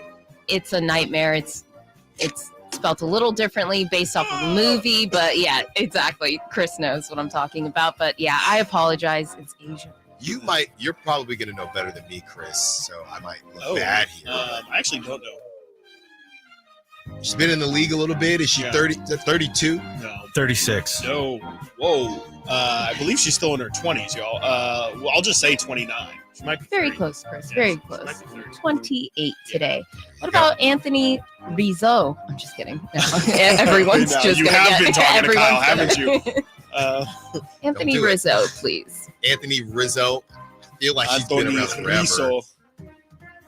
Is he I said she. 34? Sheesh. 31.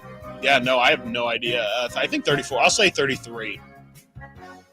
34, and what was yours? 34. 34? 35 today, you guys. Wow. Okay. There we go. Dustin Hoffman turns how old today? I'm walking here.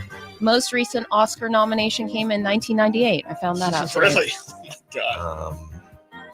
78. I think I know the face. Yeah, I'm going to say 72. I feel like I'm not thinking of the right face. I'll say 65. 87, you guys. Okay, yeah, all right. definitely Yeah. was not thinking of the right face. Let's finish strong with a Megan Good. I'm just kidding. Megan Good. Now everyone, I'm devastated. I'm just Megan trying to, Good. yeah, Megan Good. You don't see enough of Megan Good these days. I legit don't know who that is. I'm sorry. Okay. I'm sorry to hear that. That tracks. 2 Americans. Megan Good is Yeah, I definitely did. 43. that might be right. Funny enough. I mean, She's probably been if- famous since she was like 16. they're always older than what they play, right? Yes, so if always. if we were in high school during Stomp the Yard, and she's probably like 25 then, she's probably like 36. I'm going to say 54. 36, my goodness. And 54 was kind of outrageous too. Nail on the head with Nate Dogg back here with 43, who doesn't even know who she is. So No, you I do. probably Googled her. I felt like he was gonna be right. I'm in the other America. I'm There you still go. mortified. Asia, not Aja, my cat. Which I'm glad you can testify that that do is know my the cat's reference, name. yes, Yeah. yes. Great. It's So a sorry. killer reference. Your references are out of control. Great show coming up. Styles and Watkins. Thank you to Frankie Cardicelli. Thank you to CJ Holmes. Thank you, everyone, for listening. Thank you to all the callers, texters, and chat mobbers. One more day with you, Carmichael Dave and Jason Ross. Alan Styles filling in. Styles and Watkins coming up next. Thank you to Simone. We'll see you tomorrow.